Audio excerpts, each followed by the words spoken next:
Coughing, Tsunade Senju awoke and opened her eyes, only to see the wet wooden boards below her as rain fell all around. The thick smell of smoke filtered through her nose and the crackling of burning timber filled the air. Pushing herself up slowly, she winced as a blinding pain flared through her side and fell with a small scream. Clutching at the pained area, she felt the sticky wet sensation below her fingers and pulled away, looking at the digits only to find them covered in her own blood. With labored huffs, she fought through the pain and managed to sit up, half dragging and half sliding over to a small wooded wall not too far from her position. From there, she was able to move the bloody cloth from her lower torso and found the bleeding stab wound dangerously close to her kidney. Already feeling weak, she focused on her wound and began to heal it. It didn't take too long, but with the pain in her side slowly numbing, she became aware of the various others that littered her body, far too many to heal but none that were life-threatening. Wiping blood off her chin, she sighed and looked up at the blackened sky, ignoring the rain that fell to her face and stared at the glowing moon for a moment until she turned her gaze to her surroundings that had been her battleground not long before.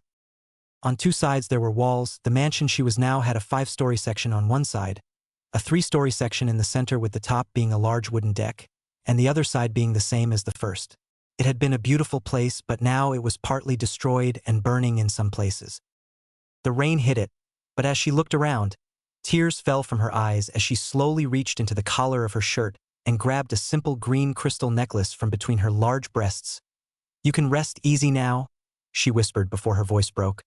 "I killed him for you, Naruto." With tears in her eyes, she glared over to a broken section of wall that had been covered with burning wood while the surrounding floor and wall seemed to have been sprayed with blood that dripped down the painted wall. The pile of burning wood that had fallen from the upper section of floor when she sent her opponent through the wall suddenly explodes outward without warning, sending splinters and amber flying as derbies was thrown in every direction. She had covered herself with one arm as it happened and paled when she looked again. No! Walking out of the hole was the man she hated more than anything, clothing destroyed and covered in horrible burns that still steamed and sizzled. His chest was bare and covered in wounds which were only made worse by the burning flesh. His head was now bald and scared, but despite the pain he had to be in, he smirked at her with solid black eyes and bloody, broken teeth behind busted and burnt lips. "That hurt a lot, you know," the male hummed as he walked over with a noticeable limp in his step. "It's been a while since I was burned this badly." "No, no, no," the busted blonde cried. "Why won't you just stay dead, you son of a bitch?" The man chuckled. "Because I still have things to do in this world, princess." Tsunade, still crying, glared with a small sneer. "We've destroyed your little organization once. We'll hunt you and your pawns down and do it again if we have to." That made the man laugh wildly. "My organization? My pawns?" he repeated between laughs as he held his severely burnt sides. "You really are clueless. I'm not the leader. I never was. I'm nothing more than a pawn in the master's grand scheme. Every action was done on his order, everything right down to when I killed that blonde you were humping." The burned man walked over and knelt down, catching her punch as he got within range. "It's your fault, really? You gave your little boy toy this necklace in the first place," he told her as he reached down between the valley of her cleavage and snatched the priceless jewel, snapping the simple string that held it around her neck. "If you hadn't given him this, then you'd still be on your hands and knees screaming as he plowed your slutty ass like the fucking whore you were for him. Funny thing was that your name was the last thing he said as I stabbed him through the heart. Had it not been for that fucking NBU unit, I would have gotten this the last time." The man batted her hand away as she tried to grab the necklace, then kicked her aside. It seems that some Konoha dogs are arriving," he muttered aloud before turning to the Kage. "It seems that our time is at its end. Farewell, princess. I look forward to seeing you in the future." He stopped to chuckle as he pulled out a small knife. "That is, if you live long enough." The blonde's eyes widened as the blade was thrown down into her unprotected side and began to cough blood once again as she realized that the steel had been coated with poison. Watching as the man seemed to vanish, Tsunade just laid on her side in the rain and started crying, slowly blacking out as the mental stress and poison became too much for her to handle. The last thing she heard was the voice of someone screaming for a medic. I have returned, my master." the burned man spoke as he knelt on the floor with total disregard for his injuries. "And I've brought the jewel." Sitting on a small pillow in the middle of a traditional dojo that had only a few candles and torches casting light along the walls was a man dressed in formal kimono, whose body was hidden by the shadows as he sipped some type of drink from a large plate-like cup. "Good work," the man hummed darkly. "As always." The burned man lowered his head even further. "I live to serve my master. Bring it to me." Softly moving over, still bowing low, the man held out the necklace with both hands and quickly retreated to his previous position without looking up once the item was taken. The shadowed form of his master chuckled. "At long last, back at its rightful place. But enough of that, send word to our agents. The time has come for our vision for this wrenched world to become reality." All across the elemental nations, various politicians, military leaders, and merchant guilds received matching messages and smirked. With a start, Tsunade woke up frantically looking around only to find herself in a white, sterile hospital room hooked up to many different machines. A small pulse of chakra alerted her that someone knew of her awakening, and she quickly found herself being hounded by Shizun, her student and friend of many years. "Tsunade-sama, thank goodness you're awake," the woman spoke frantically. "Everything's going wrong. We need you to retake control before things get any worse." Confused, the Hokage demanded to know what was going on. "War, Tsunade-sama. The Fourth Great War has started." "Who's fighting?" Shizun shook her head. "Take your pick. The entire world is at war. Iwa, Kumo, Suna, Kiri, even the smaller nations are taking up arms." "What about the peace talks?" "That's what caused it. Someone attacked and killed all the delegates, and now everyone's throwing the blame around. Mifune has been in a coma for days, and even the Land of Iron is getting ready." "How long was I out?" "You've been in a coma for nearly 4 weeks." How could things go so wrong?" the large-chested Hokage thought to herself while looking over intelligence reports to get an idea of what happened while she was in the coma and what was now happening as a result. Every nation was gearing up for war, one of which was actually sanctioned by the various ruling lords such as the Fire Lord, Wind Lord, Earth Lord, and so on. As such, production of weaponry were doubled, if not tripled, and even the forces of the other lords were being readied. It seemed that not only was this a shinobi war but a true world war. Looking away from the scrolls, she rubbed her eyes and opened the desk drawer, only to find the corner of a small picture sticking out from the files, tucked between blank requisition forms and the forms that a ninja needed to fill out should he wish to retire. Pulling it out carefully, the blonde sniffed as her heart started beating painfully. She didn't know why she tortured herself like this. But despite the pain of loss which seemed to even outweighs the loss of Dan and her little brother, she just couldn't stop herself. With a tear falling down her cheek, Tsunade smiled lightly and ran her fingers down the photo. "Naruto, I wish you were still here. Maybe then I'd know what to do." Sitting in the darkened dojo in the dead of night, the shadowed man sipped his drink while ignoring the admiring gazes of those kneeling before him. Sitting in front were 7 figures covered in the heavy armor of the samurai with their katana laying by their knees, while 2 others sat behind each armored figure dressed in light armor much like Anbu but still armed with a katana while masks hid their identity. "My devoted supporters," the shadowed male hummed out as he set the drink down next to a ceramic bottle. "For years we have endeavored to mold the world to our vision, exploiting the greed of man, the gluttony of fools, and the lust of ignorant power-hungry politicians. We have all set forth, sacrificing our blood, our sweat, and our tears to remake this world, losing friend and family alike to realize this goal." The man paused to study the gathered force who all looked at him with pure loyalty. "But their sacrifice, your sacrifice, will not be in vain. They will be immortalized for their efforts and will never be forgotten. Even as we speak, every nation in this world is preparing to fight a war in which they have no reason to partake in. As the sons and daughters of anarchy will bask in the warmth of the fire that is sure to engulf the world and take pride in the fact that there is nothing in this world that can stop it." A sharp flash of lightning lit up the windows with a bright white flash, revealing the smirking, whiskered face of their blonde-haired, blue-eyed master. "Long live the warlord!" All 21 figures chanted loudly. All hail Lord Uzumaki. Naruto chuckled softly, picking his cup/plate back up and taking a sip, lightning flashing while thunder rumbled menacingly in the background as the soldiers chanted a few more times before stopping as he made to speak one last time. My people, as our visions are brought forth, remember this: if war is deception, then peace is a lie. It was a truth he'd learned all too well, a lesson taken to heart at the age of 5 by an impressionable, lonely little boy who would grow to be a liar with a silver tongue, a charismatic monster, a harbinger of war, a vengeful monster whom was born of the village lies. All at the age of 5. Tossing and turning underneath the covers of his old mattress, a 13-year-old blonde boy with whisker-like scars on his cheeks muttered lowly into his flimsy, less than comfortable pillow. Jerking awake, the teen flew up with deep, gasping breaths and frenzied eyes that searched around the pathetic excuse of a bedroom that he called his own. Shit, the boy muttered while throwing the covers aside and turning to put his feet on the cold wooden floor. That same fucking dream. The blonde sighed and bent down, placing his elbows on his knees while holding his forehead up to stare at the floorboards vacantly. He was a little shorter than your average 13-year-old, but his frame packed muscle that his taller counterparts could only dream about and envy. Not that anyone knew anyway, he always wore that hideous orange and blue jumpsuit. An unknown number of scars littered his torso, some fresher than others while most were faded with age.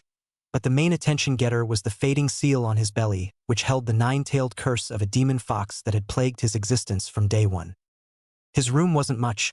The walls were bare and stained from water damage. The floorboards creaked loudly with every step. Even his closet door leaned on the wall next to the opening and had small cobwebs linking the two near the top. Aside from the bed, the only thing he really had there was a dresser, a calendar that hung near the door, and a small orange crate that acted as a makeshift nightstand for his near-broken alarm clock. Looking at said clock, he huffed, then looked at the calendar before repeating his huff. I'm really getting tired of this shit, he grumbled before standing up and stalking off to handle his morning routines.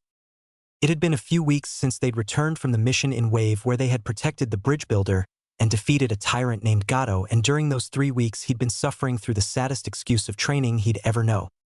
3 weeks? Or 21 days? Or 504 hours? Or 30,240 minutes? Or 1,814,400 seconds, but hey, who was counting? Unbeknownst to the mindless masses, Naruto wasn't some weak idiot. He learned long ago to keep his abilities hidden, to play the fool while stacking the deck in his favor when no one would believe that he would be capable of such things. He didn't feel bad for lying to people like the third Hokage, who, despite actually trying to help and be like a grandfather, still lied to him about many things. Stepping into his bathroom, the blonde ignored the shower and went to his tub where he turned on the water after plugging the drain. It didn't matter if he used the hot water knob or not, as his piece of shit landlord refused to turn his hot water on. It had been a bitch to deal with for a long time. When he did have to have a hot bath, he'd be forced to boil a few pots of hot water to mix with the cold in his tub, and considering his lack of pretty much anything in the apartment. But all of that changed once he began to learn ninjutsu. Many believed that all he knew was shadow clones and a few weak jutsu here and there, but in truth he'd been hiding the fact that he knew a vast amount of various elemental jutsu and had mastered most. Turning the water off, he flashed through a few seals and blew a small flame into the water, causing it to heat up until it steamed. The blonde ended the low-rank jutsu and tested it, only to turn the water on again for a moment as he'd heated it too much. Naruto stripped out of his boxers and slid into the tub.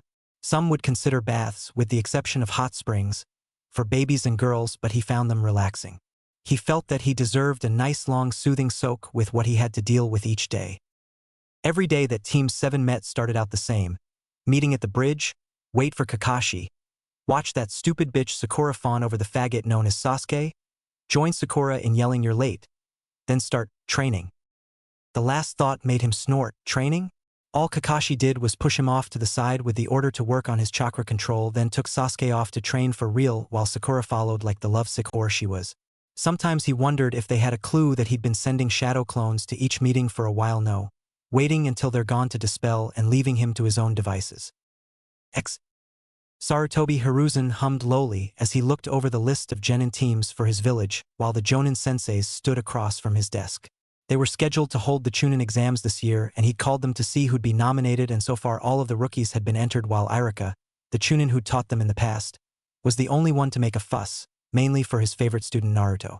Not to belittle the boy, but because he cared and was worried that it'd be too much for him to handle, ending with him being killed. "How about this then?" he mused with a thoughtful look on his face. "Since you're worried about our resident prankster, why don't you give him a SQR test to see how he fares against a possible Chūnin situation?" SQR, or Simulated Quick Reaction, was a test made to seem and feel as real as possible, giving the person being tested a situation where they need to make a quick decision like a Chūnin and handle it as so. SQRs were rare but not outdated. They weren't used as much, mainly because of the possible injuries or damage that could be caused from a bad reaction, such as throwing explosive tags in the village. "We'll watch from here with my crystal ball, and I'll decide whether or not what will happen." Irika thought about it for a moment and nodded. The Hokage pulled out the orb and began searching, while Kakashi stated that Naruto should be waiting at the bridge with the rest of the team. "What the?" Hearing their leader's perplexed exclamation, everyone looked to see what it was, only to see the orb showing two Narutos, one waiting at the bridge with his ever-dopey look while another was working out with a bored, uncaring frown as he did pull-ups, without a shirt in his apartment. Anko made a wolf whistle, much to her red-eyed friend, Kurenai's annoyance. "Woo, would you look at him? Who knew that the brat was hiding all that under that coat? I wonder what else he's hidden under all that orange." "But which one's the real one?" another asked. Their question was soon answered as Sakura smacked the blonde over the head, only to fall as the blonde turned to smoke, dispelling with the strike but causing the girl to continue with her momentum and flip over the guardrail, where she fell into the stream below. When the clone was dispelled, the other blonde paused in his workout for only a moment before continuing as if nothing happened. Irika soon left to go test the blonde, leaving the Jonin and Hokage gathered around to watch in entreats.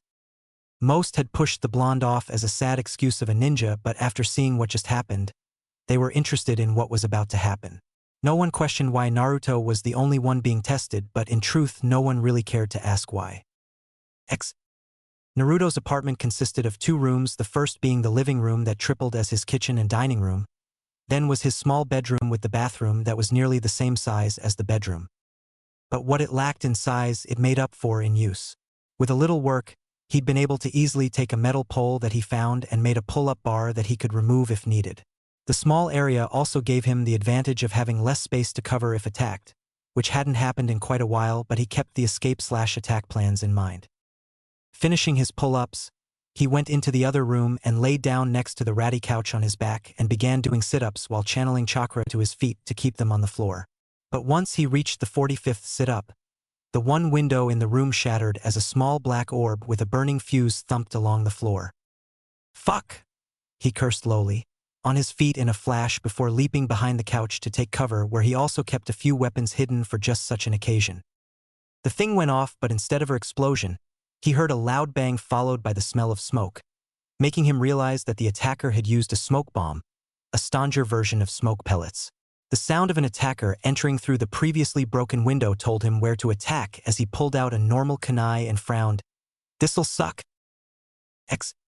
He's got good reflexes and didn't freeze up when he was attacked. One Jonin mused as the events unfolded.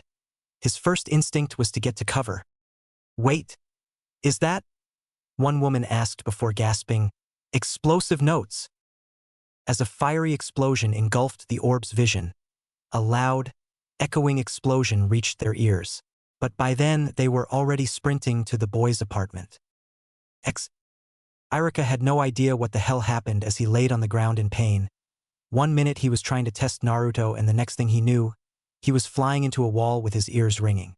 A sharp pain in his cheek knocked him for a loop, followed by another in the nose, followed by another and another until he blacked out. Naruto, on the other hand, straddled the figure wearing all black gear with a ski mask over his head and continued to rain blow after blow upon the attacker, grabbing him by the neck and punching with all his strength while ignoring the burning husk around him that had once been his apartment. Had his ears not been ringing so loudly, he would have heard the chaos outside, followed by the arrival of nearly every Jonin in the village along with the Hokage. But in a blind rage, he didn't notice until two arms wrapped around his waist, making him strike out with his elbow with surprising force, which stunned the Jonin in question. allowing him to get 2 more blows on the masked man before being knocked out.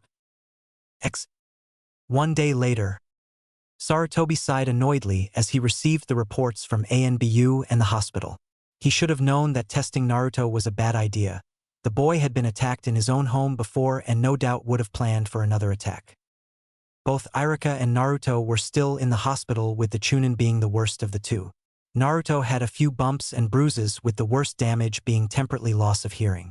But Irika, on the other hand, had broken ribs, burns, and broken facial bones thanks to the beating the enraged blonde gave him, but thankfully, the doctors would have him healed up and ready to leave in a few days, while Naruto's already quick healing would have him healed before he even woke up.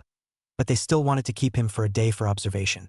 They decided to keep him sedated because of his infamous hospital escape missions that were the stuff of legend. But aside from that, he'd sent ANBU to assess the damage and check for any possible traps that the blonde may have set, and the reports were shocking.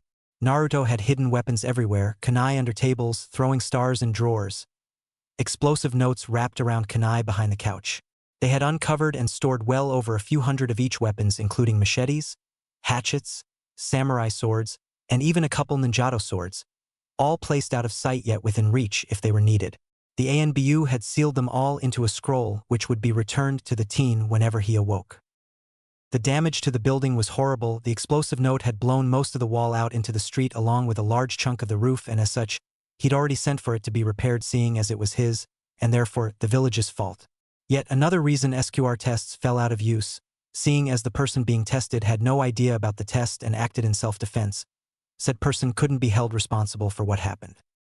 An ANBU watcher wearing standard gear who was assigned to alert him to Naruto's awakening came in with a weak whirlwind of small fluttering leaves that fell to the floor. Hokage-sama, Naruto-san is waking up. Hearing the ANBU call Naruto by his name made him smile inwardly. Usually they called him the boy, or just Uzumaki, as they were neutral towards the teen. But after what happened the day before and learning of the teen being so prepared, their respect for him grew. Fuck, my head, Naruto exclaimed as he awoke to a blinding light above his bed, making him cover his eyes with an arm only to feel something scrape over the bridge of his nose. Pulling his arm back and squinting as some of the bright light shined around the raised arm, he groaned and muttered out a string of curses that would make any monk or priestess blush. Naruto-kun, since when did you use words like that? Asked the old voice he'd known most of his life. Sitting up in a flash, dressed in the backless gown issued to patents by the hospital, Naruto turned his head to see the Hokage sitting on a chair near the side of his bed. Old man, what are you? What happened? The last thing I remember was... Just as Naruto's eyes lit up momentarily before darkening in remembrance, the old Hokage quickly interjected. It's okay, Naruto. Everything's under control. The whole thing was a stage test to gauge your reaction to an attack. I'm sorry for what happened. So, it was all just a trick? The man grimaced slightly. To put it bluntly, yes, but you performed admirably. Had it been a real attack, you would have come out in near perfect condition. He told the boy in hopes of keeping their friendship together, as they had already gone through some bumps in the past which led to a few occasions where the boy would refuse to talk to him. And what about the attacker? Anyone I know? It was Irika, but he'll be fine after some rest. He spoke while quickly adding the last part upon seeing the flash of worry go through his eyes. You'll be free to go in a little while, but I was hoping that we could talk for a bit. Clear some things up. At Naruto's uncharacteristic silence, he continued, Naruto, have you been lying to me all this time? I never noticed it until now, but you're acting different than usual. Was all that happy-go-lucky attitude an act? It wasn't strange for ninja to develop masks to wear outside of work. It made it easier to deal with family and life in general by creating a new personality to pretend as if you weren't the one to slaughter people left and right or watch friends die. But it was usually veteran ninja who'd fought in the war, ANBU, or hunter ninja that did so. Naruto was the youngest he'd ever seen to do so. Realizing that he was caught on that front, Naruto scowled and looked away. Not fun, is it? Having things kept from you. But yes, the Naruto you know is nothing but a masked stupidity I used to protect myself from those I don't trust. You mean? The implication hit the elderly man like a knife to the heart. Indeed, I've played a fool for so long and kept the fact hidden even from you because in the end, I don't trust you. You've lied to me about many things, and as much as I'd like to, I couldn't find it in me to trust another with the fact until now. But even then, it's only because you figured it out." Each word felt like a twisting blade already lodged deep into his heart, tearing and ripping at the soul.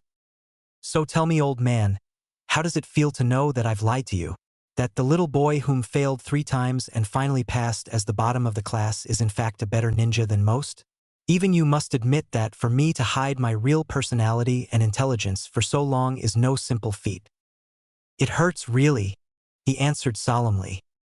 "Then now you know how I felt every time you said that you didn't know who my parents were.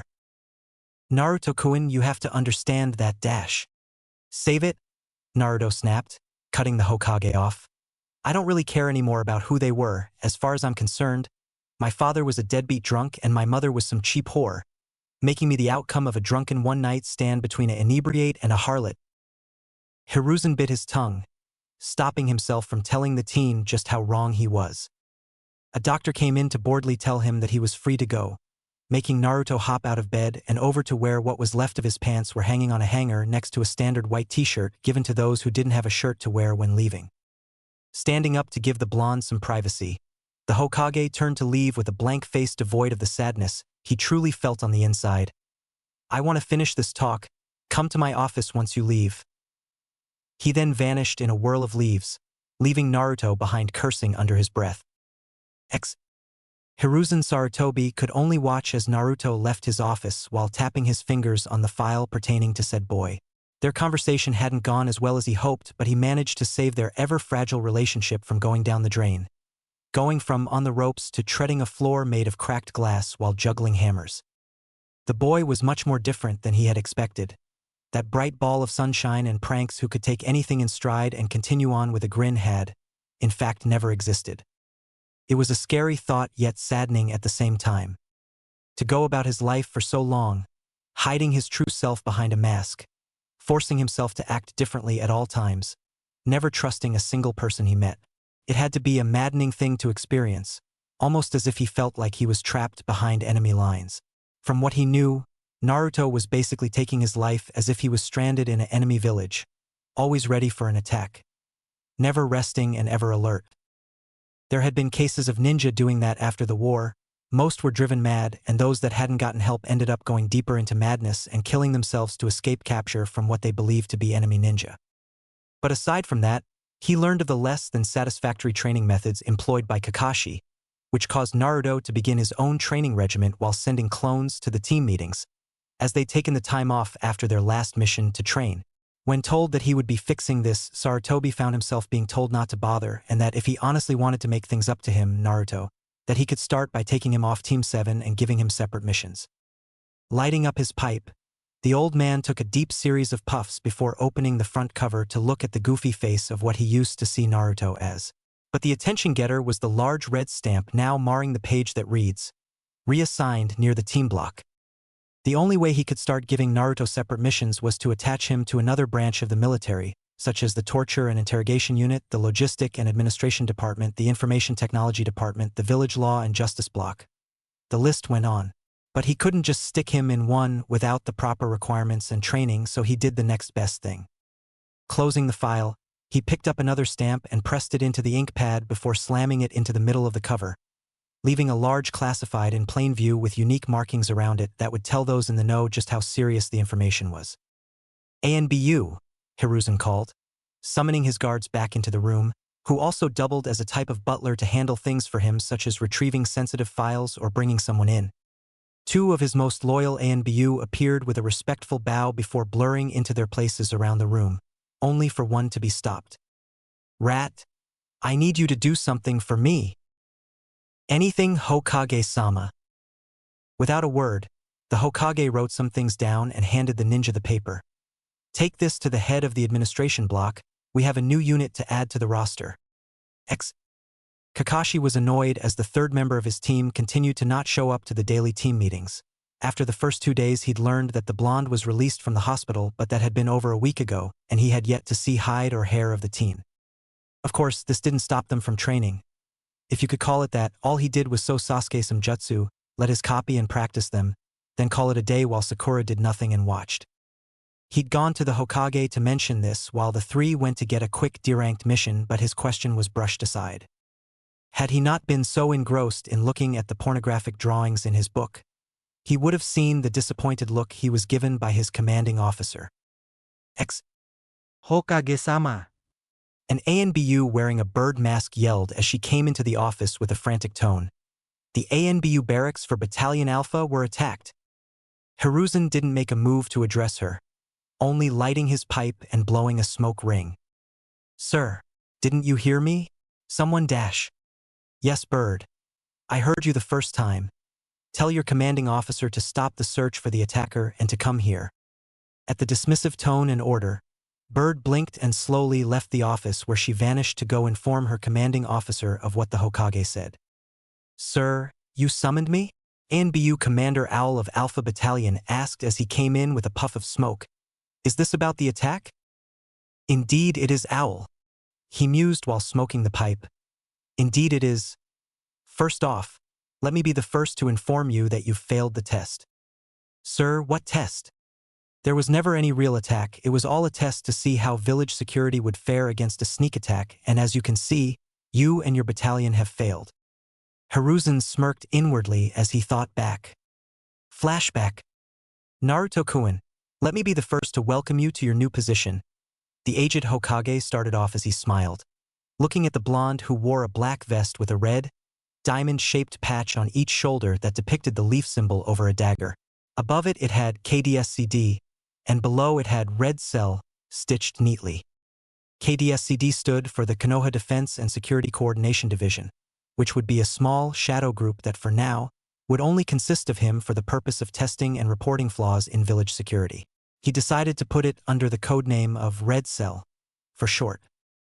Naruto had already proved his skill by pranking people and hiding from ANBU for hours on end, even painting the Hokage monument in broad daylight without anyone noticing until he was done. So it was only natural that he be placed in a new division that would put his skill to good use. Your first assignment is to stage an infiltration/attack on the ANBU barracks belonging to Alpha Battalion, sneak in, disable its security, and place some of your special paint bombs around, then exfiltrate without being seen. Naruto nodded, showing him a smirk. "Consider it done, old man." "God damn it!" Naruto growled as he sat up in his new bed, having been awakened after having the same nightmare as usual. Picking up a small alarm clock at the side of his bed, he slung it across the room and into a wall, shattering it with a small explosion of plastic, springs, and gears. He'd been having nightmares for years now, sometimes going a month or two without one, but it was always the same, forcing him to relive that night. Getting out of bed, he stretched and felt his back pop before going to the bathroom of his new apartment. As a part of him being the security protocol tester, the Hokage had seen fit to give him access to one of the ninja-only apartments that littered the city. It was much cheaper than the insane prices he'd been charged before, and much larger, as he now had a bedroom, bathroom, and a separate kitchen with plenty of space. Another plus was that he actually had hot water, and that you'd have to be one stupid motherfucker to try and break into a ninja-only apartment building. It had been a few days since he started working as Red Cell, and so far the attack on the ANBU was the only job he had. But seeing as there was only him in the unit at the time, the Hokage was waiting before sending him out, mainly to be his consultant for updating the security protocols of the ANBU, who had gotten a little slack in thinking that there was no one stupid enough to attack while nearly everyone was there and just getting off duty. The paycheck was much better than those chores they called D-ranks, not to mention the fact that since he was working a division job, he got paid weekly plus what he earned on missions. He was also getting credit for a A-ranked mission, considering that he dealt with the ANBU on that last one. The larger paychecks went straight to buying some decent clothing and some masks. He'd been given a standard blank ANBU mask for his jobs, but he wanted a variety to choose from just in case people started spreading the rumors about Red Cell more than they already were. Apparently, a ANBU who was now pulling sewer detail got a little drunk and mentioned something about a new group within the ranks called Red Cell. So far the rumors were scarce, just utterances and jokes about what it could be about. Some believed that it was just some training group, and others thought that it was a team of genin who trained alone. But with his extended periods of off time between missions, he spent it either learning how to be the head of the division he now technically ran, seeing as he was the sole member, polishing his skills and keeping in shape, or improving his jutsu. It may seem like way too much for him to handle in only a few days, but with the aid of shadow clones, it really wasn't much. He had also gotten permission to begin looking at potential ninja to recruit into Red Cell, but would hold off on that for a bit. After all, he didn't even have an office or base to use, only his apartment, which wasn't exactly secure enough to hold a lot of classified information and such. Over the course of the next month, every remaining genin in Naruto's year noticed that said blonde was missing and that any questions as to where he was were left unanswered. For a while, some believed that he went rouge, but the senseis, who were told by the Hokage that Naruto was indeed still a loyal ninja but wouldn't be around for a while, quickly laid such thoughts to rest. Some of the more curious genin, or nosy, set out to find out what the dead last was up to, that was if they could even find him. Their searches always came up empty-handed, but they did sometimes hear things like he was seen shopping or near training grounds, but considering the massive amounts of land that were sectioned off as training grounds, not to mention the number of stores in the village, it would be easier to find a needle in a haystack 20 foot high and 30 wide. But what they didn't know was that the Hokage finally found a small and used office, and that Naruto had spent some time fixing it up to how he liked it. It was in a lower section of the Hokage Tower and quite small, but he didn't care. The security was top-notch, and there were only a small number of ways to reach it.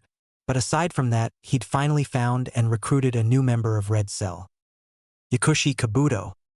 19 years old and a skilled medic for his former genin squad, the bespectacled teen with white hair was easily recruited into Red Cell after his two teammates were found dead in their training grounds. Victims to unsupervised jutsu training, which ended with them dying from using every bit of their chakra when they didn't have the stores to use a higher-level jutsu. Kabuto was eager to join and didn't mind at all that his new commander was a 13-year-old boy, mainly because he thought that the position would give him an even better way to gain information for Orochimaru. But Naruto had been a step ahead of him and ensured that Kabuto would be loyal. He'd stake Kabuto's life on it.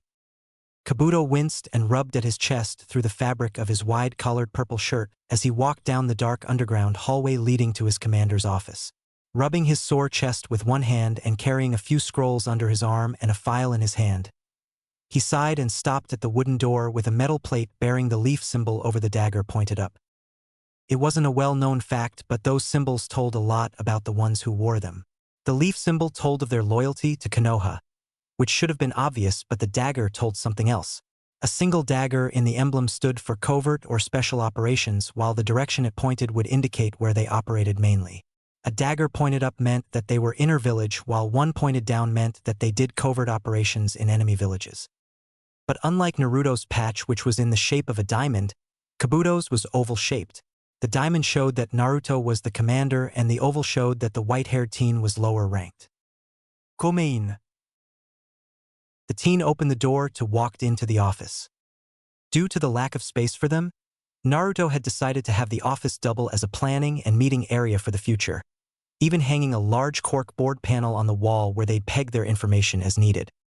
A small table stood in the middle with a small couch pushed against the wall opposite the board on the wall, while a simple wooden desk stood in the back with Naruto sitting behind it. "Naruto-kun, I've brought you my information," spoke the teen while taking hold of the scrolls and placing them on the table. "The pictures too." While reading over a scroll, Naruto flicked a thumbtack over to Kabuto, which stuck point first into the wood next to one of the scrolls. The teen opened the file and pulled out a decent-sized photo and placed it in the center of the board with a tack in the top center. The picture showed a chamber-like room with no windows and had a large U-shaped desk lined with chairs, and underneath the picture on a half-inch border was the words, "Konoha Village Council Meeting Room." "I've managed to obtain the time for the next meeting," the white-haired boy spoke. "It's in 5 days." Naruto hummed lowly. "More than enough time. We need to increase the funding to village upkeep. We need to keep the village looking great for visiting merchants and officials." Hiruzen pinched the bridge of his nose as he listened to the council go back and forth about what they wanted to do with the village, arguing with each other on cutting spending and other stupid things that prevented them from really getting some real work done. Checking his watch, he praised Kami that their time here was almost up. He loved Konoha, but as far as he cared right this second, the village could get stuffed, especially after having to deal with these idiots. "Oh, a wild-looking woman yelled while standing up with her hand over her nose, getting everyone's attention. "Who's the dirty son of a bitch that farted?" Then the world exploded. The ANBU outside assigned to guard the doors heard the commotion and rushed in only to choke on the thick gray smoke that filled the room before clearing it out with few low-powered wind jutsu. Covering each council member, both the ninja and civilian sides, was a thick layer of red paint. Even the Hokage wasn't spared, and the only thing that had stopped him from being completely covered was the fact that his hat blocked his whole head and part of his neck. "What is the meaning of this?" A pink, now red-haired woman screeched while waving her arms frantically, throwing paint on the two beside her. A small piece of paper fluttered down from the ceiling and was caught by the Hokage, who only chuckled lightly as he looked at it. "It would seem that we failed our test," he mused while turning the paper around, only to show them that a bright red F had been painted on the back while a note was written on the front. "With all due respect, Hokage-sama," the wild woman from before started. "What the hell are you talking about?" "Well, to answer your question, Sum, we've just been tested on our security by a new division dedicated to testing and improving the security and defense of our village." "Why weren't we told of this division?" another man demanded while trying to wipe the paint off his face. "We have the right to know everything that does on around here." "Because it would defeat the purpose of the test if you knew it's happened beforehand," Hiruzen smiled while shaking off his hat. "And let me correct you on something. You do not have the right to know everything that goes on? Or are you willing to let us investigate everything that goes on in your life from now on?" That shut the man up. "Well, who's in charge of this group?" asked his former teammate and now one of the village elders, Hamura Mitokado. "That is classified, for my eyes only," he replied with a spark in his eyes that his two teammates hadn't seen in years.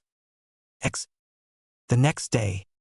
For years it had been a tradition that at the end of the week, the Chūnin would meet at one of the ninja-only bars in the village to have some fun by drinking, telling each other about their weeks, and basically joking around to forget about their problems and stress for a little while. "Hey Kakashi," Enko called over to the scarecrow as he had his nose in that little orange book. "I haven't seen your blonde gaki around lately. Where have you hiding that cute little piece of ass?" No one reacted to the purple-haired woman's comment as they'd become accustomed to her mannerisms for a long time now, just like they did when she started dressing in fishnet, a miniskirt, and a trench coat. "Isn't he a little young for you, Enko?" Kakashi mused over his book, only for her to snort. "He's a ninja now, so who cares about age? So where'd you hide him?" "I haven't seen him," Hokage-sama said that he was busy doing something else and took him off my squad. Enko pouted and downed a bottle of sake. "Well, then I'm off to find me a hunk. Kid's got a body that makes you look like a twig." The council meeting room is actually one of the easiest rooms to get into, Naruto explained to the Hokage while standing in the office at the top floor of the tower, while said old man wore a plain robe while his Kage robes were being cleaned. It was left unguarded with only a simple lock keeping the door shut. The patrols didn't even come by while I set up the paint bombs along with the stink bomb. Hiruzen nodded slowly. "You used the smell to cause a distraction with Tsum Inuzuka." With their heightened sense of smell and the rumors I've heard about Ms. Tsum, I knew that she would loudly try to find the one responsible for the smell. "Clever as always, huh, Naruto-kun?" "I aim to please, old man." The old Hokage chuckled lightly. Despite being a victim of the attack, he still thought that it was funny to see the confused and scared looks that the others had gotten while covered in paint. "Well then, now that you've told me how you did this, tell me about the flaws you picked up on." "During my infiltration, I noticed that the patrols didn't go by to check on the room and that the door was a simple wooden panel with a standard civilian lock, as I said before. Of course, any run-of-the-mill genin could get through and do what I did with the right information and skill. I also noticed that the normal anti-genjutsu seals weren't in place for some reason." This caused Hiruzen to sit up with a dead serious look on his face. "What did you just say?" "The anti-genjutsu seals weren't there." Sitting back with a look of thought on his face, Hiruzen scowled. "Thank you for telling me this, Naruto-kun, but I'm afraid that I'm going to have to just read your report now. It's disturbing to know that someone has removed them, and that is a crime of high treason. Those seals were meant to ensure that any genjutsu in the room was dispelled, to ensure that no one was being influenced to vote one way or another. Not only that, but to ensure that there were no spies in the room hidden under genjutsu. But without them, there was no telling how many things had been manipulated by outside forces or even by inside forces. I'll have my report sent to your office soon, old man. I'll see you later." Hudby Naruto-kun. Oh, before you go, the old Hokage called out before the teen could leave the room. If you want, you can still enter the upcoming Chūnin exams. You'll have to be placed back on Kakashi's team for the time, but that's it. After the exams, you'll be taken back off. Naruto thought about it for a few moments. All right, I can put up with them for that long. Sign me up. The first day of the Chūnin exams didn't come quick enough for the blonde in his opinion. With the information the new Red Cell medic, Kabuto obtained through his time as a spy, Naruto learned that the exam was a three-part test. The first phase would be a written test which would test the information-gathering skills of each Chūnin hopeful, seeing if they could cheat and not get caught. There would be a group of watchful Chūnin including Konoha's very own mind rapist Ibiki Marino, a master of mental torture and the feared head of the interrogation department. The second phase was a survival exam in Training Ground 44, also known as the Forest of Death. Aside from a handful of Chūnin aides to help with paperwork, it was mainly given by Ibiki's partner in the interrogation department, Anko Mitarashi. Waivers were to be signed before anyone could be allowed in, as the test allowed for the genin to kill if needed or wanted, so they had to sign to make sure that Konoha didn't get into any legal issues and such. The idea was for each team to hunt down another team carrying a scroll, either a heaven or earth, and take the one they didn't have. The final phase would take place a month later in a massive arena where they'd fight one-on-one for the village leaders and prospective clients. There wasn't much to it, but each genin would be graded by other Chūnin as well as the Kages to see if they had the qualities needed to be a Chūnin. Naruto had avoided the two members of Team 7 until today, not wanting to deal with their stupidity for longer than necessary, but sadly for Kabuto, he wasn't allowed into the exam seeing as he had no team and that there wasn't any other genin squads on reserve at the time for him to join. Hiruzen, ever the grandfatherly old man to him, had given him a few hints as he told him the location of the first test, room 301 in the academy building. One such hint was to make sure he went to the third floor and not to fall for any tricks. Well, Naruto, it's nice to have you back on the team, he heard Kakashi say as the man met him at the door leading to room 301. I see you've changed your clothes. You look like a real ninja now. Don't get used to me being on this team. Once the exams are over, the Hokage will remove me again. As for my clothing, well, my orange jumpsuit was more of a training phase. If I can lead NBU on a merry chase around the village in broad daylight wearing that thing, imagine what I can do now. Naruto retorted with a bored look on his face as he leaned up against the wall with his arms crossed. The one-eyed scarecrow hummed lightly with his book in hand. I see. And why is the Hokage removing you from your team? Naruto closed his eyes. Classified.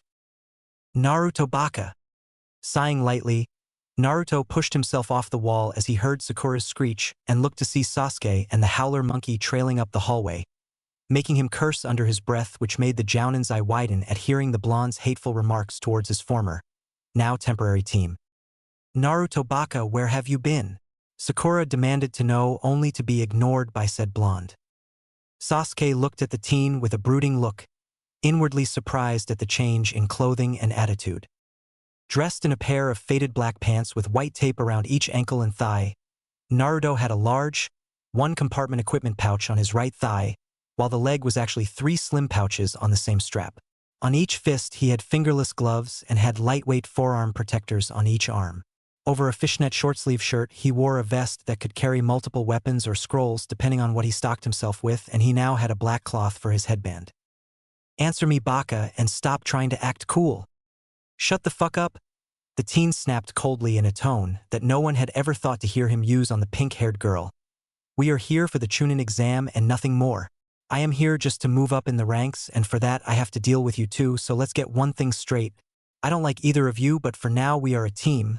We are not friends, and nor have we ever been. So I'll watch your back so long as you watch mine, and after this, I'm finished with you until the next time we are forced to work together. Do we understand each other? Blinking, Sakura nodded and Sasuke, H&Ed as usual.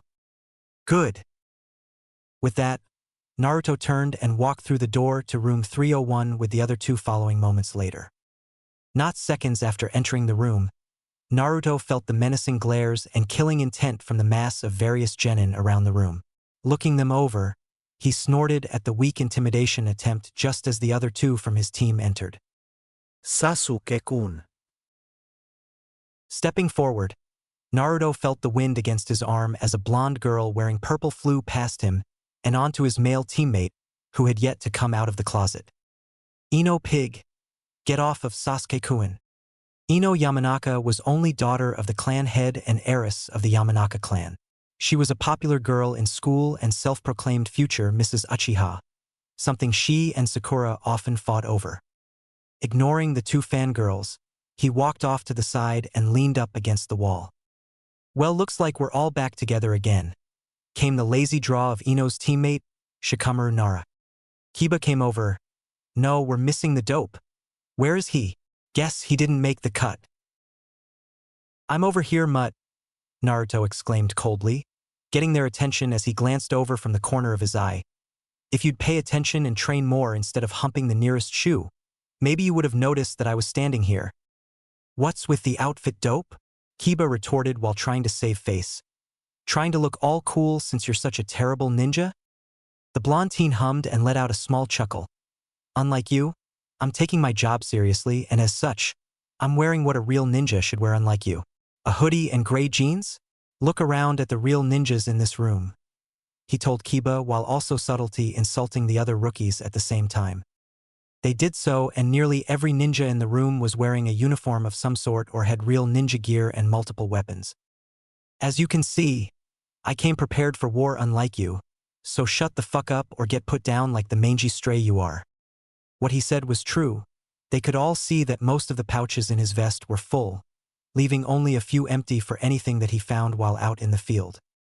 But before anyone could say something, a large group of ninja appeared in a massive plume of smoke which cleared on its own to reveal a line of Chūnin all wearing gray uniforms, while the mind rapist himself stood in front of them with his black trench coat and bandana. All right, maggots, it's time for the first test, the man stated, the scars on his face contorting with his smirk. With the test starting, each genin was given a number and told to take a seat in the corresponding chair behind the desks. Naruto was far away from the other two on his team but found himself sitting next to the shy Hyuga heiress and a random genin from IWA. A 9-question test was given to them, and Ibiki told them that the last question would be given at the end. But the objective was to find the information from planted Chūnin targets in the room without being caught by the watchers sitting along the wall or Ibiki, who took a seat at a large desk. Each person was given a set number of points which would be lowered each time they were caught, and if one member of any team lost all their points, then the whole team was kicked out. They were given half an hour to answer at least one before the final question was asked, and for that whole hour Naruto leaned back and stared at the ceiling, which he noticed that a few rows down had, strangely enough, a mirror attached that moved ever so slightly every now and then. 10 minutes into the test, his inner musings were broken as a kunai flew over his nose and into the test of a genin a couple rows back. Genin 48, 103, and 190, you all fail. Get the hell out of my classroom. Ibiki smirked coldly at the team of protesting genin, who were soon knocked out for refusing to leave by 3 of the Chūnins and taken away in plumes of smoke. When Ibiki called that there was 1 minute left in the text, Naruto gave a loud yawn and sat up, which sounded much louder considering that the room had been silent before. With everyone's attention on him, which he ignored, he removed his forehead protector and rubbed his forehead before wrapping the cloth around his hand while the metal stayed on the back of his hand. Thanks for the help, Iwa-san. He spoke to the genin next to him before swinging his fist and nailing the genin in the face with a back fist, knocking the guy out of his seat and onto the floor, hitting the back of his head on the desk behind him, which knocked him out. Taking the genin's test, Naruto picked up his pencil for the first time and wrote his name on it before taking his old test and ripping it apart, throwing the shredded pieces onto the unconscious ninja next to him while smirking at the examiners. That'll be 2 points, genin, Ibiki stated from the desk with a scowl on his scared face, making Naruto shrug. Don't care, in the end my test is done, he retorted. The man looked at the blonde for a minute and gave a gruff laugh before writing something down on a paper. Genin 23 and 54, take your team member and get the hell out. Already knowing what happened to the others who refused, the two got their unconscious teammate and left, glaring at the blonde responsible for them failing, as well as leaving a bruise in the shape of the leaf symbol on their teammate's forehead. Time's up now for the final question. But first, I have to warn you, if you refuse to answer then you fail. Ibiki's statement caused a ruckus with the remaining genin, but it was Kiba that yelled out the loudest that they'd answer it and they'd be stupid not to. I didn't finish, the man growled out with a glare. But if you take it and get it wrong, you don't just fail, you'll remain a genin for the rest of your life. Naruto kept silent during the ensuing chaos and ignored Ibiki's retorts about how they were unlucky since it was his first time giving the test. Soon, one by one teams gave up right and left until 60 remained, meaning that 20 teams made it. Seeing that no one else was leaving, Ibiki revealed to them that they had answered the final question correctly and passed before explaining that the purpose was not only to gather intel without being caught but to see if they had the guts to put their lives on the line and not bitch out.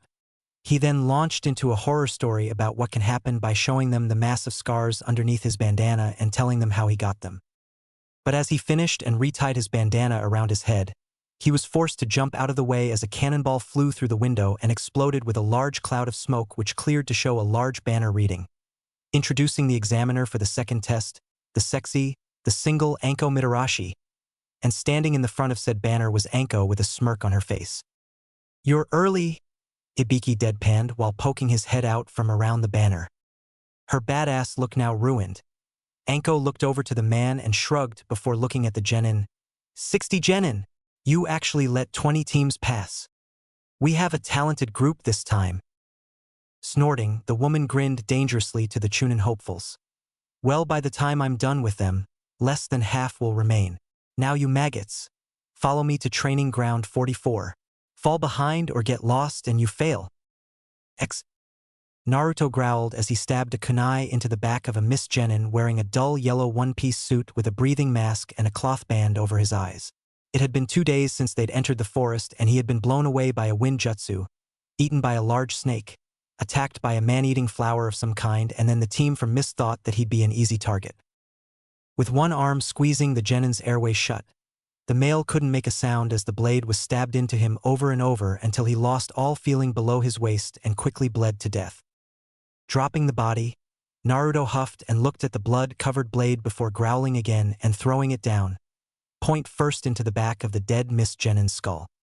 Today was not a good day for him to be fucked with. He had already killed the other 2 Miss Genins and took their scroll, which turned out to be the one he needed to go along with his Earth Scroll. Sasuke demanded that since he was the best and leader of the team that he should carry the scroll, but little did he know that the scroll he'd been given by the blonde was actually a fake scroll made to look like a real one. Not that they'd ever know since they were forbidden to open them. Tucking them both away in his vest, Naruto jumped towards a tree to go and find his team, only to be tackled back onto the ground by a brown and purple blur. "I got you now, Gaki. Oh, son of a bitch!" he cried out as the examiner appeared with her arms around him, pinning his arms to his side with snakes slithered out from her sleeves and bound him. "Don't you have anything better to do?" he growled as he fought against his binding, which hissed at him as the female stood with a grin. "Nope, you're the only one I want to do right this minute," she replied while grabbing him and hoisting him over her shoulder. "Don't worry though, after I'm finished with you then I'll bring you right to your team and who knows, if you play nice with me then I'll make sure you like it." While he was much better than he let on in the past, there was no denying that he was no match against a Jounin. All he could do as he was taken away was pray that some of the rumors about her weren't true. When Naruto finally found his team on the 3rd day of the test, they looked like they'd been through hell, not to mention the fact that for some reason Team 9 and Team 10 were there and seemed to have just defeated a team from Sound with the help of a teen by the name of Rock Lee.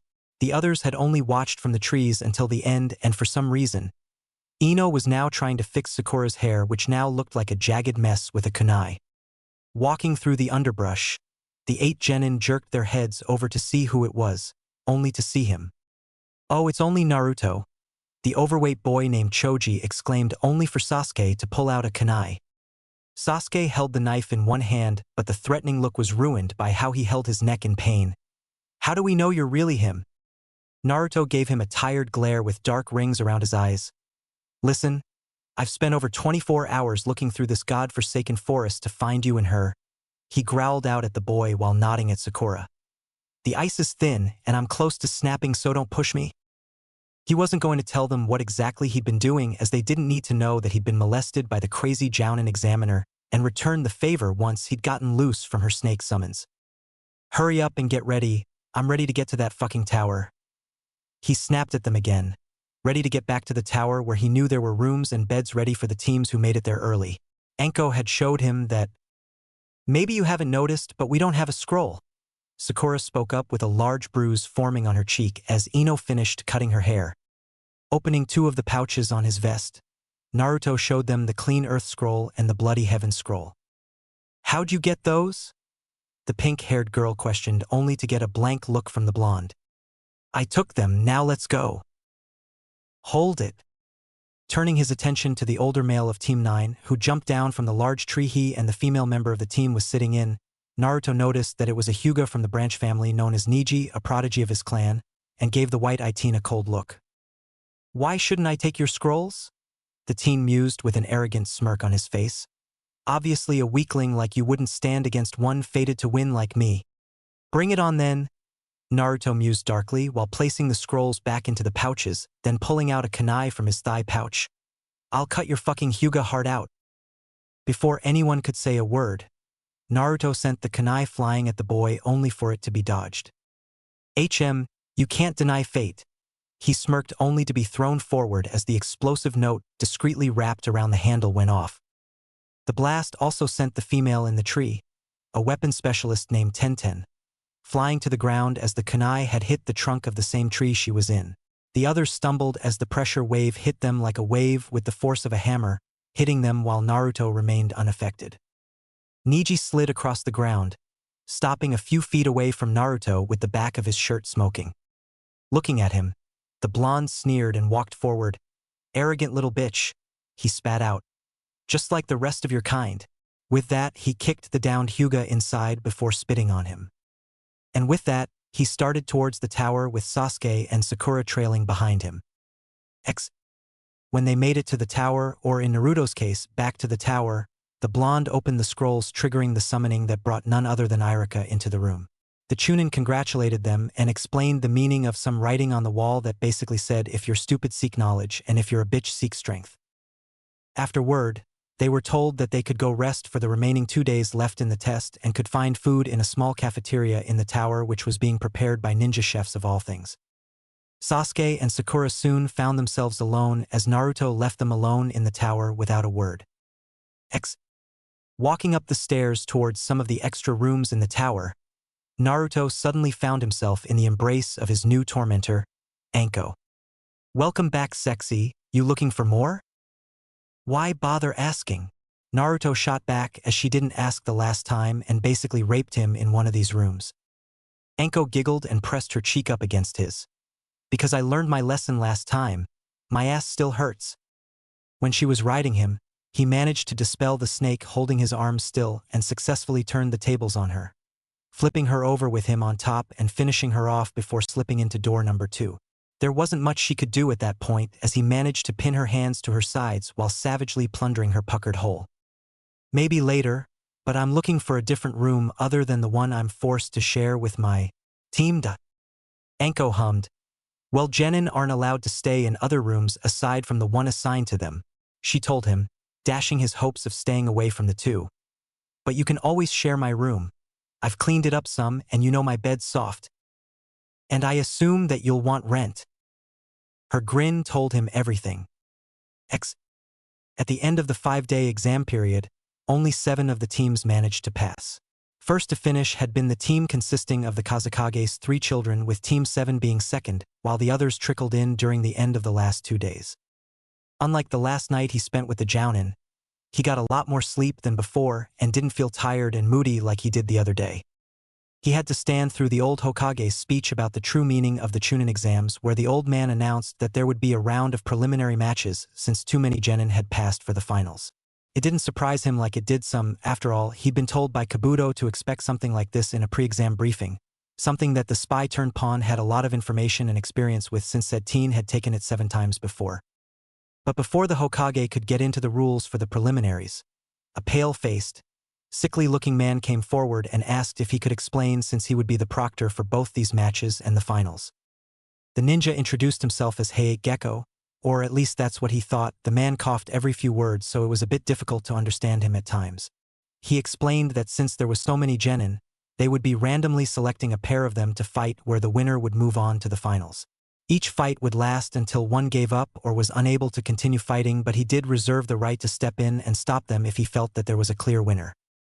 Naruto noticed his pink-haired teammate start to say something as a large electronic board was revealed in the wall behind a fake section, but Sasuke, who was still feeling a pain in his neck, stopped her from saying anything, even telling her to mind her own business, which made the blonde smirk inwardly, especially when she looked at him as if expecting him to jump to defend her as he would have done if he was still acting like a fool. So as they started up the board that would select the names, Naruto took that time to scope out the competition. There was one team from the newly formed Sound Village, and the three looked roughed up, with the worst being a guy with both arms in a sling. The other male of the group was covered in bandages, but he saw him before during the first exam, so he knew that the bandages weren't new. And lastly, the female had a few bruises and cuts on her face, but nothing too bad. Next, there was a single team from Kumo. Out of them all, only the woman registered as a threat to him. She had long, straight, blonde hair bound with a tight wrapping of bandages and had dark-colored eyes. She wore a short-sleeve black and purple blouse, black pants with a design similar to clouds on them, purple fingerless gloves, and a chain of white beads wound around her left hand. Around her head was a standard Kumo forehead protector, and she wore normal black sandals while a kunai holster was strapped around her right thigh. Lastly, the woman had white bandages around each arm, and leg with a red belt was clipped around her waist. She was definitely one of the older genin, but not too old to be suspicious to them. By now, they were asked to head up to the balcony that circled around the room 2 stories above the ring. Only the first 2 fighters were allowed to stay, Sasuke and one of the nameless male Kumo genin. He didn't pay much attention to the fight and continued to scope out the enemies. The team with that Hyuga from the forest, led by guy who Lee looked like a clone of. Lee was as happy and loud as ever, seemingly not caring about the small wounds he had. Tenten looked sore, possibly because she had been sent to the ground by the explosive note. But Niji still glared at him for what happened. His hair was dirty and his shirt was now covered in dirt and grass stains. Next was the Ino Shikacho trio led by Asuma Sarutobi, Hiruzen's son. They were probably one of the weaker teams here, but still just as dangerous. While Ino lacked training, jutsu, taijutsu, and maybe even jinjutsu besides what was taught in the academy, if she got lucky and did manage to get a hit with her family jutsu, she'd easily win. Choji was a wild card. He'd be a good match with his human boulder and expansion jutsu, but he lacked any driving force unless the magic insult was used to send him into a rage. Shikamaru, on the other hand, was the main danger. With an IQ over 200, he could easily keep ahead of the game and plan multiple steps in advance, leading his enemy into a sudden, unforeseen defeat. Kiba's team was a slightly bigger threat. Kiba himself was actually a decent opponent when working in tandem with Akamaru, but his brash nature and arrogance could easily be exploited. Hinata wasn't much of a threat at all. Her shy nature and unwillingness to hurt someone made her more of a medical ninja than anything else. Shino, on the other hand, was the main threat of that team. Silent, calculating, and swarming with chakra-eating bugs made him the worst enemy of nearly any type of ninja. The match between Sasuke and the Kumo ninja was called as Sasuke managed to disable his opponent, although just barely before passing out. He watched just long enough to see that the next match was between Shino and Zaku Abumi, the sound genin with both arms in a sling. Already knowing that this would end in Shino's favor, he studied the sand genin team. The one with makeup and the strange cat-like suit was obviously a puppet user. Take out the puppeteer and the puppet was useless. The female had a large fan, and knowing the Sand Village, she was probably a trained wind user. But the one he really looked at was the redhead. Something was really off with him. And lastly, there was his team. Sakura was as big of a threat as Ino, and Sasuke was an arrogant, self-centered, delusional, self-proclaimed avenger who had everything handed to him on a silver platter. With each team analyzed by looks, he went back to watching the matches to see Zaku's arms blow off as Shino clogged the holes in the boy's arms with his bugs without said sound genin knowing. The third match was between the other male genin from Kumo and the puppet user from Sand, Kankuro. The puppeteer won by tricking the genin into thinking that he was actually fighting with his puppet, when in fact he'd been controlling 2 puppets, one of which had been made to look just like him. The real puppeteer was hidden in a large bandaged object that puppet Kankuro wore on his back, then laid on the ground before starting the fight. Ino and Sakura fought against each other in the 4th match. Ino caught Sakura in her mind transfer jutsu, but the howler monkey somehow broke free. In the ensuing fist fight, both were knocked out and both were disqualified. The fifth match ended with Tenten being carted off by medics after Tamari broke her back out of spite, catching the falling girl with the end of her fan right in the small of her back, which caused a loud snapping sound to echo around the room. Lee tried to jump down to avenge his teammate, but Guy stopped him before he had the chance.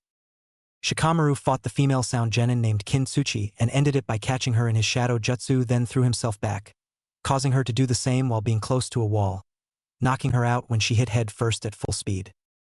The seventh round will be Kiba Inuzuka versus Naruto Uzumaki. Hayate called out after the sound genin was carted off. "Woo!" Kiba exclaimed loudly. "Check it out, Akamaru, we got off lucky." Jumping over the guardrails, Naruto popped the bones in his neck loudly, as Kiba followed suit with a big smirk on his face. "This'll be over in one hit," the dog boy boasted while his dog readied himself next to the boy. "Why don't you go on and give up before you make a fool of yourself?" "Funny, I was about to say the same, but as usual you've already done a great job at that. At least your four-legged master has enough sense to be on guard." Hayate took the time to quickly call out for them to start, and before Kiba could try to taunt the blonde again, he was knocked to the ground by a sudden punch in the lower back, right over his spine. Watching with a smile, the Hokage felt pride for Naruto mastering the shadow clone jutsu enough to be able to summon clones without hand seals. Unseen to Kiba but not to the others watching, a clone had appeared behind the genin just as the match began and slugged him hard before vanishing in a puff of smoke. Naruto smirked at Kiba as he scrambled to stand while Akamaru's hair raised on end in a threatening way. "Talk is cheap, shoe humper. I have better things to do besides toy with you all day. Bring it on." Snarling, Kiba flew at the blonde, angrily swiping his claws at the teen only for each attack to be dodged. "Just stand still. Already dead. Last," he screamed with each failed strike.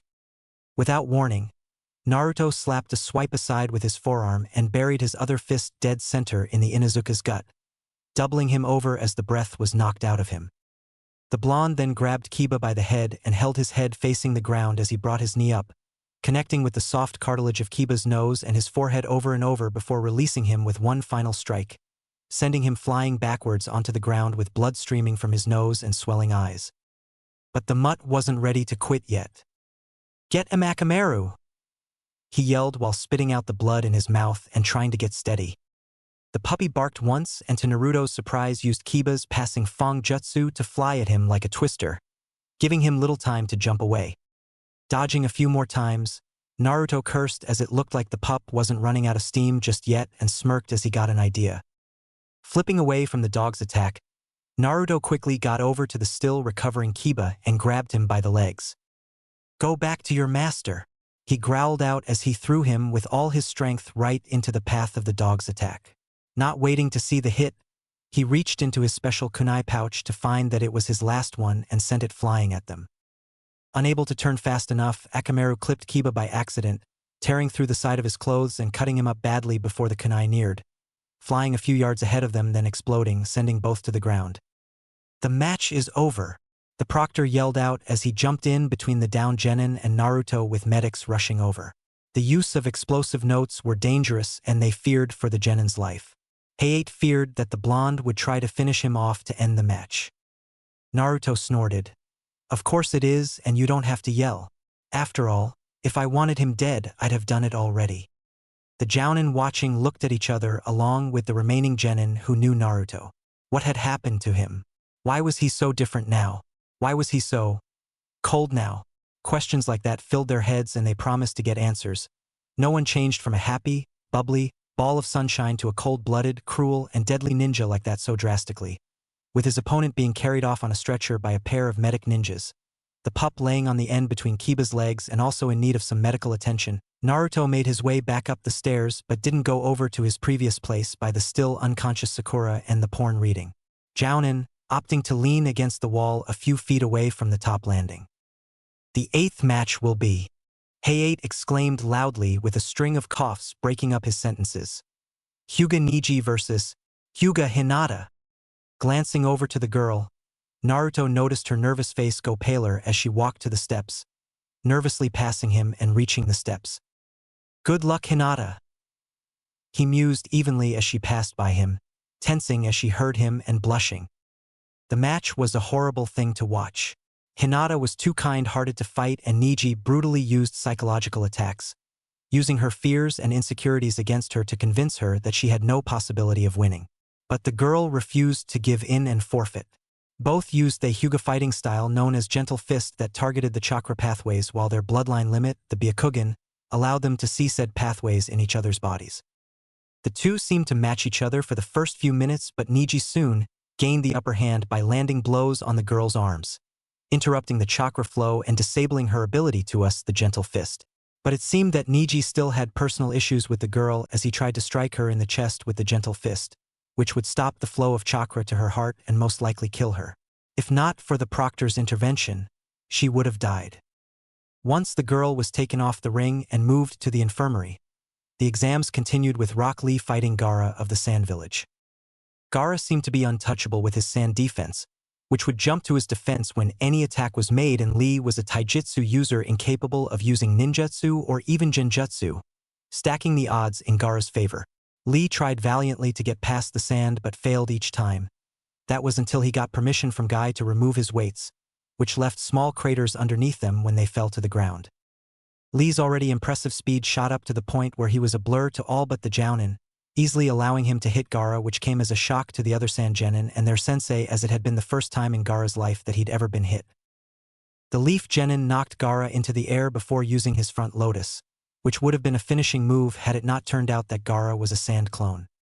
With no other way to end the match, and with Guy cheering out with his permission, Lee opened 5 of the inner chakra gates, which resulted in his strength being multiplied immensely for a short time. And along with his speed, he made a human pinball out of Gaara until he used his reverse lotus. However, as Gaara fell to the ground in what would have been a finishing blow, the gourd on his back broke apart and made a large cushion of sand to save his life. By now, Lee's inner gates wore off and left him weak, so as Gaara caught his arm and leg with his sand, he was helpless when the sand-binding coffin crushed the limbs like twigs. If not for Guy jumping down, causing Lee to be disqualified despite already being beaten, Gaara would have killed him. But then came an interesting twist. With 21 fighters, one would be given a free pass and only Choji, the final Sound Genin, and the Kumo Genin remained. Whoever wasn't chosen would automatically pass to the finals, as unfair as it seemed. The final match will be Choji Akimichi versus Yugito ni. Naruto paid particular attention to this one. He got a weird vibe from the older blonde that was now squaring off with the overweight leaf ninja below them. It almost doesn't seem fair, Yugito mused as the match was started by the sickly Jounin. Sorry kid, but I'm not going easy on you. To prove this point, her fingernails extended a few inches and grew to a razor point while her toenails did the same, just not to the same length. She grinned and rushed forward to engage Choji in taijutsu with impressive speed and skill. Choji didn't stand a snowball's chance in hell, as the woman was much better than him, not even giving him a chance to use his family bloodline and getting scratched here and there. Lashing out, Choji tried to at least get a hit in but quickly found his fist caught in her grasp before being pulled right into her knee, making him wheeze as it hit his chubby belly. Taking a hold of his shirt, she pulled him again and flipped him over her leg, onto his back with a thump before straddling him and placing her clawed hand near his throat. Give up kid, I've already won and could have killed you more than once by now. She cooed, making him give up. Naruto hummed lowly, Yugito ni. How interesting. With the preliminaries over, each of the winning genin drew numbers from a box to find out when and who'd they be fighting. And lo and behold, Naruto found himself looking at the slip of paper with the number 1 on it while Niji got number 2. You can't deny fate, Niji sneered at him as they learned that they'd be fighting each other in the first match. What happened in the forest was a fluke. Fate has already declared me the winner. You've forgotten one thing, Hyuga, he shot back with a smirk. Fate is my bitch, making you the bitch of my bitch. We shall see, the white-eyed teen snorted before walking away. Not hours after returning from the Forest of Death, Naruto went to his office and summoned Kabuto, telling him to bring his information on the ones involved with and in the Chūnin exams.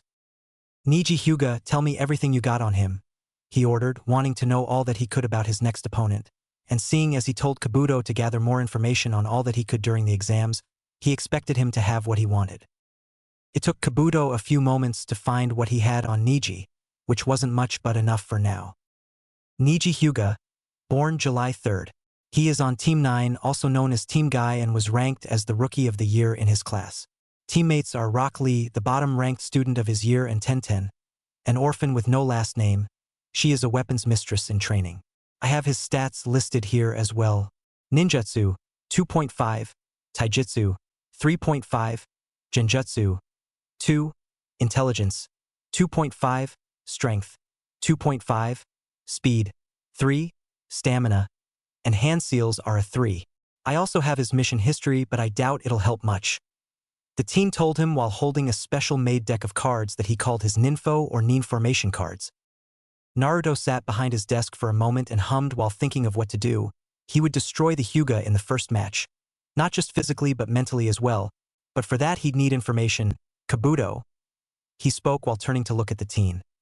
Continue your mission, but I need you to gather all the information you can on Hyuga Niji, his past, secrets, dreams, the ones he cares about, anything that can be of use.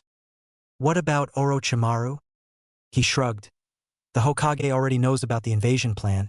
He knew for some time now. You just continue playing spy for the snake, and when the time comes he'll be taken care of. Also, keep an eye out for potential candidates for Red Cell. You're the team medic, but we'll need more. You already know the requirements. With 1 month to prepare themselves, each genin would train, study, and even study their opponents to ready themselves for the finals. But unlike Naruto, those that did try to spy of the competition didn't have a loyal pawn to send out in their place. By the end of the first week, Naruto had all the information he needed against Niji as well as some on the others in the finals. But the 1 month wasn't only for them to train and prepare, it was actually to give various dignitaries the chance to arrive from all over to watch the main events. Even the Kazekage and Reikage would be coming to watch the fights along with the Fire Lord and his family. A few days of Naruto's time were taken so that he could infiltrate the Hokage Manor, where the royal family would be staying, to find any weak points that could be infiltrated to assassinate the Fire Lord so that they could be fixed. Out of all the village, the manor was the safest place so far, and he just barely managed to infiltrate the manor once before the Hokage had that weak point fixed. So aside from the updates from Kabuto every couple of days or so, Naruto spent much of his time training, mainly with his main affinity to wind jutsu and brushing up on his skills using some of the less conventional ninja weapons he had, like brass knuckles or machetes, many of which he had sealed inside scrolls in his vest. But today he had gotten a message from the Hokage that he needed to go meet someone near the hot springs, and soon found himself growing impatient as he leaned against a tree near the front. Checking the time on a simple watch he'd bought not too long ago, he frowned before hearing a perverted giggle and decided to seek out the source, especially when it came from an out-of-sight area near the female side of the hot spring. What he found was surprising. He half expected to find some kids trying to peep, naturally being curious about such things, but instead of curious kids, he found an old man crouched down by a freshly made hole while scribbling things down on a notebook. The old man wore a green outfit more akin to the older style of ninja clothing and had a sleeveless red coat that reached down to the back of his thighs. He also had a head of spiky white hair with a long ponytail going down his back over a large green and red scroll. "You do know that peeping is considered a crime, right?" He mused aloud, which made the old man tense up before turning to the voice, only to sigh in relief when he noticed that it was only a young blonde ninja. "For a minute there, brat, I thought that I was in trouble." He chuckled lowly as not to catch the attention of the bathing beauties behind the wall. Narrowing his eyes, Naruto glared, not liking how the man just brushed him aside. "Who says that you're not?" The man snickered. "What could you possibly do? You're just some brat." This. Taking a deep breath, Naruto enjoyed the look of realization that the man got just before yelling out that there was a pervert peeping in on the hot springs. The guy tried to stop him, but it was already too late, and Naruto soon made himself scarce as legions of angry women charged over to beat the pervert. Not only those he peeped on, but random women from off the streets who heard the call to action against the pervert. Smirking from a safe distance away, Naruto enjoyed seeing the man get his ass handed to him by a pissed-off mob of the fairer sex before they finally left him twitching in a hole shaped like his body while footprints covered his face, chest, and legs, but mainly centering around his balls. Watching from the safety of his office through the crystal ball, Hiruzen winced in sympathy as his student was beaten, but didn't pity him too much as Jiraiya had taken worse beatings before. The only thing was that Naruto had just gotten the man he convinced to train him, Naruto, beaten senseless. Hey! Naruto ignored the voice. Hey kid, wait. I'm trying to talk to you, hey. After walking away from the scene of the crime, he soon found himself being followed after the white-haired pervert who was slowed down by a bad limp and a pain in his sack. Sighing, Naruto came to a stop in the middle of the street and turned to see the man limping over. What is it? You've been following me for the past 10 minutes? You're Naruto, right? With a raised brow, he nodded. Good. Well, I'm here to train you. Maybe you've heard of me, he called out proudly while starting a little dance. I'm the valiant, honorable, and most handsome of men, Jiraiya. Women love me and men want to be me. Hey wait, where are you going? I'm not finished yet. Having turned around in mid-speech, the older man didn't notice until he turned back around to see that Naruto had once again walked away and was now entering a shinobi supply store. Jiraiya followed as fast as his aching testicles allowed him to and found the teen purchasing explosive notes and kunai, which made him grimace. From what he was told by the Hokage, the teen had a tendency to use explosive notes in devious and cunning ways, mainly to give his thrown kunai an extra killing kick. Seeing that the man had followed, Naruto huffed before turning to glare at him. What the hell do you want, old man? Are you really going to harass me in a place full of sharp things and explosives?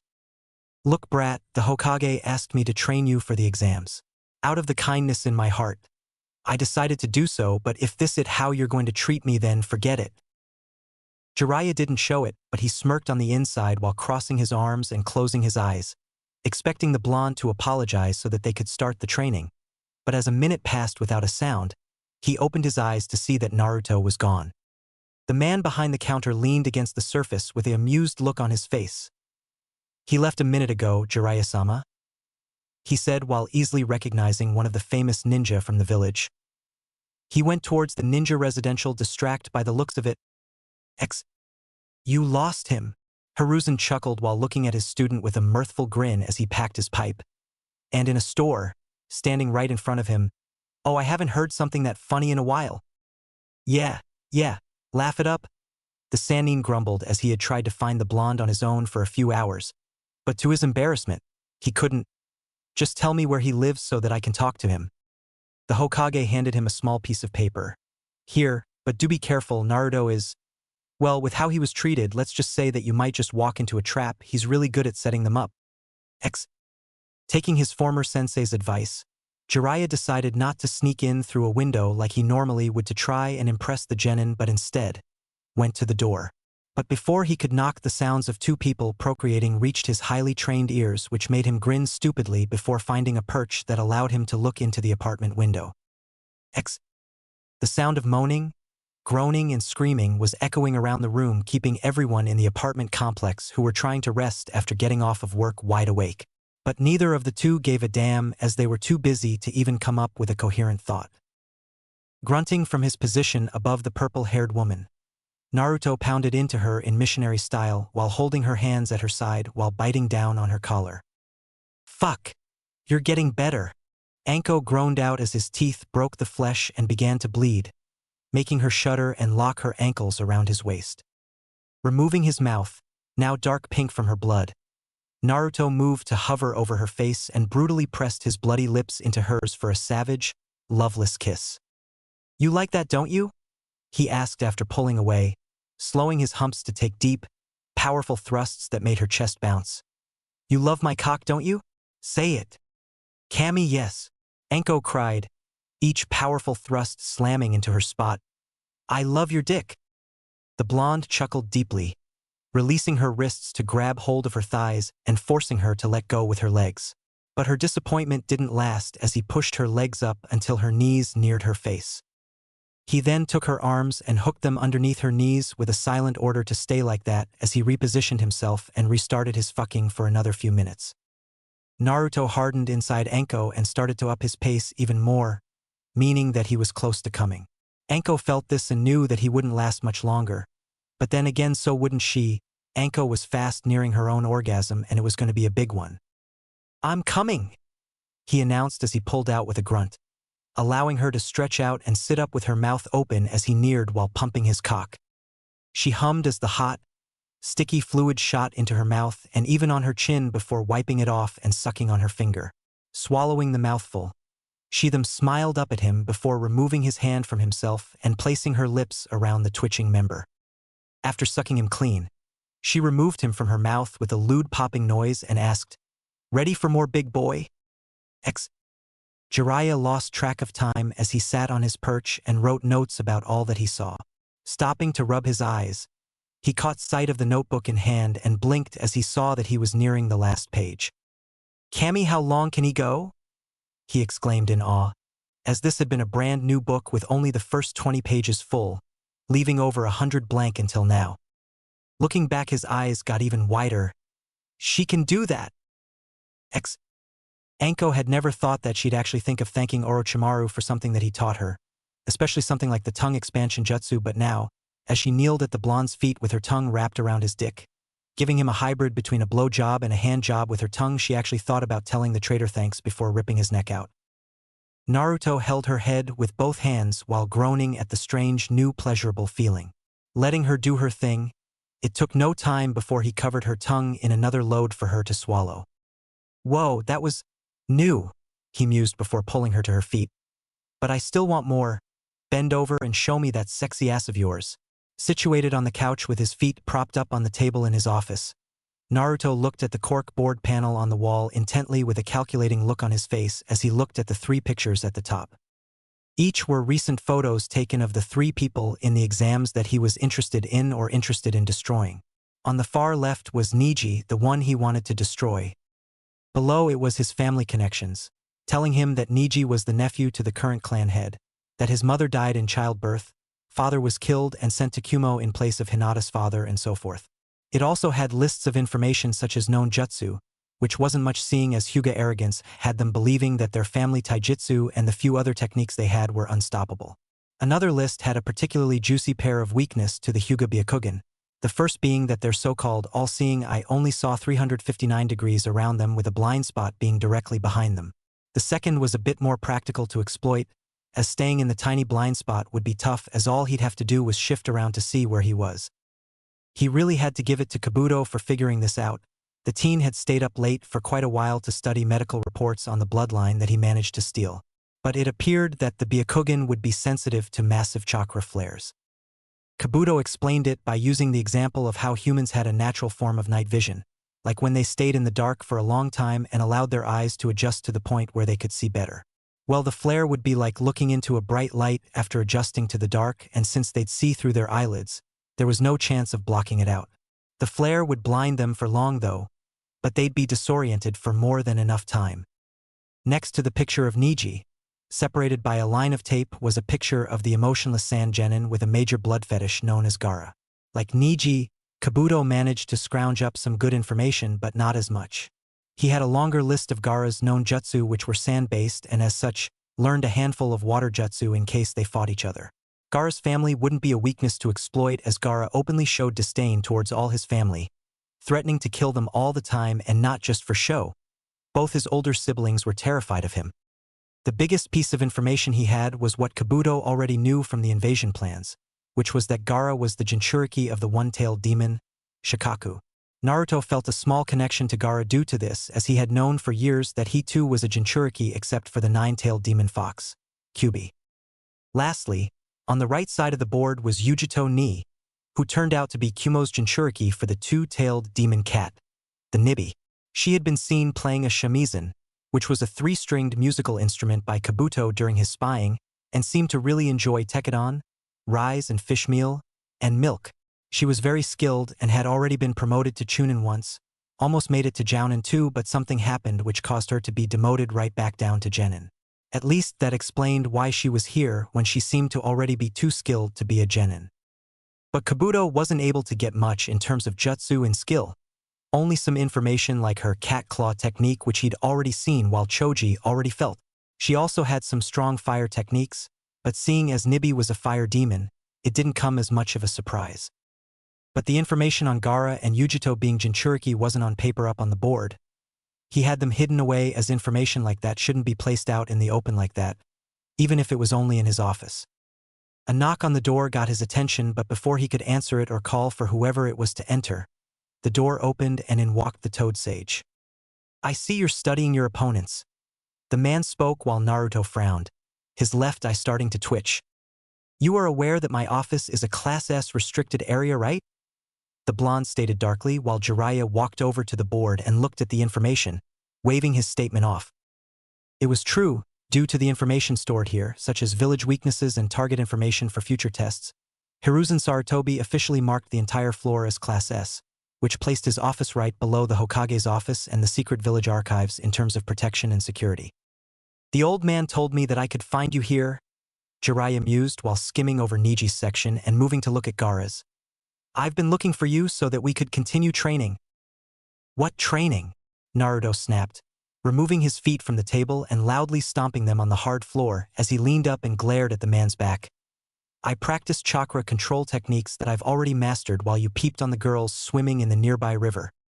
Staring at the picture of the attractive-looking Kumo ninja, Jiraiya ignored the blonde behind him while taking out his notebook and writing a story idea down, about a ninja who watched a female ninja from a rival village and somehow ended up screwing each other, maybe even falling in love. Glaring, Naruto reached behind his couch and grabbed the handle to one of his hidden weapons before throwing it. The loud crunching sound of a blade breaking through the wooden wall made Jiraiya turn his head to see a hatchet sticking head first only a foot from the side of his head, level with his nose. Slowly turning around, he inwardly grimaced at the cold glare he was receiving and quickly put his notes away, especially with Naruto holding another hatchet like the one he just threw in his other hand. Ah! The pervert started while rubbing the back of his head. Well, I've brought you this scroll. It's the first and second step to the Rasengan. After a lot of convincing or bribing with jutsu, Naruto finally allowed Jiraiya to teach him something as the man seemed dead set on being his sensei. At first Jiraiya tried to get him to sign the contract for summoning toads, but Naruto refused as he failed to see the practical applications of using toads for battle or even spying. After pouting for a few minutes and another round of trying to convince him that toads were good, Jiraiya settled for teaching him the Rasengan but first said that he needed to practice chakra control. Of course, this brought back some bad memories of his previous sensei, but he decided to put up with it so that he'd learn how to use the famous jutsu made by the fourth Hokage. The only reason he hadn't gotten the scroll before now was because the perverted giggling had pissed him off, which led to him throwing a nearby rock into the pervert's skull, causing him to fall out into the river, where he was once again beaten like a red-headed stepchild while Naruto left him to suffer. When the weapon was lowered, Jiraiya handed him the scroll and explained the first and second steps. He would have personally helped with them, but with the impending invasion he was needed elsewhere. Not that Naruto complained, compared to Kakashi, Jiraiya was a much better sensei to teach jutsu. But then again, a monkey with a headband and a kunai taped to its tail would qualify as a better sensei than Kakashi would. With only 2 days left before the finals, Naruto noticed that many important people were already there and enjoying the small festival-like atmosphere around the village. Just yesterday, he saw the Fire Lord's carriage and the Samurai Honor Guard from a distance on Main Street, which was lined with cheering people welcoming the Fire Lord and his family. He'd been resting up for the upcoming fights, only doing light workouts. That is, only if Anko didn't show up to his apartment for a strenuous workout. Speaking of which, Anko had started helping him train, real training, and seemed to be more and more attached than ever. Not that he minded, but he found out that she lived in the same building along with the tower in the Forbidden Forest, and she had all but moved in with him. In fact, he already gave her a key to his door so that she didn't have to break in anymore. I can't wait, Anko mused with a grin as they sat in his living room with the TV on, watching late-night shows. Tomorrow is the day before the finals, and I've already got so much money riding on you. Naruto hummed. Good. Maybe then you can start buying groceries and pay part of the rent since you've seemed to move in with me. He spoke while leaning back with his arms over the back and his head laid back. The woman pouted. Ah, but I'm paying my rent right now, she teased. Naruto raised his head to look down at the woman on her knees in front of him while jerking him off. As I remember, you're the one who likes to fuck every night of the week. She grinned and licked the tip. Only when you're here, you broke me from enjoying it with anyone else and you should have to take responsibility, she told him. Whatever you say, Anko. When it came time for the finals, Naruto woke up with only 20 minutes to spare. Kami damn it, Anko, he cursed while throwing the covers aside and getting up, leaving a nude, stunned, and confused Anko laying bare for the world to see. I'm fucking going to be late. This is all your fault. She shrugged. Well, you weren't complaining before. Naruto spared a light glare to the woman who rolled onto her side and watched him get dressed while leaning up on her arm, not caring about her state of undress. It was a good thing that he had already laid out his clothing and equipment the night before, or else he'd possibly be too late and get disqualified. With everything in its correct place, sandals secured, weapons sharp and within reach, Naruto tied his headband on and started towards the door, only for the ever-stealthy Chūnin who'd pretty much moved in with him to stop him and kiss him on the lips. "For luck," she whispered in his ear. "No, go on and show those brats how a real man does things." He hummed lowly, naturally, "Anko-chan." Opening the door and stepping out, he glanced behind him to see the ever-shameless woman walk up and lean on the door frame with her arms crossed over her chest, and shook his head with a small chuckle before running off in a blur of speed. Speeding over rooftops and streets, Naruto made it to the large stadium just as the opening ceremony ended, and for the proctor, who was a different shinobi seeing as Heiei Gecko had been murdered by an unknown shinobi during the month-long break, to call him and Neji to fight. "I see that you made it," Neji sneered at him in Destin. "Not that it matters, your fate has already been decided from the start." "Whatever make you feel better," Naruto said while brushing his comments off as the trash they were. "But I'm still thinking of going through with my previous threat. No one would miss you should I carve your worthless Hyuga heart out. That is, if a arrogant bitch like you Eve has one." The proctor, a man wearing a bandana over his head while chewing a sebon needle, cleared his throat while looking at the blonde. "Seeing as you missed it the first time, kid, the rules are the same as the preliminaries. When I say stop, you stop." Naruto nodded. "Of course." "Gunma." The proctor nodded back and stood between them, looking at them both before jumping back and yelling out for them to begin. In a flash, Naruto sent a kunai sailing through the air at Neji, but, having learned from the past, the Hyuga ducked and got away from it, only for it to stick in the stone wall of the arena directly behind him. "You look jumpy for a Hyuga," Naruto taunted. "Weren't you the so-called protege and rookie of the year? Why so scared of a simple kunai?" Neji glared while activating the Byakugan and getting into his stance. "Oh dear, the almighty gentle fist. I'd be scared if it wasn't for the fact that it's the only thing you know. The suiting that you're on the same team as Lee, the ninja crippled from birth. Then there's you, the one crippled by stupidity." The glare intensified. "You know nothing." Naruto smirked. "I know more than enough, Hyuga slave," he exclaimed while reaching into his pocket where a single set of brass knuckles were waiting. He only had one right now as not to hinder his jutsu abilities, or if he needed to get something else out of his vest or equipment pouches. "Now, how about you quit wasting time, servant, or are you afraid of dying? Just like your worthless father." As a bonus to the audience, seals within the arena would amplify the sounds of fighting or talking between the two contestants, so they heard everything that went on. Sitting in a private section with the Kazekage and the Raikage along with the Fire Lord, Hiruzen hummed lowly. "So that's your strategy, how devious of you, Naruto-kun." That caught the Fire Lord's attention. "What do you mean, Hiruzen-dano?" The Fire Lord was a short, old man whom was known to be very kind and pleasant to deal with. He was even a very close friend to the third Hokage, and was also a fellow fan to the little orange book that the Hokage had hidden in his desk. But despite his old and harmless appearance, the Fire Lord was a master swordsman and was known to spar with his samurai guardsmen from time to time. "From what I've been told, Naruto's been keeping a close eye on his opponent.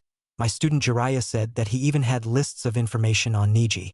He's using source subjects to anger Neji, to pull him into a trap." The Fire Lord nodded slowly. "Ah yes, anger blinds even the most clear-minded of warriors." The Kazekage spoke up next. "But I was under the impression that Uzumaki-kun was the dead last of his year." That made the Hokage smirk and let out a small laugh. "Naruto-kun is very good at the true art of the ninja, deception. You'll only see what he wants you to until it's too late. He even managed to trick me for a while." The implication of the young man tricking the god of shinobi wasn't lost on them, causing their interest in the team to peak to an all-new high. Angered, Neji charged at Naruto with a palm strike aimed to kill, not seeing the dark smirk on Naruto's face as the Byakugan only saw the outline of his body and the chakra pathways inside. Without warning, as Neji got within 7 feet of the blonde, the Hyuga clinched his eyes and veered off course screaming as he tripped and landed on the ground holding his eyes. Naruto began laughing. So much for your all-powerful eyes, huh? Hurts like hell, don't it? Neji deactivated his bloodline and stood up, still blinking his eyes in pain as he glared. What did you do? Oh, like I tell you, servant. Naruto deadpanned before dodging a palm strike to the head, then swinging with his left hand, which had his brass knuckles on. The strike connected with the slightly disoriented teen's side before Naruto took to the air and hit him with a roundhouse kick to the side of the head, sending him to the ground only to recover quickly. Come on, the blonde continued to taunt. Is this really all you got? No wonder you got off on beating up your younger cousin. Shut up. In the audience, Guy gasped as Naruto managed to make Neji lose it. You're now within range, gentle fist art. 8 trigrams, 64 palms. Neji yelled out in a rage while activating his eyes again. 2.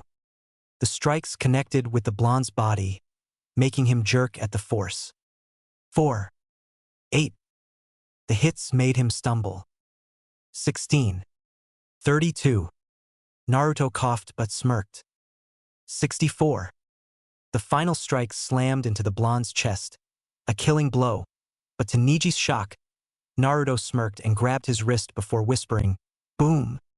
Neji's eyes widened before a deafening boom sent him flying, bouncing along the ground and rolling like a rag doll before coming to a complete stop face down in the dirt. As the dust and smoke from the explosion cleared, all the audience saw was a burnt section of ground and Neji laying motionless on the ground. Had the blonde atomized himself in that explosion? If so, then why was Neji still in one piece? As I said before, Naruto's voice echoed from the wall as the kunai stuck into the wall shook before bursting into smoke, revealing that he had been hinged as the kunai the entire time, hidden in the Hyuga's blind spot until said teen was too angry to notice how the kunai had a chakra signature, crippled by stupidity and now by arrogance. Despite most of the village disliking him, they all cheered after seeing such a display. Even the ninjas in the crowd were joining in. Yes, I'm rich. Anko screamed in joy while jumping around in joy, annoying Kurenai who was bumped into multiple times. I knew he'd do it. Just wait, Naruto. You've made me a happy woman and I'm intending on repaying the favor. Anko, Kurenai scolded with a shocked look. He's only a teen. Still doing a little dance while standing on her seat. Much to the joy of the male members of the audience, she laughed out, "Who cares? Old enough to kill, old enough to plow my ass raw all night long." She cheered happily as if talking about the weather, making the men who heard pass out from blood loss. She then jumped off the seat and ran off to the area where she could collect her winnings, leaving Kurenai behind with a sweat drop. That was a great fight, Naruto-kun.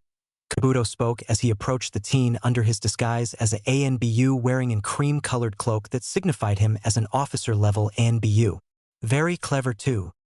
Naruto smirked back at him, as if I'd lose to him, but I'd rather know about the status of the invasion. Does Orochimaru suspect anything? No. He's in place and ANBU teams are already cleaning up the invasion forces as we speak. That made Naruto chuckle lowly.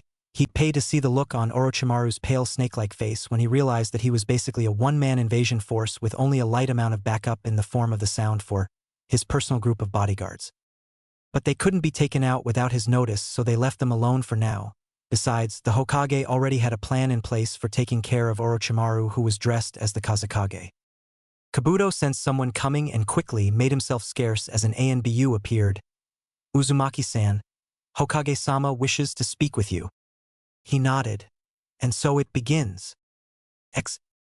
Hokage Dano, the fake Kazekage spoke as Hiruzen thought about what to do about Sasuke not being here for his match.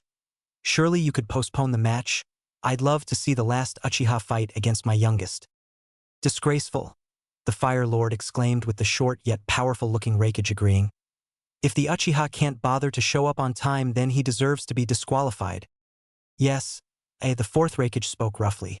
Just because he's the last of his line doesn't mean that he should be treated any different. If you do, then it just shows how weak Konoha has gotten over time. The small jab was ignored as Hiruzen smoked from his pipe. Daimyo-sama and the Raikage are right, Hokage-sama. Naruto spoke as he entered through the door leading to their area. The Uchiha already believes that the village owes him everything just for breathing and his ego is big enough as it is. Ah, Naruto, how nice to see you. Hiruzen spoke with a smile. Good work during your match. I aim to please. The old man hummed thoughtfully before nodding. Sasuke Uchiha will be disqualified. He spoke to a ninja who then body flickered down to the field to tell Gunma, who nodded and announced that Sasuke was disqualified and that Gaara was the winner, much to the crowd's anger. Orochimaru seethed and searched out in the crowd to find Kabuto. How dare the old man do that? He'd show him. He'd start the invasion early and kill them all. Naruto and the Hokage's eyes met before Jiraiya appeared and apologized for taking so long. The pervert was going to be Hiruzen's bodyguard, but his appearance meant that the armies had been routed or killed, the surprise attack by Leaf Anbu easily taking care of the unsuspecting army. Behind his mask, Kabuto saw the signal from Orochimaru to start the invasion but ignored it while touching his chest, feeling a slight burning sensation that vanished moments later.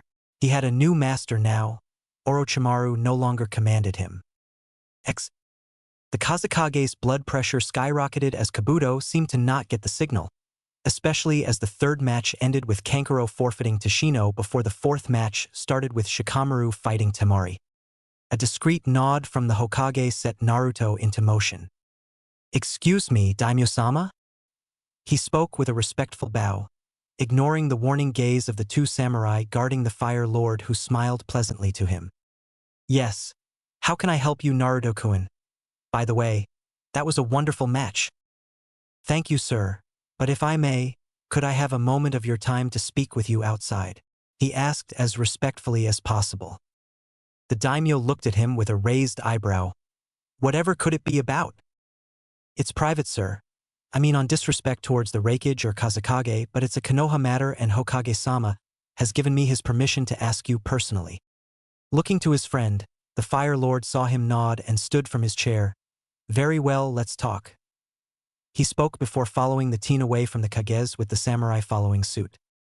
Once the Fire Lord was out of the room, the Hokage glanced over to Jiraiya and discreetly signaled for him to get ready. Is something wrong, Kazekage Dano? He asked politely. You look stressed. It's nothing, he forced himself to say calmly. Everything is just fine. I see. Hiruzen trailed off before grabbing the collar of his robes. That's surprising to hear, especially when your entire invasion has already been taken care of, Orochimaru. Daimyo-sama, there's no time to explain. Naruto suddenly told him as they left the room and descended a flight of stairs. I've been told to escort you to safety. What do you mean? The Kazekage is Orochimaru. He wants to destroy the village, but we've taken care of the invasionary force. But I need to get you to safety now. The Hokage is about to dash. He was cut off by the sound of a loud bang. Shit, he's already started. Anyway, he's gonna take Orochimaru down now and I have to get you to safety now. He spoke before reaching a bare hallway. Pushing on a brick, it gave way, causing the wall to give and allowing him to slide it open to reveal a decent-sized tunnel. Your wife and children have already been taken to a safe area. Please follow this tunnel, and it'll take you to an ANBU safe house where you'll meet the team guarding them. As the Fire Lord entered the tunnel, he turned and nodded to Naruto. Thank you. I won't forget this. I'm just doing my job, sir. Naruto spoke before he pulled the wall shut and closed it so that no one could follow after them. With that finished, he now had to complete his next objective. Disable the enemy Sand Ninja and Jinchuriki.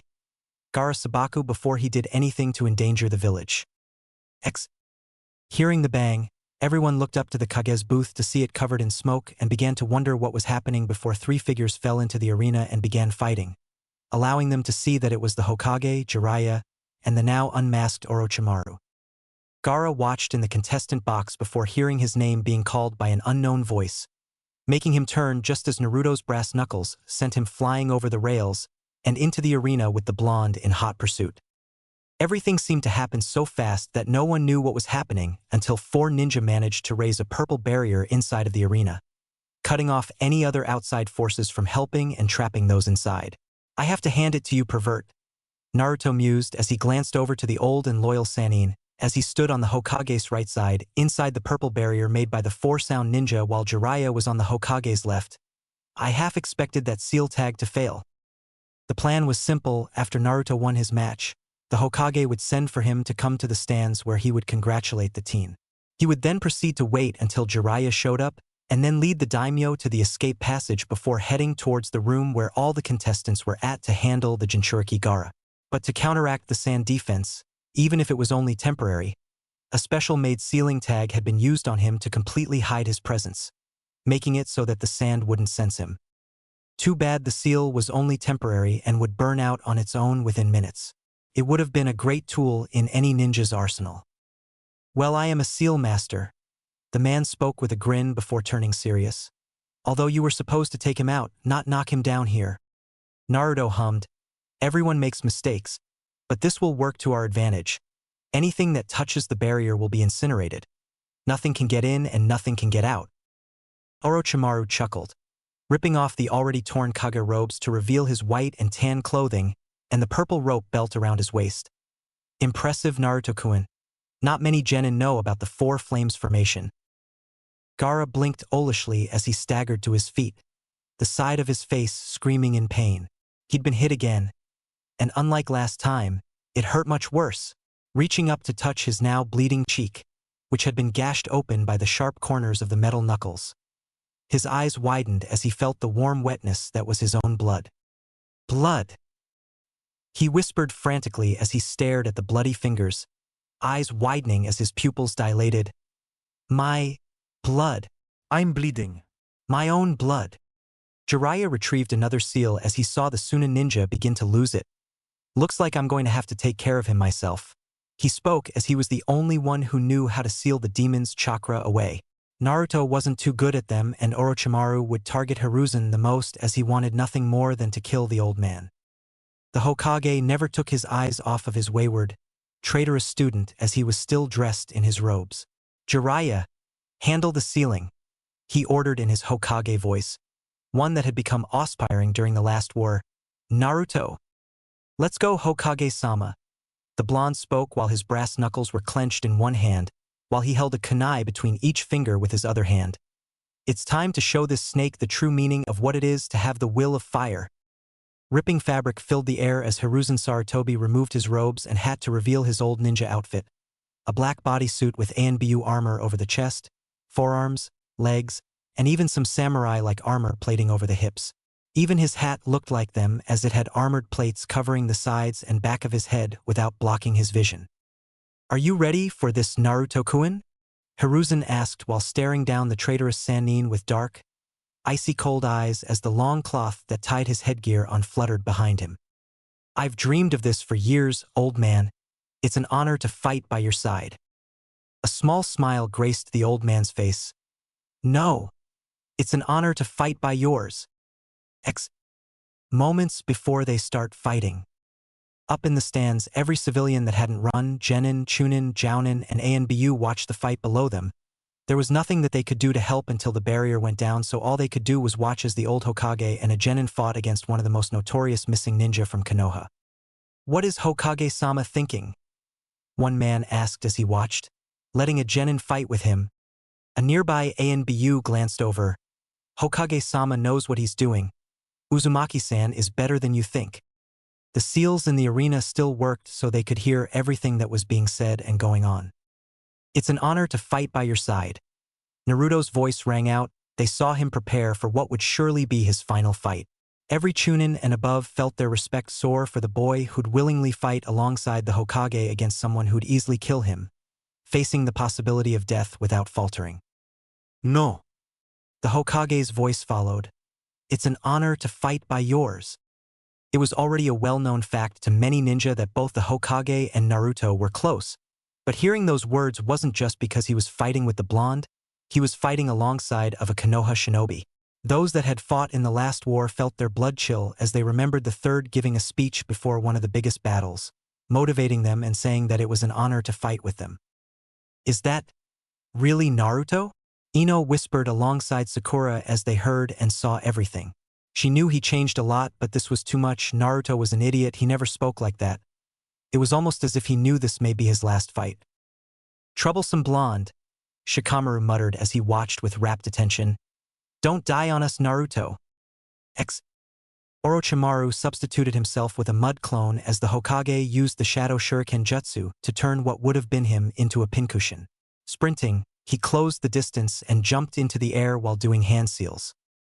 "This is too easy," he chuckled in the air, striking Shadow Snake. His tongue changed into a large brown snake that launched forward, clamping onto the Hokage's neck. "With weak jutsu like that, there's no way you can beat me, sensei." He smirked around the snake before glaring as the struggling Kage turned to mud. "Substitution!" Feeling 2 chakra signatures, he spun around to see the Hokage doing hand seals while Naruto was waiting. Earth style, Great Mud River. The ground under him turned into a rushing river of mud, sending him sliding a few yards away before catching himself and doing a hand seal. "Is that all you got?" Orochimaru sneered. Far from it. The Kage growled while doing more seals. Earth style, Earth Dragon Bomb. A large dragon's head appeared from the still rushing river of mud and began launching rocks like a dragon's breathed fire. The Hokage then nodded to Naruto. "Ready, Naruto." "Ready." Rearing his head back, Hiruzen did 2 more seals and threw his head forward. Fire Dragon Bomb. Naruto finished a short series of hand seals and aimed a palm towards the fire and earth flying at Orochimaru. Wind style, Great Breakthrough. A sudden gust of wind hit the previous jutsu, turning the fire white hot and speeding both the river and the flying rocks towards the stunned Sannin, who was unable to move due to the mud river around him. They combined the fire, earth, and wind styles. Asuma gasped at the attack while his cigarette dropped to the floor. While he was extremely worried about his father right now, he couldn't help but be amazed. The combined attacks exploded on contact and Orochimaru's screams filled the air before being overcome by the mud which knocked him down and put out the flames, revealing burned earth and nothing else. "You can stop your little act, Orochimaru," the Hokage glared as he looked at the area where the Sannin had once been. "Oh well." The sickening voice came from the ground as said man slithered out of the ground like the snake he was. "But fair's fair, it's foolish to underestimate me." Naruto smirked. "I'd say the same to you." A sudden hissing noise at his feet alerted him to the fact that Naruto had somehow managed to throw a kunai along with the attack, a kunai with an explosive note on it. But instead of a badly torn-up body painting the walls of the stadium, mud sprayed all over the ground, making Naruto frown. "He's a slimy fucker, isn't he?" The Hokage nodded. "Did you really think such a simple trick would get me?" Orochimaru spoke while once again appearing out of the ground. "Although, that was pretty good."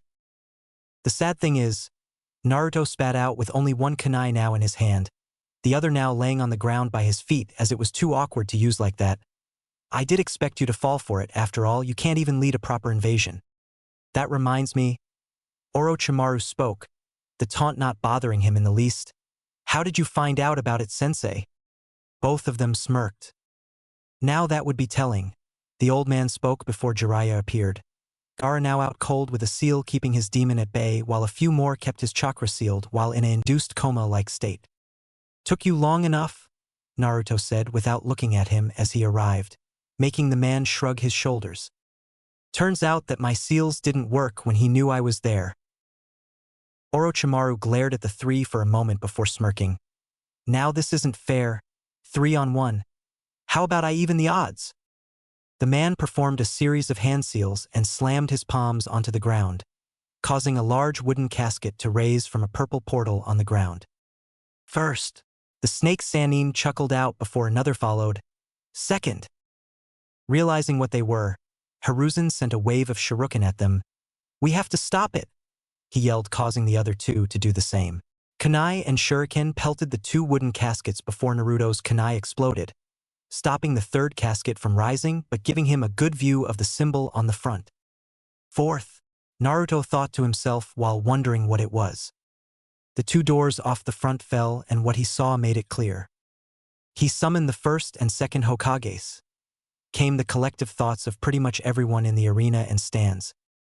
He nearly summoned the 4th.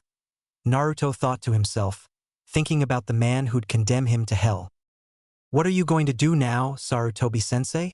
Orochimaru laughed as the caskets dissolved into dust, allowing him to place a kunai with a red tag into their skulls.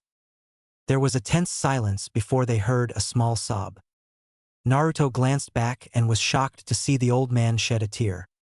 "Demon," Hiruzen ground out as he wiped his eyes. "They're just as I remember." "Old man," Naruto spoke as the two dead Hokages took a slow step forward. "Snap the fuck out of it, we all need you here. Don't let these puppets trick you. Orochimaru just wants to scare you." He really didn't know if it was them or not, but he needed to say something. The old man was the only one who had been able to defeat one back in the day, and neither him or the pervert would be able to do this alone. "You're right," the man spoke while getting himself together. "They're just puppets." By now the two Kages were running over, and the third stepped in front of Naruto while forming hand seals. Fire style, dragon flame bomb. Hiruzen's chest puffed out before he released an intense stream of fire that engulfed the first and second Hokages, stopping them in their tracks. "Water style, water wall," came the voice of the second before a large wall of water appeared out of thin air. He used water out of the air, Naruto thought as the fire vanished and the two continued to sprint, making it over in no time. The second Hokage first kicked Jiraiya aside before putting Hiruzen on the defensive, but the first set his sights on Naruto much to his worry. Jumping under a leg-sweeping kick, Naruto staggered back as a back fist follow-up connected with his chest and lost his footing before being kicked in midair. "Too fast," he thought as he was quickly beaten and knocked into a wall. Grimacing, he looked up to see the second Hokage holding the other two off despite them trying to help him, while the first Hokage approached with a kunai. The kunai he dropped on the ground before. "Go back to hell," he growled out with a bit of blood dripping from his mouth before making a half-seal, thinking Kami that seals could be remotely detonated or timed. The kunai exploded, sending the first Hokage flying off to the side as his arm and leg were destroyed. "How surprising," Orochimaru spoke as he appeared by Naruto and kicked him in the face, the force snapping his head around as he skidded across the ground. "Who would have thought that a brat like you could do that?" Naruto coughed, spitting blood onto the grass below him before Orochimaru appeared next to him, towering over his body and staring at his back. "Such a waste, you could have been a great ninja, Naruto-kun. Too bad I have to finish you before you grow into an even bigger threat." He heard the sound of a blade being drawn, but where had the man gotten it? "Naruto, no!" The teen gasped as a blinding pain in his back flared before it continued through him and to his front. The pain lessened but only slightly before a foot turned him onto his side, allowing him to see Orochimaru smirking at him while holding his sword, the legendary sword of Kusanagi that now dripped with his blood. "You look just like your father, Naruto-kun," Orochimaru continued to say before sneering. "How I hate that man." He stabbed the blade into Naruto's torso again, this time leaving it there and turning away to smirk at the Hokage and Jiraiya, who watched with horrified eyes. Naruto looked at the blade with wide, unfocused eyes and an open mouth, coughing more blood than before as his hand slowly touched the blade. But he could do no more and slowly let his head drop back, holding the blade limply while staring up into the sky with his beautiful blue eyes. "So you're just going to give up?" Naruto opened his eyes to find himself floating in an endless sea of white and unable to move as a young girl behind him spoke. That voice. "Really, Naruto? I thought that you'd never give up.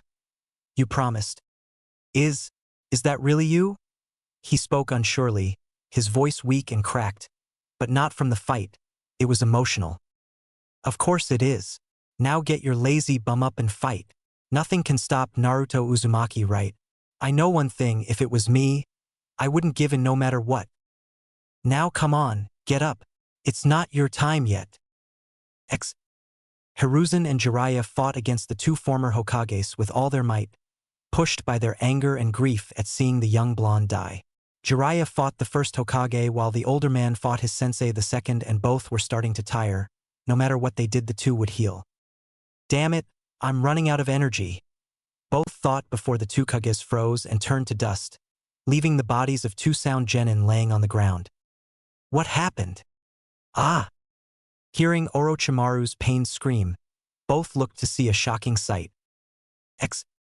Opening his eyes and letting out a pained gasp for breath, Naruto's fist sight was that of the pervert and the Hokage slowly losing their fights. I have to help them, he thought, focusing on them instead of the pain. But the two Kages heal every wound. Then it hit him, Orochimaru must have been the reason. Take him out and they fall as well. The pain of the sword through his gut reminded him of his situation, so he did the only thing he could. He grabbed it and began pulling it out. Spurts of blood came from the wound while the one above it just continued bleeding, adding onto the pool below him. But thankfully, the sword wasn't too deep into the ground, so he was soon free of it and able to crawl to his hands and knees. With the Kusanagi in hand, he used it to help himself up and slowly but silently staggered towards the back of the Sannin. With each step, blood poured from his wounds to the point where pure hate and determination to kill Orochimaru had to be the only thing keeping him alive. Taking aim, he readied the blade and rammed it through the man's back, eliciting a scream of pain as the blade easily cut through the man. Just die, you piece of shit, he screamed out, blood no coming from his mouth as he used his free arm to wrap around his neck. Orochimaru struggled against the death grip the blonde had around his throat, unable to force him off. I killed you, the man hissed out while fighting against him. Releasing the handle and using his body to keep the blade in the struggling man's back, Naruto reached into his kunai pouch, grabbed one and swung his arm around the Sannin's side, jamming the explosive blade deep into the man's torso. Well, if I die, I'm taking you to hell with me, he choked out before the explosive went off. Back again, huh, Naruto-kun? Ever so slowly, Naruto opened his eyes to once again come face to face with the endless void of white. You, am I? The little girl giggled from behind him. Of course not, silly. We're just in limbo. I told you before, didn't I? It's not your time yet. Kami-sama doesn't have a place for you just yet. Then why are you here? He questioned softly, closing his eyes as all he saw was white, still unable to move as he seemed to hang in mid-air. Small, slender arms wrapped around his waist as a head pressed up against his back. Because I've missed you, silly. Kami-sama, yet me come keep you company while you're here. I see.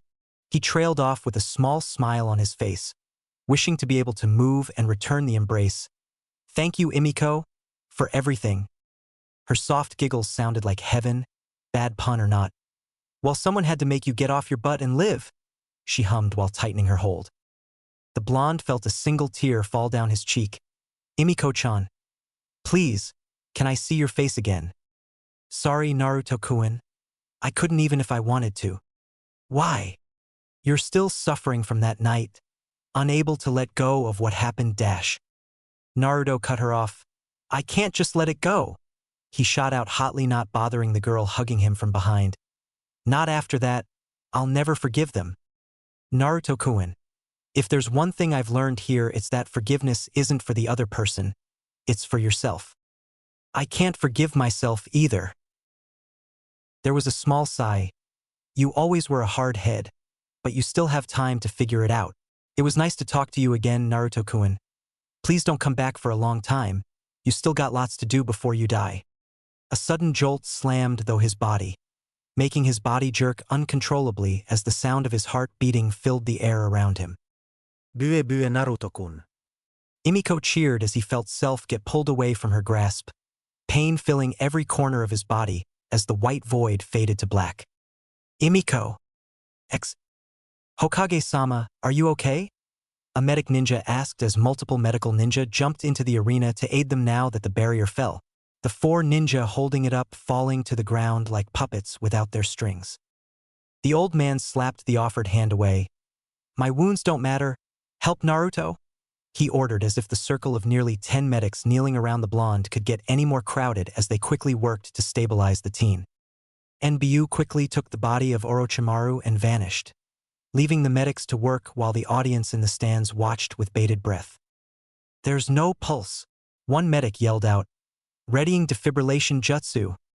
The medic's hands started glowing as each medic quickly took their hands away from the teen, as the shock would also hit them if they were connected. Clear. The teen's body jumped with the current straight to the chest. Still nothing again, and clear. Another medic checked the heart and nodded. We have a pulse. The blonde's eyes snapped open as he took a breath, spitting blood a few inches up into the air as he looked up into the sky, not even registering the blood that fell back onto him as he whispered out a single name. Emiko. Quickly! Another medic yelled out, his uniform different from the others to signify him as a higher rank. Stabilize him for transport, we need to get him to surgery now. His lungs are filling with blood. The sword must have punctured one. Emiko. Damn it. Someone sedate him. Once again, Naruto felt his body go numb before falling into a world of darkness. With the invasion over, with pretty much no collateral damage done to the village itself, Hiruzen mainly had to deal with what to do about Suna betraying them. Upon capturing Temari and Kankuro along with Gaara, whom was being held in a seal-induced coma, they learned a little information about why Suna broke the treaty, and he couldn't help but agree with their reasons despite everything. Their treaty stated that they would aid each other, but so far, Suna has been suffering as all the good missions went to Konoha. Even the Wind Daimyo was cutting their funding and sending missions to the Hidden Leaf. But to make matters worse, they did noting about it and allowed Suna to fall apart, making it child's play for Orochimaru to trick into fighting against Konoha. Days later, a meeting was called by Suna's acting Kazekage, Baki, to reveal that the Kazekage had been murdered on the trip to Konoha and Orochimaru had done it to continue manipulating them. In the end, he was still debating on what to do as punishment against Suna, as such a betrayal wouldn't go unanswered. He wasn't going to allow the council to choose, especially with Danzo, seeing as the man would push for war in just about anything. But right now, Hiruzen was inside the military hospital, walking towards the ICU where Naruto was being held as he was healed. It had been a few days, but the sheer amount of damage done to him would take weeks to heal, even with the fox inside of him working overtime. "Oh, Hokage-sama." The head doctor spoke as he spotted the old man walking towards him. "Here to see Naruto-san? I was just on my way to check on him." He nodded and both went to the room where they found the teen laying on top of the bed in a pair of loose cotton shorts. They usually gave them gowns to wear, but with the nature of his injuries they wanted to keep his bandages out in the open so that they could change them every now and then.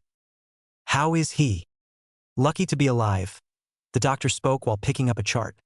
Multiple broken bones, ruptured organs, 2 stab wounds, one of which pierced his lung.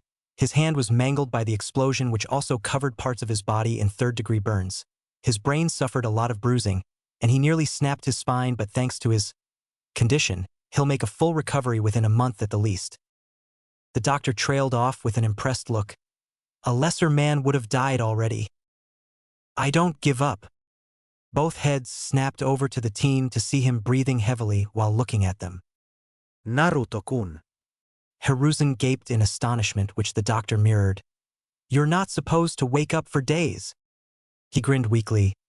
"You know me, old man, I don't like being in hospitals." "Well, that may be," he smiled back at the teen. "But I order you to stay here and recover, Chūnin Uzumaki.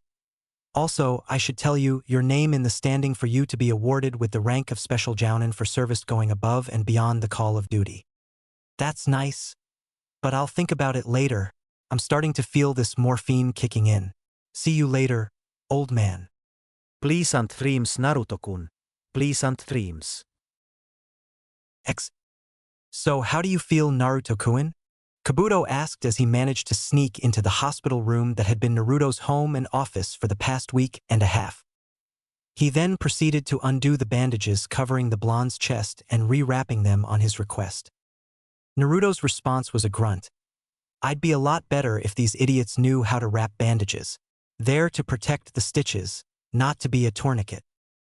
Kabuto silently agreed but tried to start a conversation. "Anko-san has tried to break in to see you for the 6th time, I believe. Also, you've been the talk of the village, taking down Orochimaru, nearly dying to do so. I wouldn't be surprised if you had a fan club by now. Oh, and apparently you're going to be given the bounty from Orochimaru, his sword too, since you're the one who killed him. The Hokage's waiting until you return to active duty first before you get them, though." "Don't sound so bad," he mused. "It may be the drugs talking, but I don't see the problem with having a group of devoted, yet still slightly creepy girls willing to do everything and anything I ask." He neglected to mention the stalking, the stealing of underwear, peeking and taking pictures as he left the shower, trying to snip and worship pieces of hair, And lastly, the eventual insanity caused by unrequited love that turned a fangirl into a rapist lunatic who tried to rape and kill him screaming, "Why don't you love me?" as she stabbed into his bound and gagged body over and over again before slitting her own throat. So how's that possible candidate coming along? Naruto continued as he laid back, the bandaging now done correctly. Yes, well, I've managed to contact her. She's suspicious but interested. She's requested to speak with you, but seeing as you're busy, I've gotten her to agree to wait until you're released and back to fighting form. Oh, and her name's Yakumo Kurama. How she managed to sneak past the ANBU guards who already knew that she would try to sneak in thanks to her previous attempts, he'd never know. But after the second week of annoying doctors, bitchin' nurses, and horrible food, he welcomed her with open arms. Especially when she helped him escape from the hospital and took him to his, or their apartment. Naruto, still wearing his shorts, huffed as he eased himself down on his couch. This was the sorest he'd ever felt in his life. He'd take a stabbing any day, but from what he'd been told, the explosion was what hurt him the most and was the primary source of his aches and pains. Oh, Naruto-kun. Anko sang as she came in with a steaming bowl of what smelled like ramen. Your personal nurse is here to feed you. Slowly turning his head, a tent formed rather quickly in his pants at the sight of Anko wearing a short white dress with a red cross on the breast pocket as well as the back. From his position, he could tell that she wore no panties and that if she bent over, her entire rear would be shown to the world. As she got closer, his lowered position on the couch allowed him to see her freshly shaven mound. She smirked and sat next to him on the edge of the couch. Now, Anko mused while placing the bowl down on a coffee table and rubbing the tent of his shorts slowly. You have to eat lunch before we move on to dessert. If it was anything other than ramen, one of the only things he loved as he played a fool and still did love to this day, he'd have to disagree. So he allowed her to spoon-feed him, enjoying the feel as she'd lick any of the broth that spilled onto him off. Thank you, Naruto-kun, she said to him suddenly as he finished eating. For killing Orochimaru, She launched into a story about how her life had been hell due to Orochimaru being her sensei, how people distrusted her because of it and hated her. Orochimaru had been that one thing that always haunted her, and he set her free of the curse mark that she wore on her shoulder. She was cut off when he pulled her close, ignoring the pain as he did so, and kissed her. Not the lustful kiss they normally shared, but a real one between those who cared for each other. As they broke the kiss, Anko laid half on his chest with both arms between her and him, her hands resting just below his neck as they stared in each other's eyes before she shivered as a small breeze made her realize that her ass was completely uncovered. Naruto, let me thank you, she whispered before sliding down his body and towards his shorts. For everything. Hokage-sama, Naruto-san has gone missing from the hospital. Looking up from behind a foot-tall stack of papers, Hiruzen smiled at the Chūnin who reported this to him and waved him off. Don't worry, I know about it. What the Chūnin didn't see was that behind the stack of papers wasn't more paperwork, but his all-seeing crystal ball, which just so happened to show Anko showing Naruto her thanks for killing Orochimaru. Looking back down, he could have swore he saw Naruto glaring up directly at him through the crystal ball. Hey brat. Naruto inwardly groaned. What do you want, pervert? He questioned as he saw Jiraiya enter his apartment via the front door, which he could have sworn was locked by Anko after she left. Today made it exactly 1 month since he was put on medical leave after what happened in the Chūnin exams. You look relaxed. Must be all that rest you've been getting. He saw the strange look Jiraiya had but pushed it aside. Surely the man didn't know about his relations with Anko. You still didn't answer my question. What do you want? And why did you break into my apartment? The white-haired Sannin smirked. Because I could. No door can stop the great toad sage. But I came to ask if you want to come with me. I'm gonna find my old teammate, Tsunade, and bring her back to the village.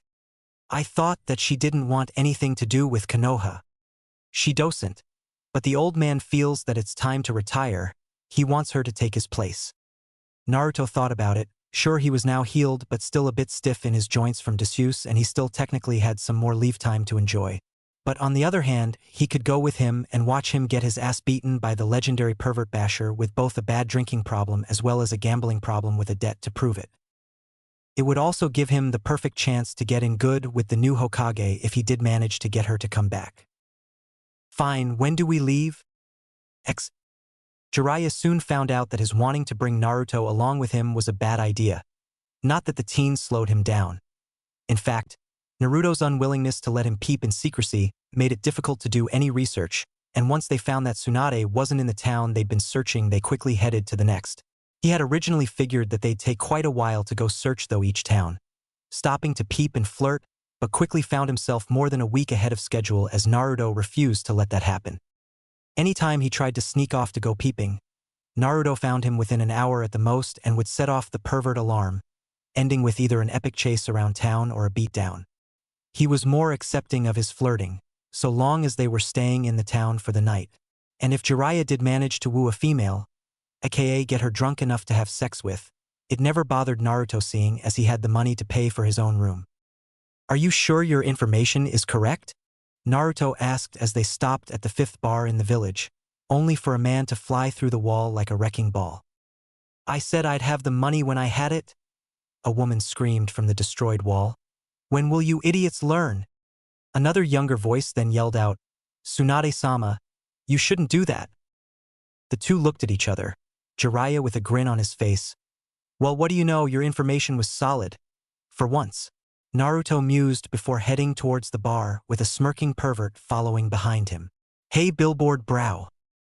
Sakura's eye started twitching as she heard her one-time friend, turned rival, call out her nickname in the middle of a busy street in the shopping district of the village. Turning to glare at the blonde, she replied with a growl, "What do you want, Ino pig? Have you seen Naruto?" That caused the pinkly to calm down, taking her mind off of the nom she'd been called as she thought about her once upon a time teammate. "No, I haven't. He was transferred off the team, at least that's what Kakashi-sensei said." She spoke while looking down at the road. No longer could she find it in herself to call him an idiot or think about hitting him, not after what she saw. The more she thought about it, the more it hurt. She had always called him names and degraded him over stupid things, believing that he'd never become a good ninja in 100 years. Yet, she saw him fight Niji, the rookie of the year in the graduating class before them, and win. Then she saw him fight alongside the Hokage and nearly die. Compared to that, she knew that she'd never measure up to something like that. There was just no way that she would be able to even claim to have done something as amazing and terrorizing. When she saw him take down the first, she'd been shocked and started to cheer.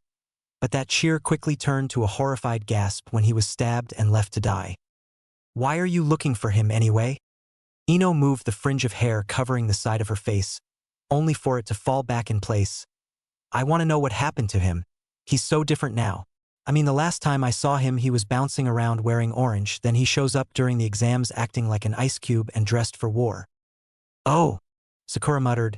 "Well, I haven't seen him, actually. I haven't seen him for a long time after we came back from Wave. He just disappeared until the exams. Sensei told us that the Hokage personally removed Naruto from our team until the exams for a classified reason."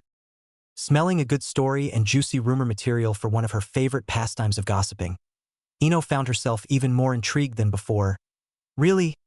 Well then, looks like I got some snooping to do. Wanna come with? It'll be just like old times."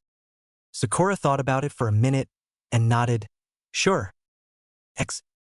"What do you want, Jiraiya?" snapped the irritable-looking blonde with narrowed hazel eyes. As Naruto sat next to the white-haired pervert, he found himself seated across from a dark-haired woman in a dark kimono, while holding a small piglet in her arms that wore a small red vest with white wrappings around its belly and a pearl necklace around its head. "Can't a guy come visit his teammate and say hi?" he asked, making Naruto inwardly sigh as he already saw that the man was beating around the bush.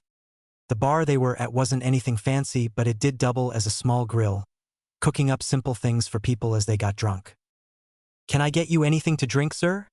questioned a man while looking pointedly as Naruto. As he was the only one without a drink, Tsunade was pouring herself sake out of a large bottle while Jiraiya joined in, producing a cup of his own from somewhere. The woman across from him had a glass of melting ice and a small bowl sitting in front of her, most likely for the animal in her arms. "Tea will be fine," he told the man before he left to get the order. He wasn't much of a drinker, so he wasn't going to get any sake despite being able to now that he was technically an adult. "Hey, who's the brat?" the female Sannin asked after downing another shot of sake and beginning to pour another. Jiraiya chuckled a bit. Naruto Uzumaki. Here's your tea, sir. Naruto didn't notice the widening of Tsunade's eye or the woman's across from him, as the man had distracted him momentarily. Thanking him, he turned back to them to notice that Jiraiya had pulled out a deck of blue cards and was shuffling them. The two went back and forth for a while, playing a couple games with Tsunade mainly losing or folding. Jiraiya finally told her that she had been chosen to be the Hokage since the old man wanted to retire. Again, but the woman wasn't thrilled. She even had the gall to insult the position and any who wanted to be the Hokage, saying that only a fool would take the job. So your great-grandfather was a fool? Naruto questioned with a low voice as he looked coolly at the woman. Your great-uncle was the Hokage too, so was he a fool too? Her grip tightened on the cards. Jiraiya told me about you while we were looking for you. He said that your brother died dreaming of being chosen to be the Hokage. Was he a fool too? Shut up, you don't know anything, the woman hissed out with a glare. Naruto hummed, finishing off the tea and setting it down on the wooden table. I know enough, and the only thing that old man Hokage was foolish about was believing that a dried-up old prune with a drinking problem and has every debt collector from every end of Fire Country on her tail could be a good Hokage. He frowned before standing up. I have better things to waste my time on besides this failed mission. I'll be training on finishing the Rasengan if you need me, pervert. The woman turned her sharp gaze to her former teammate. You taught him the Rasengan? Why set him up for failure like that? Naruto stopped with his back to them. That's the same question I think I'll ask the old man when we get back to the village. Why choose an old bitch like you and set Konoha up for failure? What did you say, punk? The blonde demanded as she stood, nearly knocking the table over as she did. You want to fight right now? Naruto smirked. Outside. Right now. Standing in the now empty street, Naruto and Tsunade stared each other down while Shizune, the girl in the kimono, and Jiraiya stood to the side. Tsunade-sama, please don't do this, the girl pleaded. Can't you two just talk about this? Shut it, Shizune. This punk wants to pick a fight, then he's got one. Me pick a fight? Naruto replied with a raised eyebrow. Is your old age catching up with you? You challenged me. Be careful, Tsunade-chan, the other Sannin warned. He's better than you think. The woman vanished and appeared directly in front of Naruto, flicking him in the forehead with a smirk of her own that snapped his head back and knocked him off his feet. But Naruto turned to smoke, making their eyes widen. Shadow clone? But when did he switch? Rasenkaze, announced the teen as he burst through the smoke with a glowing blue ball in his hand, thrust out towards her chest. Tsunade caught it and pulled his arm past her, pulling his whole body along as well and into her knee, causing him to lose control of the attack in his hand. But instead of bursting into nothing but strong breezes of wind in every direction, it all burst forward and carved a large oval-shaped spiral into the ground, which made the two Sannins gape in astonishment. Naruto fell to his knee gasping for breath while the woman just stood there, taking advantage. He quickly palmed a kunai and stabbed downwards only to be punted like a ball as the blade stabbed into the ground, just barely missing her foot. Just give up, punk. You can't beat me. She mocked him as he stood up, only to raise an eyebrow when he smirked over at her. Jiraiya's eyes widened. Tsunade jump. Her old training taking over, the blonde leapt into the air just in time for the kunai to explode with a human-sized fireball that scorched the ground and left a small hole where the now ruined blade lay without a handle. Exploding tags. She mused as she landed perfectly well out of the blast radius, which was impressive as she was wearing some heels.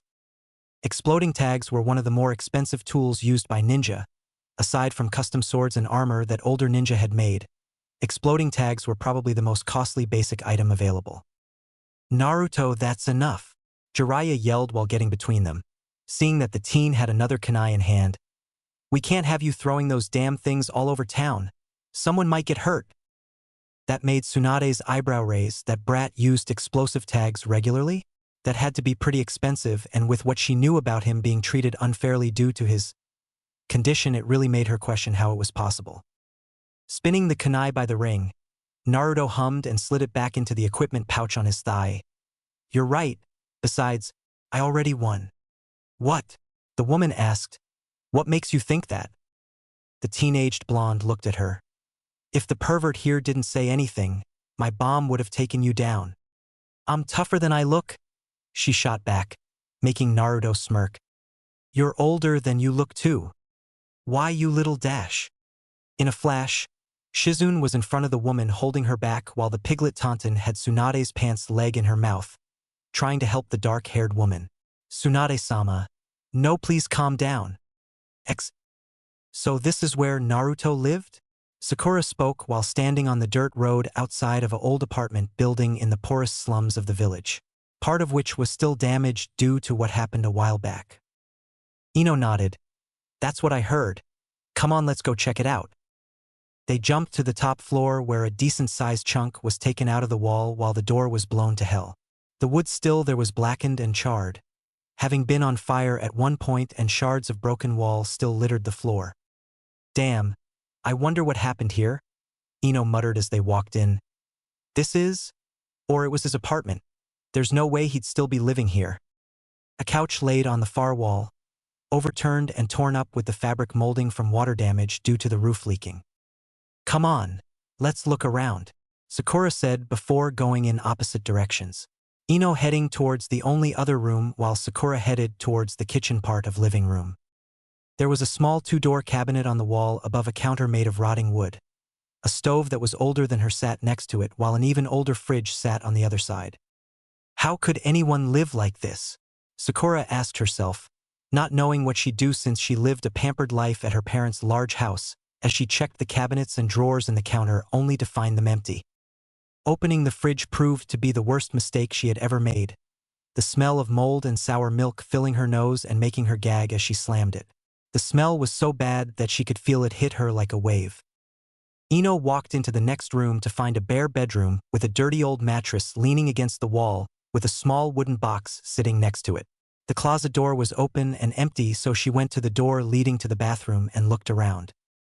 It was dark, so when she flipped on the lights, causing the single light bulb hanging above her to flicker on and off like a horror movie, she jumped back at the sight of roaches scurrying out of sight and shuddered. No offense to Shino and his clan, but bugs were creepy crawly and gross. Refusing to go any further in, she just looked at what she could see and saw what appeared to be blood dried on the broken mirror over the sink, in the shape of a hand print. Smaller spots were dried to the outside rim of the sink and were dark from age. How long has it been there? And why was it there for that matter? Naruto didn't know what changed Tsunade's mind about returning to become the 5th Hokage. At first he suspected that Jiraiya bribed her, but when a debt collector found her, Tsunade sent him running under the threat of bodily harm, officially killing that thought. But now he found himself laying on a futon in a small inn that they decided to stay in for the night. Jiraiya and Tsunade went out to drink, leaving the other three behind at the inn to do whatever, and since neither really knew each other, him and Shizune just went their separate ways. Hey Jiraiya, tell me about the kid, Tsunade spoke as they sat at the bar next to each other with their own bottles in front of them. The teen had been on her mind lately for some reason, and she found herself wanting to know more. After all, if she was going to be the Hokage, then she'd need to know her ninja, right? The pervert hummed into his cup. Not much that I can say right now, he told her, which really caught her interest. Everything except his standard file is classified now with S-rank clearance. Only the Hokage can read them, and he's planning on telling you personally, so I'm honor-bound to take what I know to the grave. Really? She mused, trailing off. While he couldn't tell her exactly what was there, what he did say was his way of going around the rules for her. S-rank clearance could only mean a few things. Either the teen's information was a dirty little secret of the village that their sensei didn't want anyone to know, which wasn't possible with the situation, or the information was classified for security reasons, like how ANBU were required to hide their identities from the public. And if it was restricted to Hokage's eyes only, then it meant that it was a very important secret, as even ANBU commanders and certain other trustworthy people could get access if they had to. A Hokage-only file was kept hidden away from the other files, and only the Hokage could know where. Yep. So what can you tell me? The man shrugged. He's a Chūnin, loves explosives, hates his former team dash. He hates his team, she questioned in surprise. How do they get anything done? Former team, I said. Former. Jiraiya told her while making sure that the word was heard. Sensei removed him from the team and only put him back in for the exams. He's been on medical leave since then. But I can tell you this, you'll be working with him a lot more than you will any other ninjas. Why? Usually a group of retired ninja handled the assigning of missions to ninja.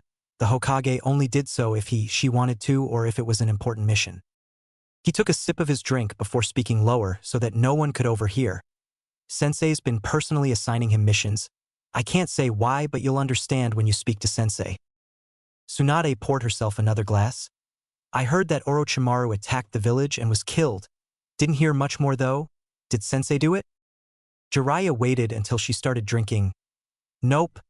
Naruto killed him. She spat the sake all over the bar, choking and coughing. That kid did it? She said in shock as she wiped her face clean of the sake. How in the hell did he pull that off? Well. Shikamaru looked up to where Ino was standing inside, muttering a troublesome under his breath. I don't know where Naruto is. I haven't seen him since the finals. He told them as they interrupted his cloud-gazing time asking if he knew where Naruto was, even though he would like to know some things about said blonde. Choji looked thoughtful. I didn't see him, but I've heard a rumor, he said next to his friend and teammate while holding a bat of chips. That scary lady from the second exam might know where he is. I heard that they've been hanging out together. That caused Ino and Sakura to share a glance. They were scared of her enough just from that one day and didn't like the idea of approaching her to ask if she's been hanging out with Naruto. No telling what she might do to them. Tsunade just sat there and listened to the story. At first it seemed unrealistic, something you'd see in a movie or read in a book, but Jiraiya swore on Ika that he was truthful and that if he was lying, he'd give up writing. Now if she knew anything about the man, then she knew that writing smut was his pride and joy in life, so he wouldn't ideally risk it if she did check his story later with their sensei. Naruto and Sensei fought together against Orochimaru, then against the second and first Hokages. The thought of Orochimaru bringing the shells of her family made her blood boil, but when Jiraiya told her about Naruto being stabbed and nearly dying made her anger drop. But the guy had somehow found the strength and got back up after pulling the blade out of his lower chest, sneaking up on Orochimaru to stab him before blowing both the snake and him up with an explosive tag. Damn Naruto-kun. Now that's what I call a man, she thought with her heart thumping inside her chest. Wait, she then said inwardly with a hint of shock. Did I really just think that?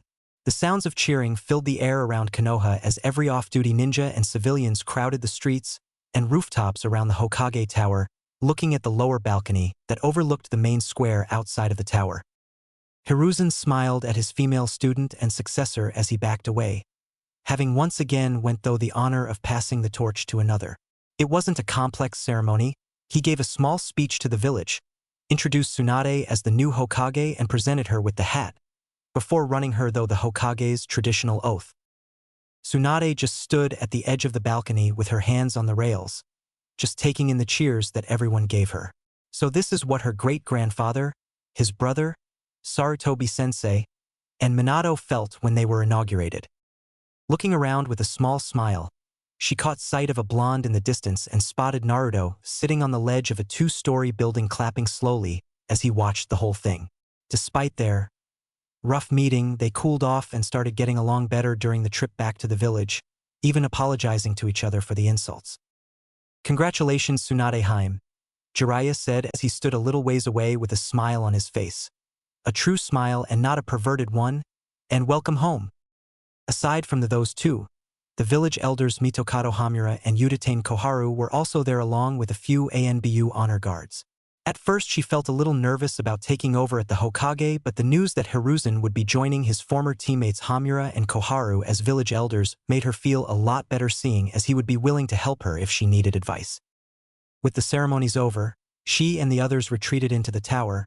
The ANBU went back to their duties as they were only supposed to join them for the ceremony, and the two old ninjas left after saying their farewells to the new leader of the village. But before anything else was said, Hiruzen tapped her on the arm. Tsunade-chan, let's go to your office. He started while getting a small chuckle from his slip-up. I still have some things to tell you about becoming the Hokage. Upon arriving to her new office, she looked around and studied the familiar room. It was quite large and round, with her desk sitting in front of 4 large windows made of thick panes of glass made to resist damage, while a pair of double glass doors were next to them which led out onto a small balcony. A large green couch was placed off to the side next to a few bookcases loaded with law books concerning village rules, laws, and regulations for just about anything in the village, everything from academy classroom rules to the regulation of tobacco, alcohol, and gambling. The dark wood floor was covered by a nice round rug in the center, but the main attention-getter was the 4 large paintings hanging across from the couch that depicted the previous Hokages in their prime. Her observations were interrupted by her past sensei as he activated numerous security seals that would seal up the room so that no one could listen in. He then opened up a hidden safe behind the bookcase, which could be moved like a door after the correct triggers and seals were deactivated. "You'll need to reset the seal," he mused as he gathered a small stack of files in his arms. "As the Hokage, this is your safe to use. Only you will be able to open it, or else the contents will be destroyed by traps." She sat down as he handed her the files and explained some things to her. The Uchiha massacre was one thing, for example, telling her how the Uchiha clan planned a rebellion to take over the village only for him to send Itachi to kill them all, leaving only Sasuke alive. Numerous secrets were told to her that day before they got to the newest addition to the Hokage's files, the one that she was most interested in. Naruto Uzumaki's file. Not only that, but said file was attached to another labeled Red Cell via paperclip. "Red Cell?" she asked before flipping it open. "What's this?" Her question made Hiruzen chuckle. Red Cell is the codename for the village's newest covert division, the KDSCD, or Konoha Defense and Security Coordination Division, commanded by Naruto himself under your direct authority. He's the commander to his own division. Well, it's only a 2-man group right now, he mused before shrugging. But he's allowed to recruit others if he finds a suitable candidate and you approve. Anyway, Red Cell's purpose is to stage covert attacks on village targets to test security and find weaknesses. As the Hokage, it's now your job to assign him and his soon-to-be unit a target. So far, he's staged nothing but successful assaults on an ANBU barracks, the council chambers, and even on the Hokage manor. He managed to sneak in all those places? She asked in shock. The council chambers maybe, but ANBU barracks and the Hokage manor were highly secured. Don't underestimate Naruto. If there's a weakness in security, he can find and exploit it. She flipped through the mission reports in the file before going to Naruto's file. She looked at the picture of him and turned to the personal information section. Personal information. Name: Uzumaki Namikaze, Naruto. Age 13. Registration ID: 012607. Rank: Chūnin, recommendation for promotion to Special Jounin. Birthday: October 10th. Blood type: B. Ninja employment record. Academy graduation age: 13. Chūnin exam age: 13. Team: 7. Removed from team due to unfair treatment and negligence. KDSCD, codename Redkel. Jounin sensei: Hataki Kakashi, former sensei. Jiraiya, temporary. Teammates: Haruno Sakura, former teammate. Uchiha Sasuke, former teammate. Yakushi Kabuto, Red Cell, medic. Missions completed. D rank: 15. C rank: 1. B rank: 3.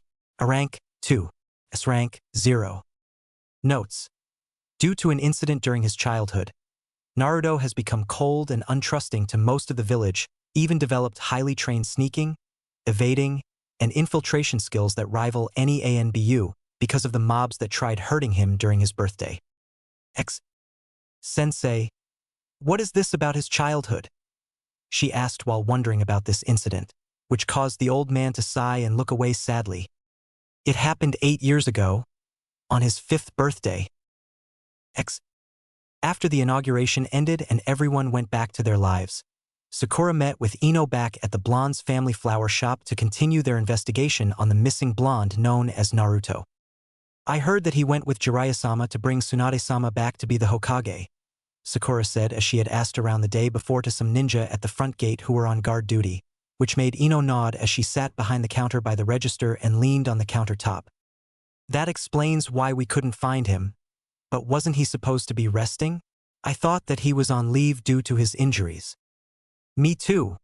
But no one knows where he lives anymore. He moved out of his old apartment after some kind of testing accident. Ino shook her head. We could always ask that Anko lady, she told the pink led only to shake her head. Never mind. I'd rather keep looking for a while longer before asking her.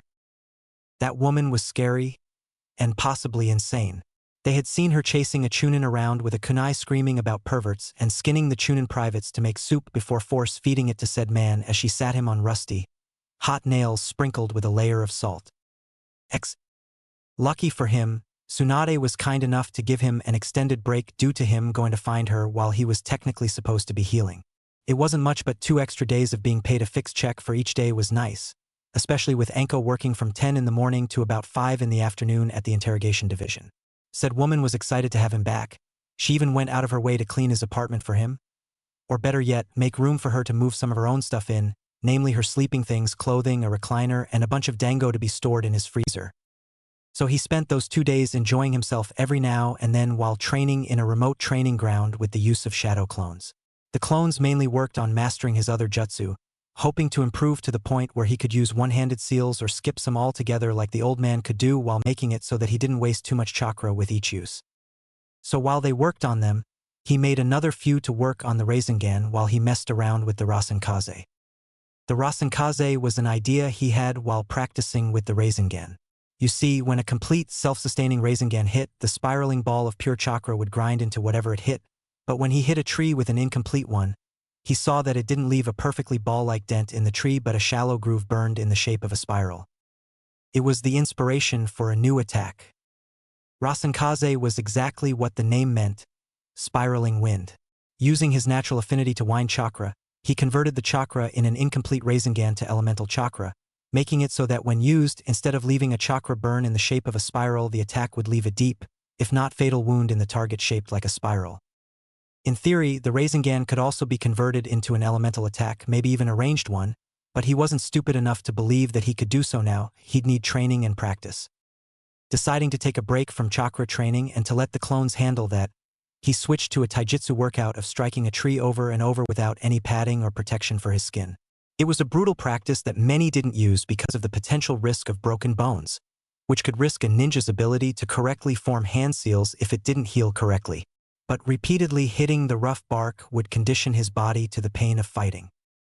Punches, back fists, elbow strikes, knee strikes, and kicks until his body began to ache and bruise, even bleed in some places as the rough bark peeled away skin. He wasn't wearing full equipment while he trained. He still had his usual pants and sandals along with the equipment pouch, but he left his vest at home, leaving him in a tank top that hugged his torso. Taking a breather, allowing the demon fox to continue healing him as it normally did, he soon got a visit from an ANBU. Naruto-san, Lady Hokage needs you in her office ASAP. The ANBU didn't even bother sticking around and vanished with the body flicker. Smirking, Naruto made a single hand seal and vanished in a puff of smoke much like the ANBU and quickly made his way to the Hokage's tower. The body flicker jutsu was usually seen being used by Chūnin and up, leading to a common misconception that it was a high-rank jutsu when in fact it was only a D-rank technique with only a single seal. People also believed that it was a sort of teleportation jutsu because the user just seemed to vanish, but it was really just allowing the user to travel distances at nearly untraceable speed. Landing on the roof of the tower, Naruto hopped off and onto a balcony outside Tsunade's office and tapped on the large window next to a pair of glass double doors that had been reinforced by seals.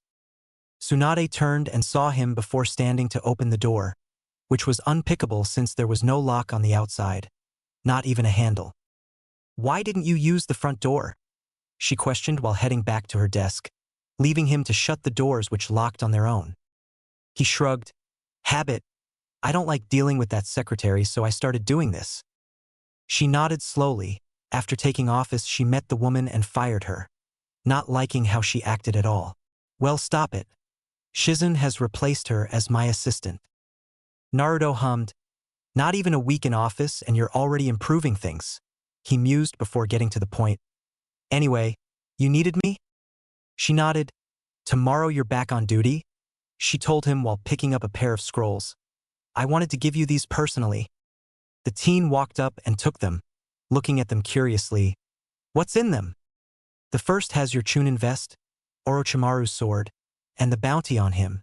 Since you killed him, both me and Sensei thought that you deserved them. Tsunade said while thinking to herself.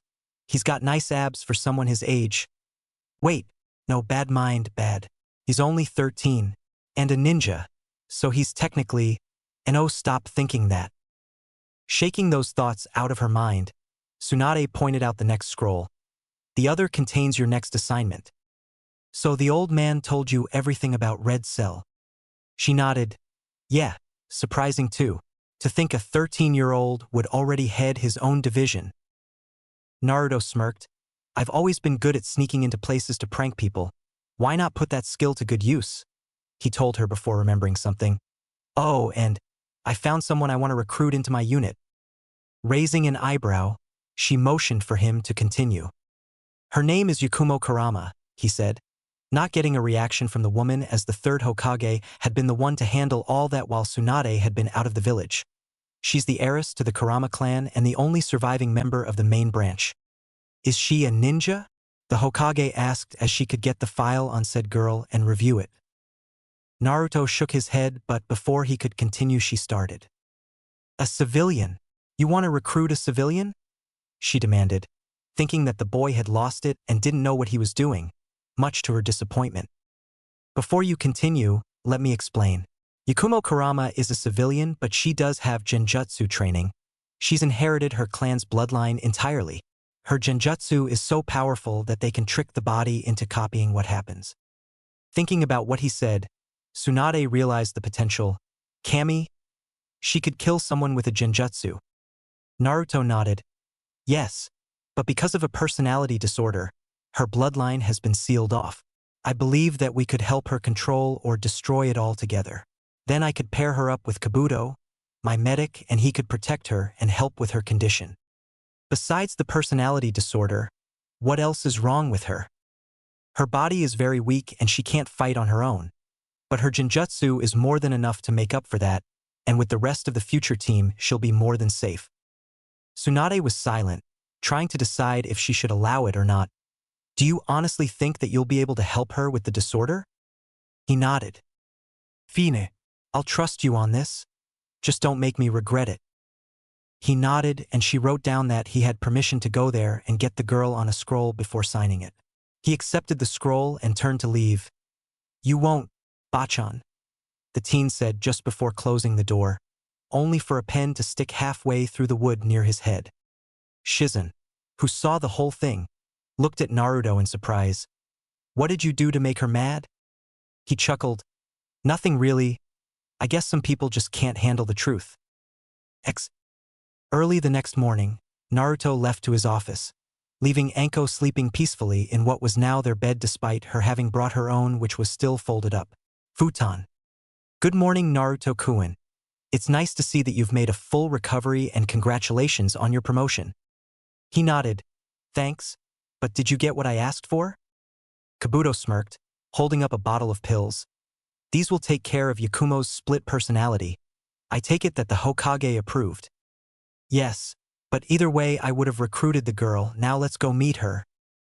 The pair quickly made it to the mountain where the future genjutsu specialist of Red Cell lived in her family manor and began the trip up the path towards it, only to be stopped by Anbu. But with the scroll from the Hokage, they quickly let them pass and they soon made it to the mountainside manor. The mansion was a bit strange to say the least and was made up of 3 wings. The center wing was 3 stories tall with the entire roof made into a deck with vibrant green houseplants growing on top. The right and left wings were exactly alike, reaching 5 stories high with vines growing up the walls around the manor. But before they could even reach the front door, a young girl opened it and stepped out to meet them. She was very pale, not Orochimaru pale but close enough. Her hair was light brown with her bangs held to one side by a small yellow bow. She wore a light purple kimono with a light red fishnet shirt underneath and stared at them with unfeeling brown eyes and a small frown. Yakumo Kurama. Naruto started as the 2 stopped a couple feet away from the steps leading up to the porch. I'm Naruto Uzumaki. Have you decided yet? Can you really help me? Looking to Kabuto, he nodded. Stepping forward, Kabuto took out the bottle of pills he had before.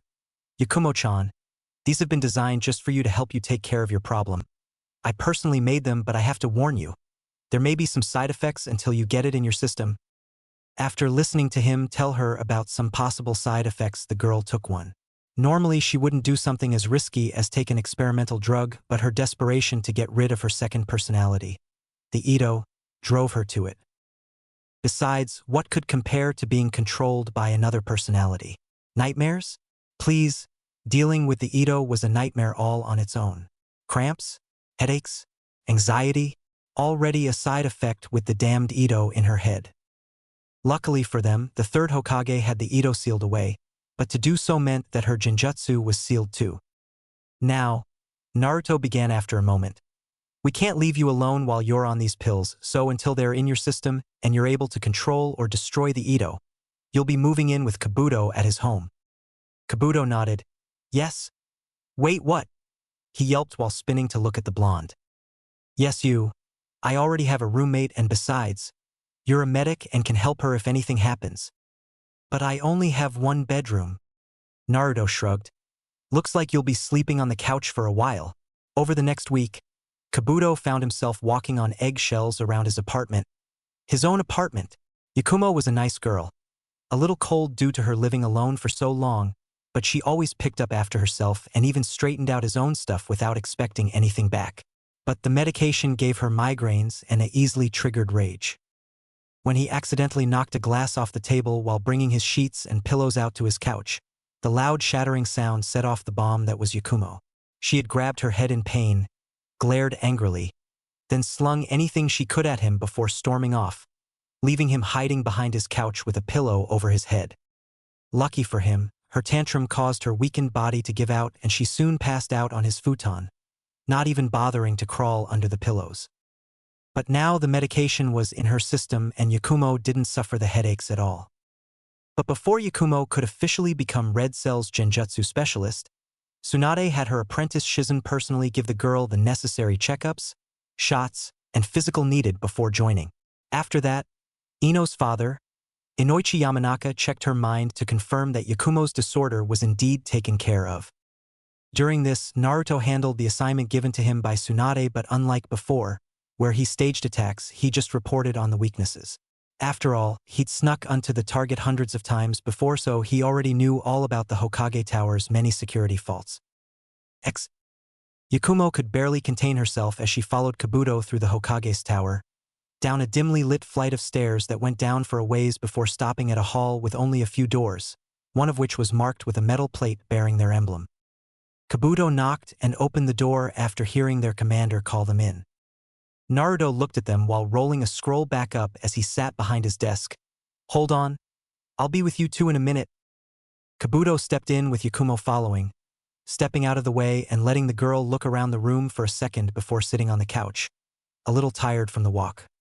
Finishing with the scroll, Naruto set it down before standing up and walking over to the resting girl while Kabuto leaned against the wall next to the door. Yakumo, you've been approved for duty and are now a part of the Konoha Defense and Security Coordination Division, codenamed Red Cell. Hearing this made her heart soar. Ever since she was a little girl, it had been her dream to be a ninja. But due to her weak body, she was unable to use taijutsu or ninjutsu. Hearing about a boy who could only use taijutsu, she hoped to become a purely genjutsu-oriented ninja and pleaded with her father to help her reach that dream. Of course, her father went to the Hokage and pleaded for him to help, and they came up with a plan. They hired a genjutsu specialist in the village to tutor Yakumo, but after a while, said tutor began to feel that she would be unable to be a good ninja. The tutor eventually refused to train her and told her to find a new path in life. Then the Ito manifested. Using this, the tutor had the Hokage seal her bloodline and chakra along with the Ito to prevent any accidents caused by the Ito using the power itself. Naruto picked up a different scroll and unrolled it, showing a storage seal which he unsealed to reveal a forehead protector. The Hokage would normally give this to you since you didn't go to the academy, but since we are a secret unit, I get to be the one to hand you this. As he handed it to her, Yakumo could feel her heart racing, thumping inside her chest as her dreams came true. So by the Hokage's orders, your Herbie granted the rank of Genin, and from now on, you only take orders from the Hokage or me. Closing the scroll, he handed it to her. This contains your equipment, but don't wear the red cell vest in public. There should be some money there to buy the rest of your things before we start your training." She took the scroll and gave him a big smile. "Thank you so much, Naruto-sama." He gave her the means to live her dream and make it a reality, giving her a chance to do what she's always wanted. He was a saint, her own personal hero in a world of monsters. He smiled at her. "You're welcome, Yakumo, but before your training, we need to remove that seal on your powers. We'll be replacing it with a different one to help you control it, since you've had it sealed for so long. So follow us. We have a room ready to replace the seal." "You mean right now?" He nodded. "Yes, but I'm going to need you to take a sleeping pill. It'll take a while and even the slightest twitch can mess it up."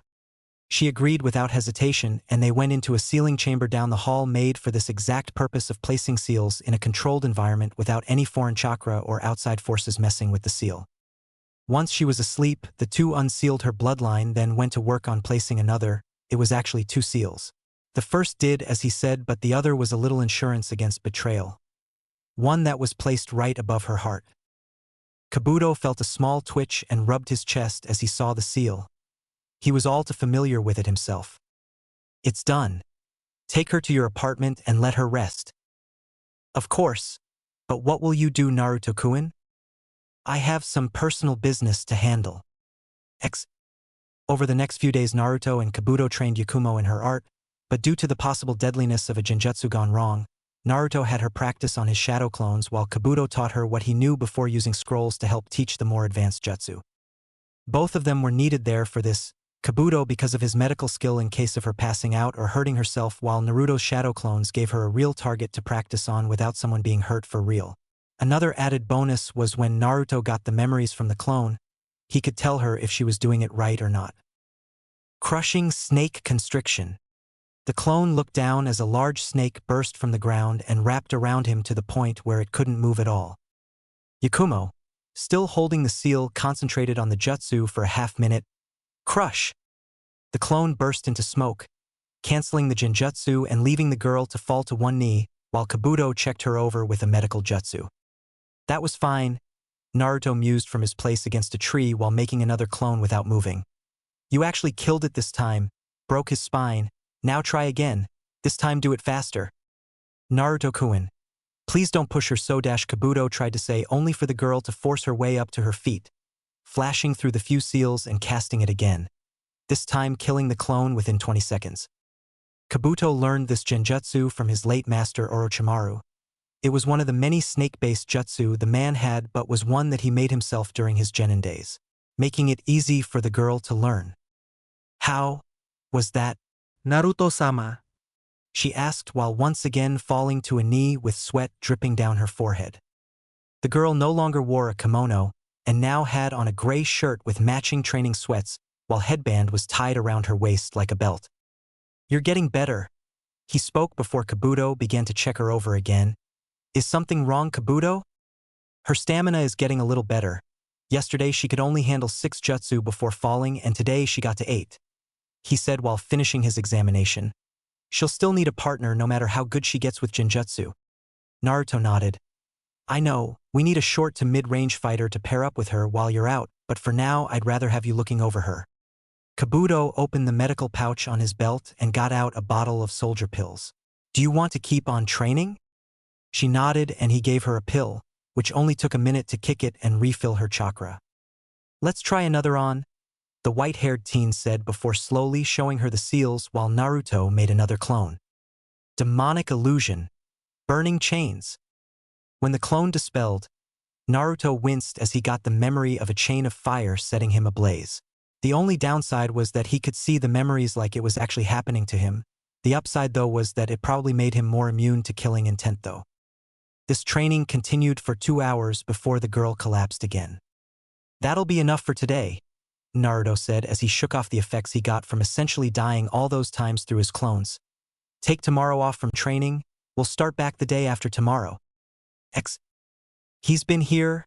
Kiba exclaimed as he sniffed around the forest clearing with his partner doing the same. "The scent's a few hours old, but he was here. There's 2 other scents here too. A dude and a girl." How Ino got Kiba to help her track Naruto. She would never know, but Sakura suspected that Kiba also wanted to know what happened to change the blonde boy so much. Despite the two being at odds most of the time, they had a strange friendship throughout the academy. Well, maybe friendship was a stretch, mutual agreement may be better.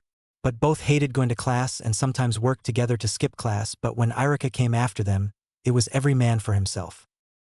"Can you still follow the smell?" the pinklet asked as the boy and his dog moved around the clearing with their noses in the air, sniffing around before stopping at a tree. "It stops here. It's like he just vanished." The two cursed, but this failure didn't deter them from their task. After all, this was the closest they'd come to finding him the whole time they've been looking. True, they could only look for the boy every now and then. Both had missions and Ino had a job with her family at the Yamanaka flower shop, so they could only do this every now and then. One would think that they would give up after coming up empty-handed so many times, but they didn't. If anything, it made them more curious than ever. "Damn it, we were so close," Ino huffed as she stomped her foot on the ground. "And we have a mission out of the village for the next week." "We do too," Sakura stated in a similar state of annoyance. "But we'll find him when we get back."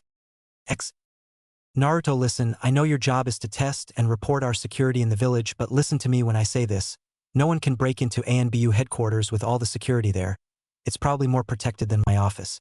I don't need any trouble now, especially with the representative of the Fire Lord coming to the village. I've already increased village security everywhere, so there's no need for it.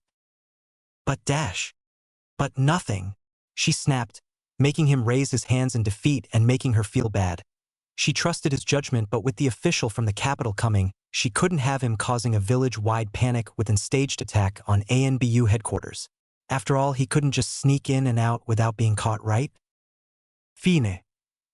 He spoke with a cold tone that showed his feeling about being brushed off. But I plan to say, I told you so, when and if something happens. She couldn't help but frown sadly as he left. She didn't like him being mad with her, but couldn't help it for now. She also got a bad feeling deep in the pit of her stomach that something bad was about to happen. So wait. Yakumo started as she sat on the couch in their commander's office. The Hokage said not to go with the mission? Sitting behind his desk, Naruto nodded while Kabuto was busy writing things down on a clipboard. Naruto-sama, if she said not to, then why are we still doing it? Because she's letting her pride get in the way, he mused while flipping through a file. She believes that just because she's the Hokage that she knows best, and so we're going to show her that she's wrong. How? He chuckled. By stealing the ANBU operative registry. Yakumo blinked. What's so important about that? The registry contains the registration numbers, names, and other information on every active ANBU in the village. The ANBU commander has the original, and there are no copies at all. He told her before Kabuto spoke up to add his 2 cents. If the registry ever fell into enemy hands, then their families would be in danger. ANBU are assigned only the most important and dangerous missions, so it's one of the most guarded things in the village. Add the fact that we have 6 days to set this up. We need to get to work, Naruto stated as he popped his neck. In 6 days, the official from the capital will be here. I want this done by then. Do you have a plan? The blonde teen's smirk was more than enough for an answer. ANBU headquarters was one of the most hidden places of the village. Only ANBU really know where it is, along with the Hokage. Luckily for us, I've been there before with the 3rd Hokage when I was little. Under the cover of night, Kabuto landed on the rooftop of Konoha's infrastructure archives with Yakumo on his back with a genjutsu over them both that hid them from sight as they stood near a roof access door. Kneeling down, he let her off and looked around. There were a few people walking on the streets below, but the genjutsu completely covered them and made them impossible to see or hear. You ready? He asked lowly despite being hidden under her genjutsu. The girl nodded and Kabuto handed her a balaclava, a ninja's version of the civilian ski mask, before putting one on for himself. Both now wore their all-black uniforms with their equipment. Kabuto's was made to be extremely mobile while carrying any medical equipment he needed along with weapons, while Yakumo's was extremely light as not to stress her body too much, while still offering the maximum protection against damage. The first thing we need to take care of is the blueprints of the building. You'll find them in the infrastructure archives. You'd think that they'd keep things like that hidden in a better place, but they don't. It's not really guarded, and the main security is locks and a silent alarm system. Overload the panel and the alarm will deactivate. X. Next to the door was a metal box locked with multiple seals. They had no way of opening it without sounding the alarm, so they had to overload the circuits in the box, causing them to shut the alarm system down. Placing a seal tag on the panel, he ushered Yakumo back before it glowed and began to spark before stopping without any real fanfare like in the movies. "Okay, it's down. Just keep the genjutsu up, all right?" he said while finding his lockpicks and starting on the door, which was much simpler compared to the alarm. They must have thought that the alarm would be more than enough to keep the place safe. Those seals were chakra disruptors used on captured ninja to discourage them from trying to mold chakra by shocking them with their own chakra buildup. Placed on a box locked with seals running on chakra, it created a powerful shock that fried the wires and circuits inside. X. When you're inside, all the security should be down and you'll be able to get into the archives. I've looked up the building and I'll write down the files you should take. But when you have them, take a few pictures and put the papers back. We don't want anyone to know about this. X. Sitting next to Yakumo on the couch, Kabuto looked at his commander while nodding. "Easy enough. What about you?" "I'll be setting up the last operation." X. To be able to move around ANBU HQ, I'll need a ANBU mask and not one of those cheap copies they sell to kids. I have to get an active duty one, and the only way to do that is to take it from an active duty ANBU. Now, usually you wouldn't be able to find out who's an active duty ANBU, but a few years ago I met one and learned his name before finding out that he also liked ramen. X. Koji rubbed his head as he walked under the banners leading into the Ichiraku ramen bar and sat down, tired and hungry after a long day of work. "May I help you, sir?" The cute girl he'd become accustomed to seeing every time he came here asked with her usual kind smile. "Ah, let me get a miso and pork ramen, please," he replied with a smile. Suddenly party poppers went off, throwing confetti all over the bar and nearly making him jump off the stool in shock. Like a frightened animal, his head snapped over to the girl, only to see both her and her father standing under a sign that read, 1,500,000th customer. "Congratulations!" I am squealed as she clapped her hands excitedly, while Tucci clapped at a more calm speed.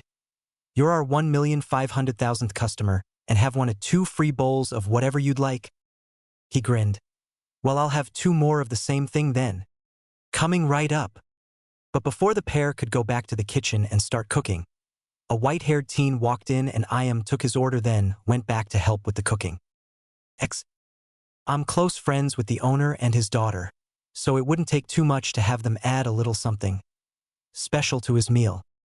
Ayam looked at the blonde in shock as she looked at a small glass bottle of clear liquid he'd given her. Naruto what if dash? Ayam-chan, please do it. I promise you nothing will go wrong. Just add this to his ramen and act normal. I've already talked to Tucci and he's agreed to help, but I still need you too, he told her in a slightly pleading voice. I've already promised to pay you both for helping. This is very important and you're the only ones I can trust with it. Ayame-side, fine. I'll do it for you, Naruto-kun. He wrapped his arms around her in a tight hug. Thank you, Ayam-chan. This has to be the last operation before breaking into ANBU HQ. The drug will put Koji out for at least the next day with a bad case of flu and a stomach virus. Kabuto, you need to be there when he starts getting sick. Damn, this is better than ever. Koji spoke out loud as he finished off the second bowl and started on the third with gusto. Ayam smiled. Thank you, sir. It's a new secret recipe. By the time he finished the third one, Koji sighed at the feeling of his full stomach before standing up, paying for the one that wasn't free. Well, thanks for the ramen and dash. His gut made a loud grumbling noise, causing the girl to look down at the source with a small blush. Oh, sorry about dash. The sound came again, but this time with a sharp pain that made him stagger and hold his gut. Man, I must have caught something. Well, there is a bad virus going around. Kabuto spoke up, making himself known as he stood up and walked over. I'm Ken, a medic ninja, he said while lying about his name. The sound of his upset stomach roared again, making him groan. Damn, you must have gotten the worst of it, Kabuto told him with fake sympathy. Do you need help getting home? Please. I've already taken care of the uniform and sword. The only thing I need to take care of now is a little diversion. X. Naruto looked around as he hid himself in the darkness of an alleyway wearing a standard fitted ANBU uniform. Fitted black pants and sandals with a single thigh pouch on one leg, while he had a sleeveless shirt underneath a silvery gray armored vest. Over both arms was a long black glove with a lightweight steel arm guard that stopped at his elbow while the other end extended to his wrist. But underneath each glove, he had bandages wrapped up past his shoulders to cover up the fact that he didn't have the ANBU tattoo. Seeing that no one was around, he reached into his pocket and pulled out a small radio that he attached to the strap over his shoulder blade that kept his vest from falling and pulled a small earpiece from its side. "It's almost time," he said lowly into the microphone collar around his neck, designed to catch every muttered word he said so that he didn't have to talk loud and be overheard by nearby enemies. "Are you sure they'll come through?" Kabuto's voice came from the other end, which made him smirk. "Don't worry. They'll keep their end of the deal." Turning to where a standard ANBU short sword was leaning against the wall, Naruto picked it up and secured it to his back by the strap before squatting down again to watch the normal-looking building. For the next few minutes nothing seemed to happen, but suddenly he saw a bunch of blurs taking off in one direction. "Looks like ANBU have been alerted. It's time." Stopping just long enough to grab the ANBU mask from his belt, the blonde slid it over his face and vanished in a puff of smoke. "This list may grow in time." X. Hanging from the ceiling, Naruto let a passing ANBU sentry walk on by before dropping to the floor as he went out of sight. Usually they would be able to sense him, but what Jiraiya didn't know was that he took more than a few of those seals that hid his presence for himself, and so far he's had to use 2 of them. He didn't want to be seen too closely by any other ANBU because they all knew each other to some extent. The mission would be over quickly if one recognized the mask and tried to joke around with who they thought was the real ANBU member that owned said mask. "Kabuto, I've reached the commander's office." He spoke as he picked the lock with ease and stepped in. "How are things outside?" "Your little distraction worked perfectly. How you got the 3rd Hokage's grandson and his friends to help, I'll never know." He smirked as he found the hidden compartment in the office wall and pushed the small button that opened the false section of stone. "He'll do anything for a little training and candy. I promised to teach him the basic academy jutsu and gave him a handful of hard candy." He mused lowly as he studied the safe he found behind the panel. 2 locks kept it closed, and by the looks of it, it had one of those glass panel fail-safes that would prevent it from opening if tampered with too much. But he wasn't planning on breaking his way into the safe. Making quick work of the keyhole within 10 minutes, which turned out to be a special top and bottom tumbler system, Naruto then removed the mask over his face and pressed his ear against the safe while channeling chakra through his ear. The chakra enhanced his sense of hearing to the point where he could hear the soft click of the combination plates falling into place. "Looks like the ANBU are on their way back," Kabuto reported over the radio from his position outside, somewhere that gave him a good view of the area. Naruto grunted lowly and opened the safe where he found his target. A plain green scroll that lacked any identifying marks as it sat with a bunch of others. "Got the scroll. Now I just need to get out," he mused to himself while stashing it away in his pants, then putting on his mask. Checking his watch, he frowned and activated another seal to him from being sensed by an ANBU. Suddenly, he heard the sound of the door to the room being unlocked and cursed. "X. Naruto," Kabuto asked as he tried to contact the blonde. "Naruto, are you there?" A few minutes passed without an answer, and he started to think that the blonde commander of the unit had been captured. "Kabuto." A wave of relief washed over him. "Naruto, good to hear from you. I was starting to get worried. What happened?" The radio was silent for a moment before he heard a grunt over the line. "The ANBU commander showed up when I was still there." "Are you okay?" "I'm in a tight spot right now, trying to make my way out through the air ducts." X. Standing in her office, Tsunade shook the official's hand over her desk as he introduced himself as Dashi. He wore official red robes bearing the Fire Lord symbol and reminded her of her sensei. Dashi had long gray hair with a large balding spot on top, while the side and back were well over a foot long. He also had a trimmed beard that matched his hair in color. "Congratulations on your appointment as Hokage, Tsunade Dano," The Fire Lord sends his regards and expresses his sincerest apologies at not being able to be here in person.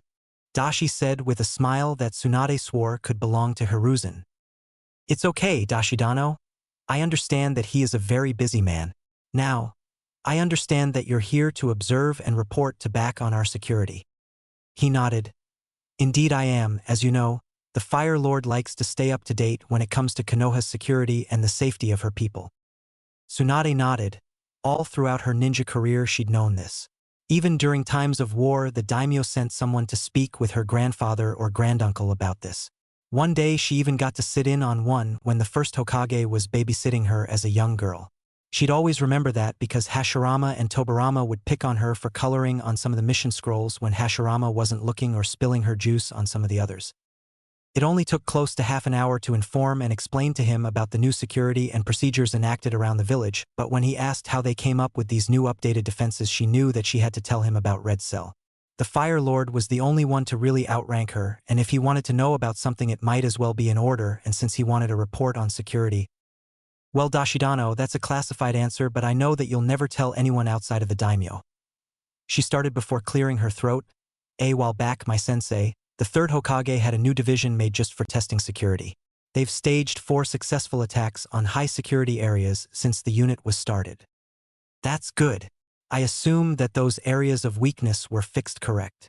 Dashi spoke before getting a nod from the blonde. Well then, could I meet the commander of this unit? I'm sorry, Dashidano, but his identity has to be kept a secret or else dash. She was cut off by a shout from a male. Hey, you can't go in there. Watch me. A small struggle was heard before they heard Shizen call out, Wait, Tsunade-sama's in a meeting. But she was ignored as the door flew open, revealing Naruto in his usual ninja outfit as he strolled in with a scroll in his hand. Shizen looked around the door frame from behind the blonde with the apologetic look on her face. I'm sorry, Tsunade-sama. I couldn't catch him quick enough. The Hokage sighed and waved the younger woman off. It's fine, Shizune. I'll handle him. She then turned to stare daggers at the younger blonde. I'm in a meeting, Naruto, what is dash? He cut her off by tossing her the scroll and telling her to open it. She unrolled it to find a single seal on the paper and channeled her chakra through it, causing an item to appear in a puff of smoke which caused her eyes to widen. There, sitting on top of the scroll was a 2-inch thick binder with a plain green cover holding well over a couple hundred pages. Naruto, is this what I think it is? He nodded. Yeah, it's the ANBU Operative Registry, straight from the ANBU Commander's office in the heart of ANBU HQ. You broke into ANBU headquarters. She mumbled with wide eyes as she opened the binder to the front page and seeing the personal information of a random active duty ANBU. Yeah, I did. You said that no one could do it, but it was pretty easy to me and my unit, he told her while crossing his arms. Like you said before, it's my job to do things like this, so please take my word for it next time. Dashi looked at the blonde with a sudden look of realization. You're Naruto Uzumaki? At the blonde teen's nod, he continued. It's so nice to meet you, child. I'm Dashi, the Fire Lord's envoy. The Fire Lord asked that I send his thanks for your part in getting him to safety at the Chūnin exams and that if you need anything, he'll gladly try to help in return. Naruto gave the man a slight bow. Tell Daimyo-sama that I appreciate the gesture. Dashi smiled. I'll make sure he knows, but I'm surprised that a young man like you already has command of his own division. You must be a very talented ninja. Thank you, sir. Tsunade just sat there in a stupor. Naruto had broken into ANBU HQ, fucking ANBU HQ of all places. And not only did he steal one of the most guarded things there, but did it without raising an alarm. Had one went off, then she would have been the first to know before the village went into lockdown. The thought that he went against her will and did this crossed her mind, but she never really did order him not to go through with this in the first place, so she couldn't punish him even if she wanted to. Not that she did. When she finally snapped out of her funk, she noticed that Dashi was laughing deeply at something Naruto had said, but missed it as the older man spoke. Oh, Tsunade-dano, this young man is something else. I think that the Fire Lord can rest easy with him aiding you with the village defense. He spoke after calming down from his hearty laugh. We may even have to contract his help in the capital with our own security. "We'd be happy to help," she replied to him. "Glad to hear it, but I think I've heard more than enough to know that the village is in good hands. I'll even talk to the Fire Lord about increasing the village funding to include Naruto-kun's division. No sense in them spending their hard-earned money just so that they can do their jobs." With that, Dashi stood up pretty quickly for a man his age. "Have a wonderful day, Tsunade Dano. You too, Naruto-kun. I must be on my way." Watching the man leave, Naruto turned to the Hokage with a small smile only for it to vanish at her serious look. "Naruto-kun, I think it's time we had a little talk."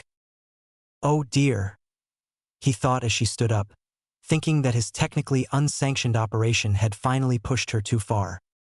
"You're constantly disrespecting me, your commander and Hokage. You've ignored me when I didn't want you to pull this mess with the ANBU HQ. Actually, you never told me not dash." He tried to defend himself only for her to punch her desk, making the wood creak and groan under her fist. "Shut it. I'm talking here. Let's see. You barged in on my meeting with a representative of the Fire Lord. Before then you assaulted one of the guards that tried to stop you from barging in on my meeting, and you ignored Shizune who tried to stop you." The woman listed off without ever changing tones, making him inwardly grimace. "I should demote you, remove you from the command of Red Cell, and maybe even have you court-martialed. But I have something a little better in my opinion." In a flurry of motion, she was standing and had her fist stretched out, making him close his eyes as he had no time to avoid her punch. Only the strike never came. Opening one eye, Naruto saw that she was holding the top of a paper in her hand and leaned back to read it. "Congratulations, Naruto-kun. You've been approved for the rank of Special Jounin." Hearing this made Naruto calm down. He'd been expecting a lot of things but not that. A punch to the head, a slap, screaming, flying paperweights, flying chairs, flying desks, maybe even a kick to the balls but not a promotion to a higher rank, a demotion maybe but not that. "I don't know how you did it, Naruto-kun, but you put the village in an even better position than normal with the daimyo. You even got funding for your division. Not to mention your perfect record with Red Cell missions. If anyone deserves this, it's you." Naruto was silent for a moment. "Well, say something. Special Jounins don't have to take genin teams, right?" Kabuto hummed lowly as he studied the thick stack of papers that he'd been given from his boss, checking over each paper carefully before he had to hide them away. So much value in a single sheet, the whole stack was a variable goldmine waiting to be mined. There was power in information that he knew, even his commander knew it. Flipping to another page, he chuckled, wondering just how much damage would be done if even a fraction of these were released to the other villages. With these papers, Naruto, his boss, could ruin lives and cripple the village. With these, he had the perfect insurance against them. Add to the fact that he had multiple files on the security flaws that weren't reported. He could easily have an enemy assassination squad deep within the village and no one would be none the wiser until it was too late. Best part of all, everyone still thought that his loyalty was unwavering, that the blonde was still the ever-faithful dog of the village. Everyone but him. Kabuto knew what monster lurked beneath that loyal facade. The same monster that held his life in the palm of his hand also held the lives of every ANBU and their families within his grasp. "You're a Special Jounin now too." That was all he heard after telling Anko about his promotion before she jumped him, hugging his head tightly with his face pressed into the valley between her breasts, while her legs wrapped around him. With her added weight and the fact that her legs restricted his movement, Naruto soon found himself on his back still pressed firmly between her breasts, while her legs remained locked around the upper part of his thighs. "That's so cool, we're both Special Jounin now," the woman continued to say, as if they hadn't just fell. "So what do you specialize in?" "You already know that I specialize in interrogation and information gathering."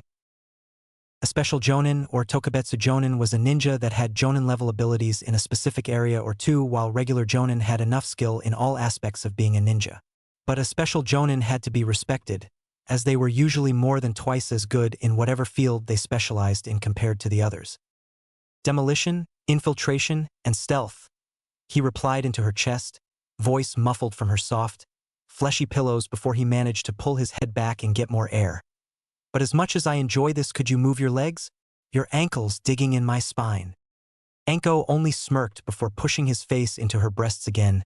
"But it's been so long," she mock-whined. You haven't played with my tits in days and dash. Yow! Jumping off of him like he had burst into flames, Anko gaped at him and held her left boob. You bit me! She gasped out while looking down at her injured globe, which showed a reddening bite mark around her nipple through the fishnet shirt. You tired to smother me?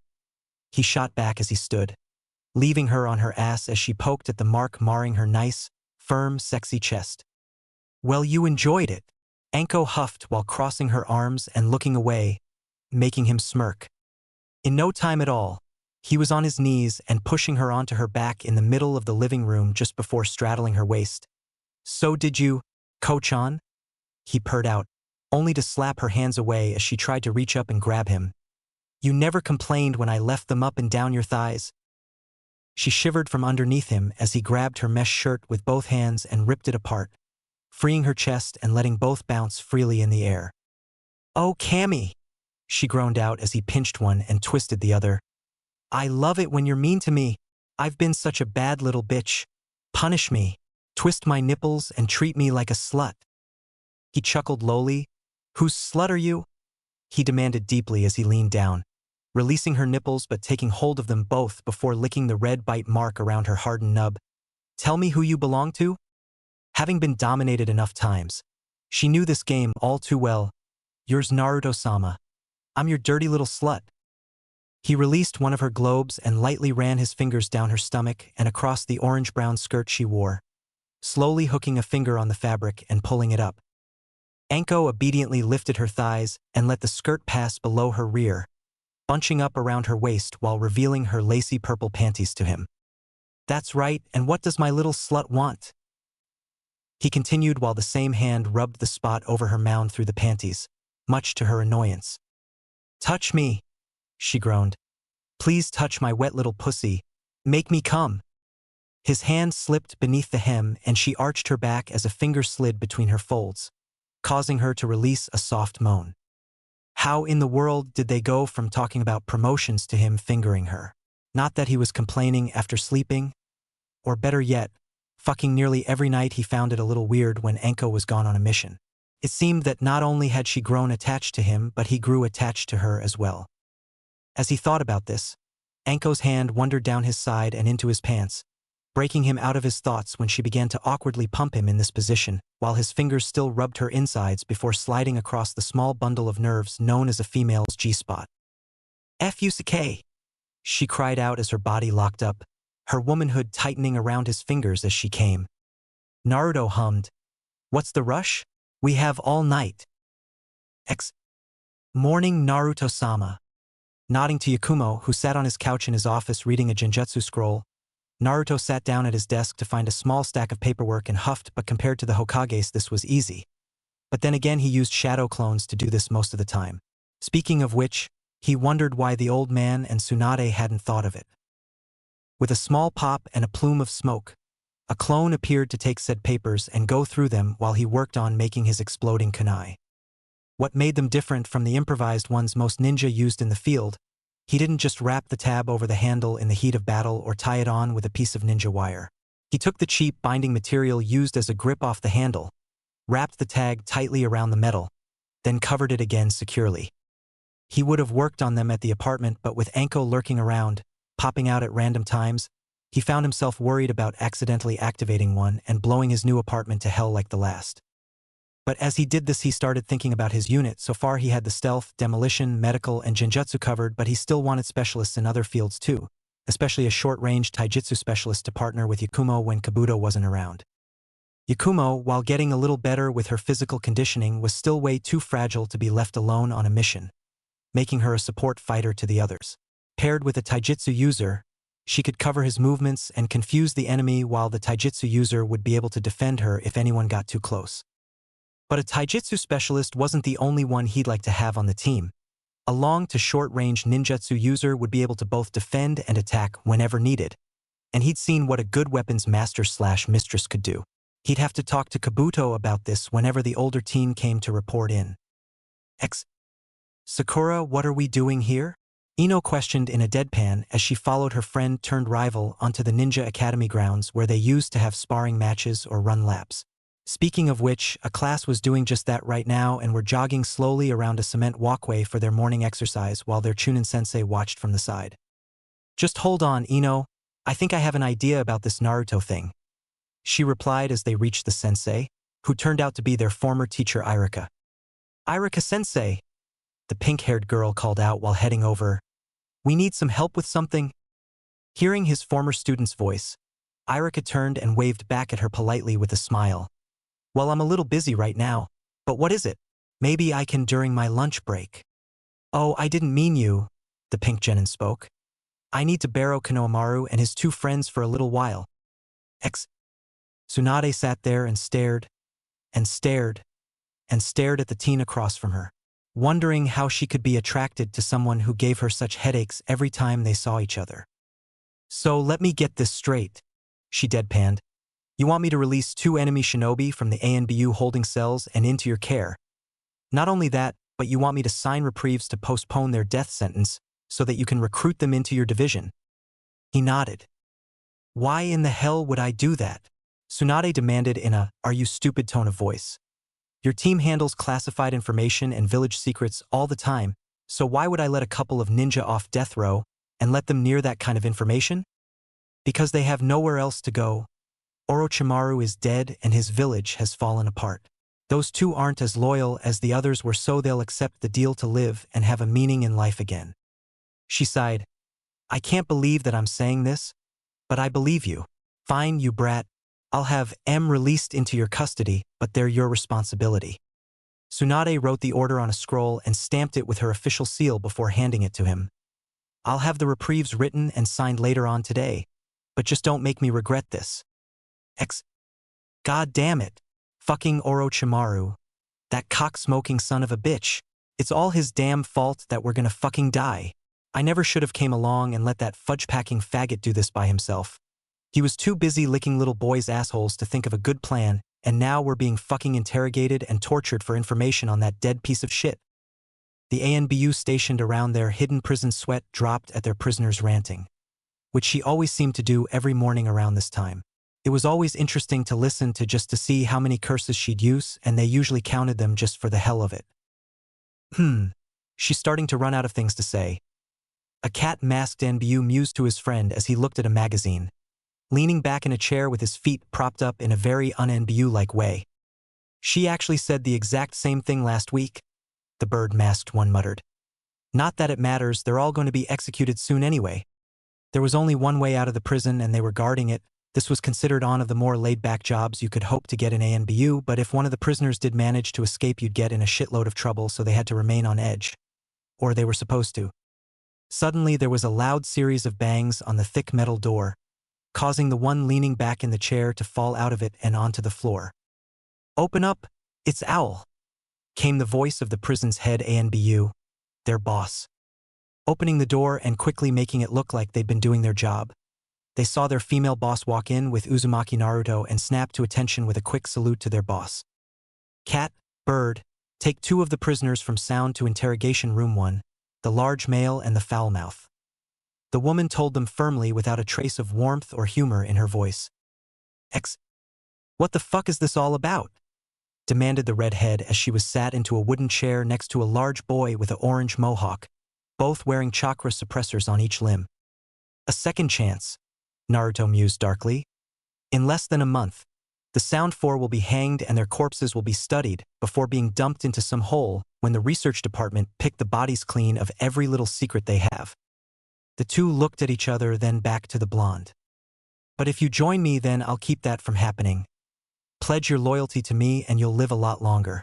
You'll also see that living in Konoha is a lot better than the underground shitholes like Sound. So, do you want to live and work for the one who killed Orochimaru? Or is the gallows your final answer?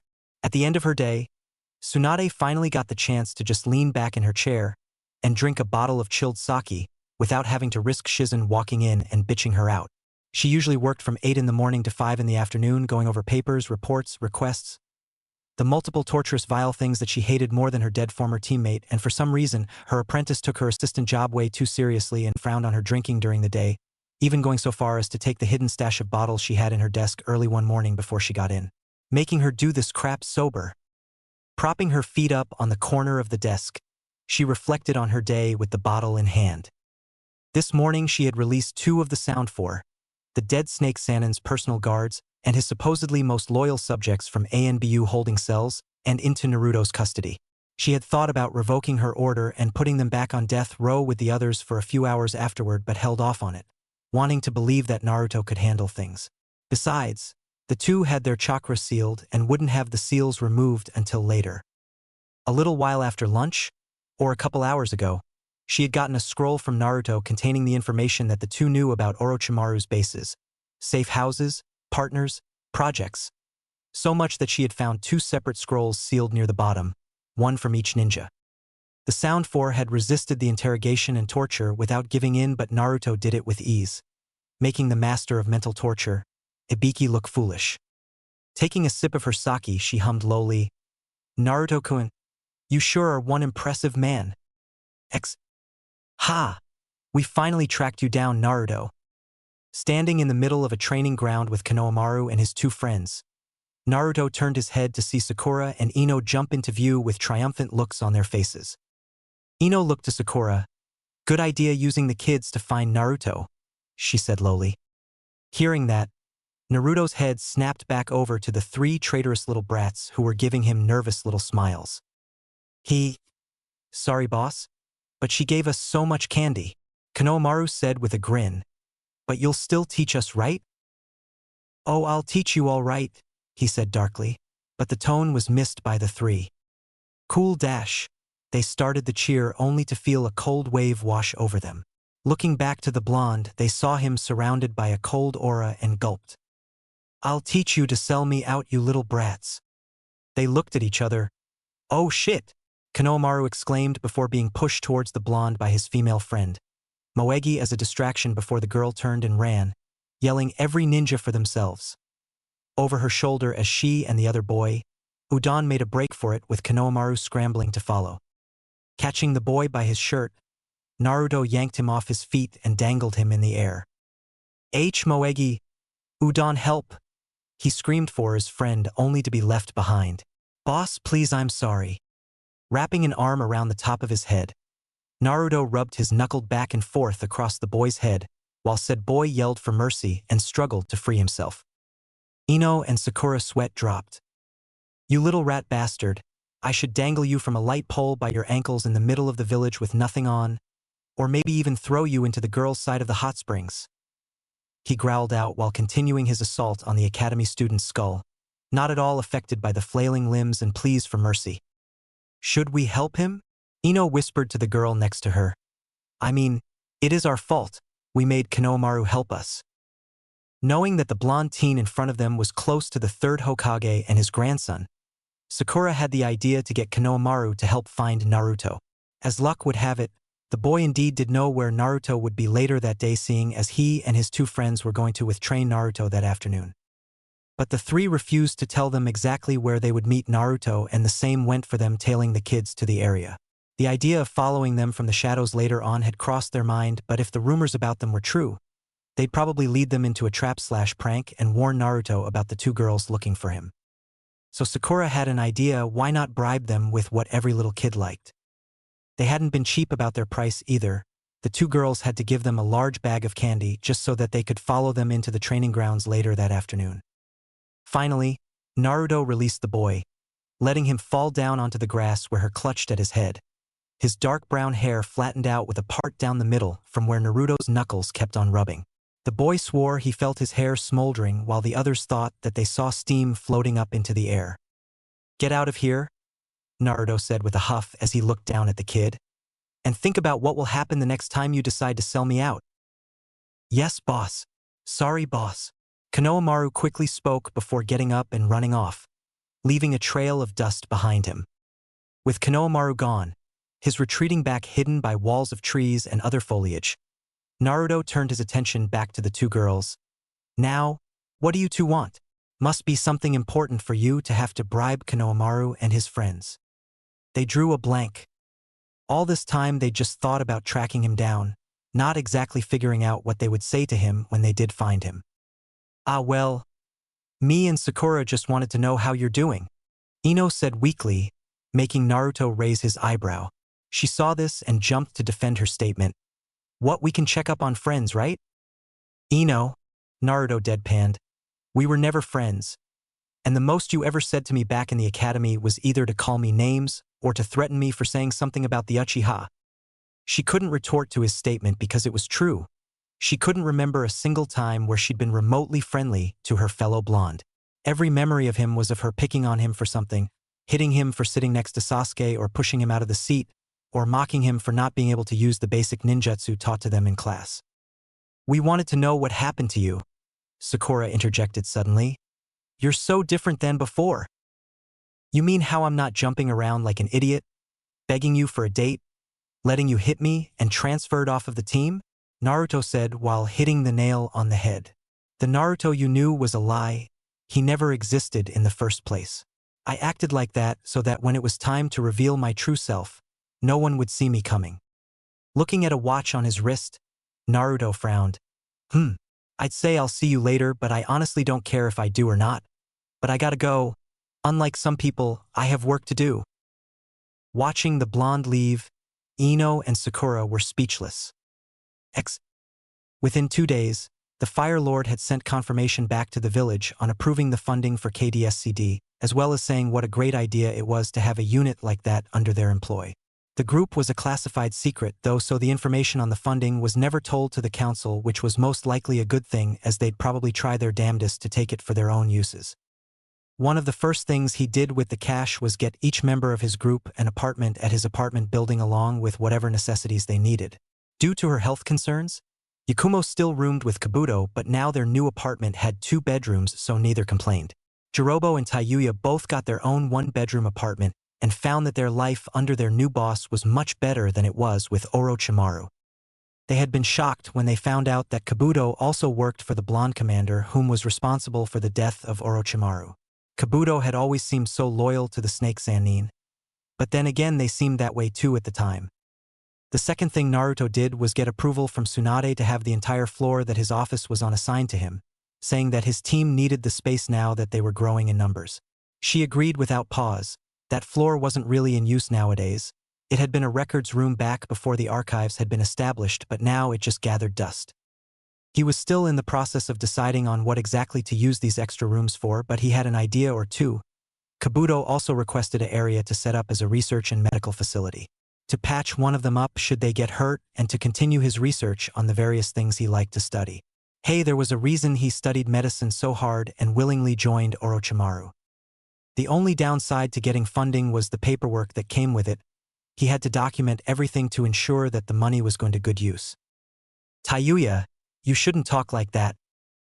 Naruto stopped writing as he heard the deep, irritated voice of his largest recruit, Jirobo.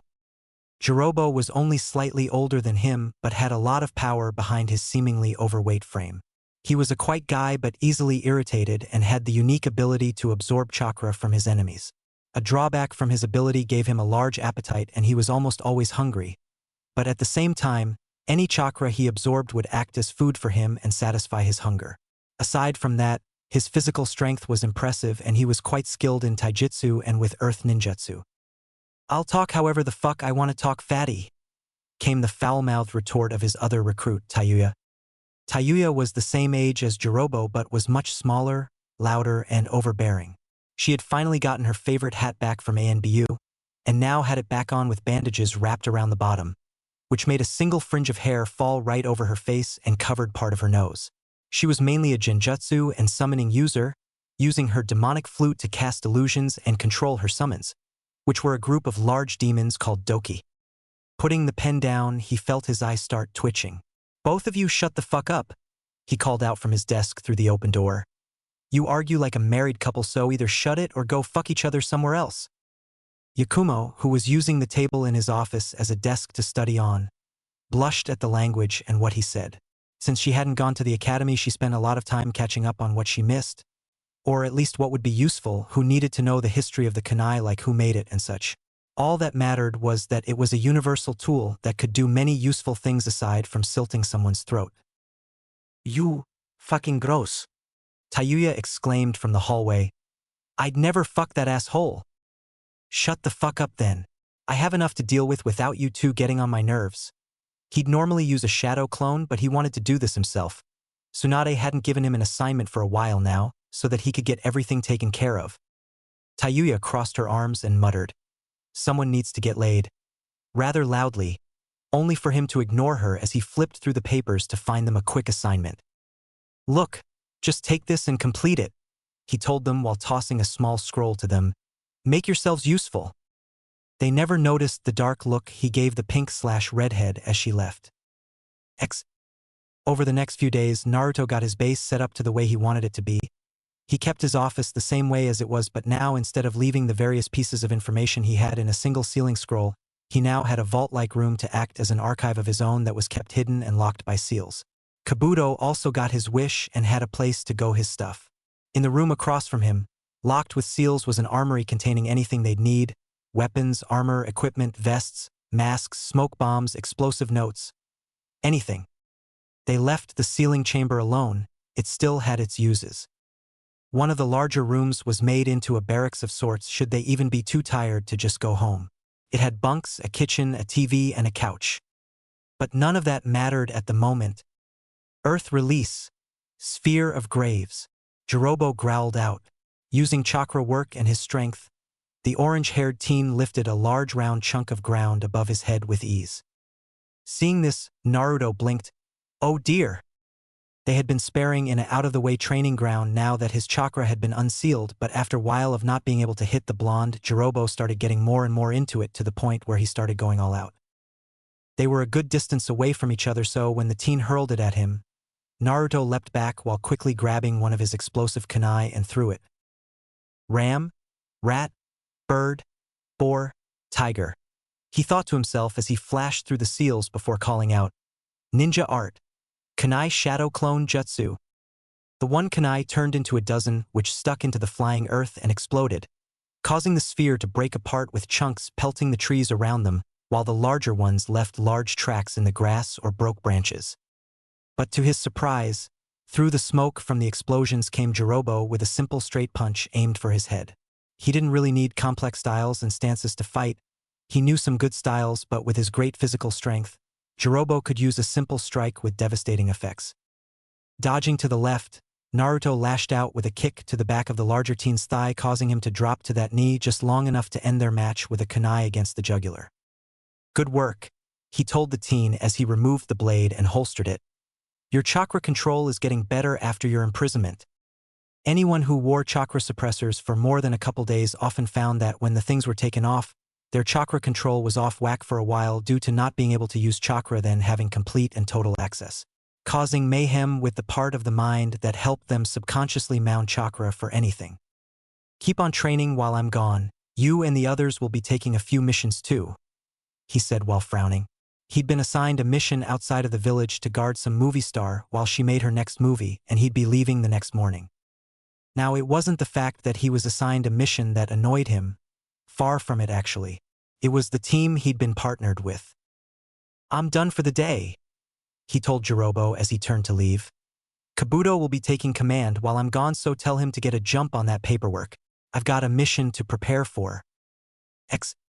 Our mission is to guard Yuki Fujikaze, the actress best known for her role as Princess Gale, Kakashi told Sakura and Sasuke as they sat across from the director in the busy movie studio. All around them, men and women were moving things, packing them into boxes, organizing them, and so on. In all, the whole place was the definition of organized chaos.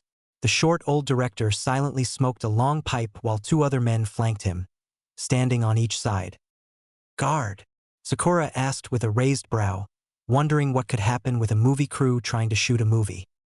"Well," Kakashi mused while rubbing his cheek, "maybe not guard, more like escort." The younger of the three across from the ninjas had a script rolled up in his hand, patting it on his shoulder slowly.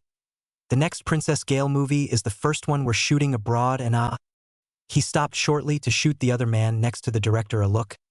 "I don't need to tell you that our leading lady is a bit of a diva." The man he'd been looking at frowned a bit. "Sorry," he told them, as he was Yuki Fujika's manager. "I do apologize." The director hummed and blew out a ring of smoke.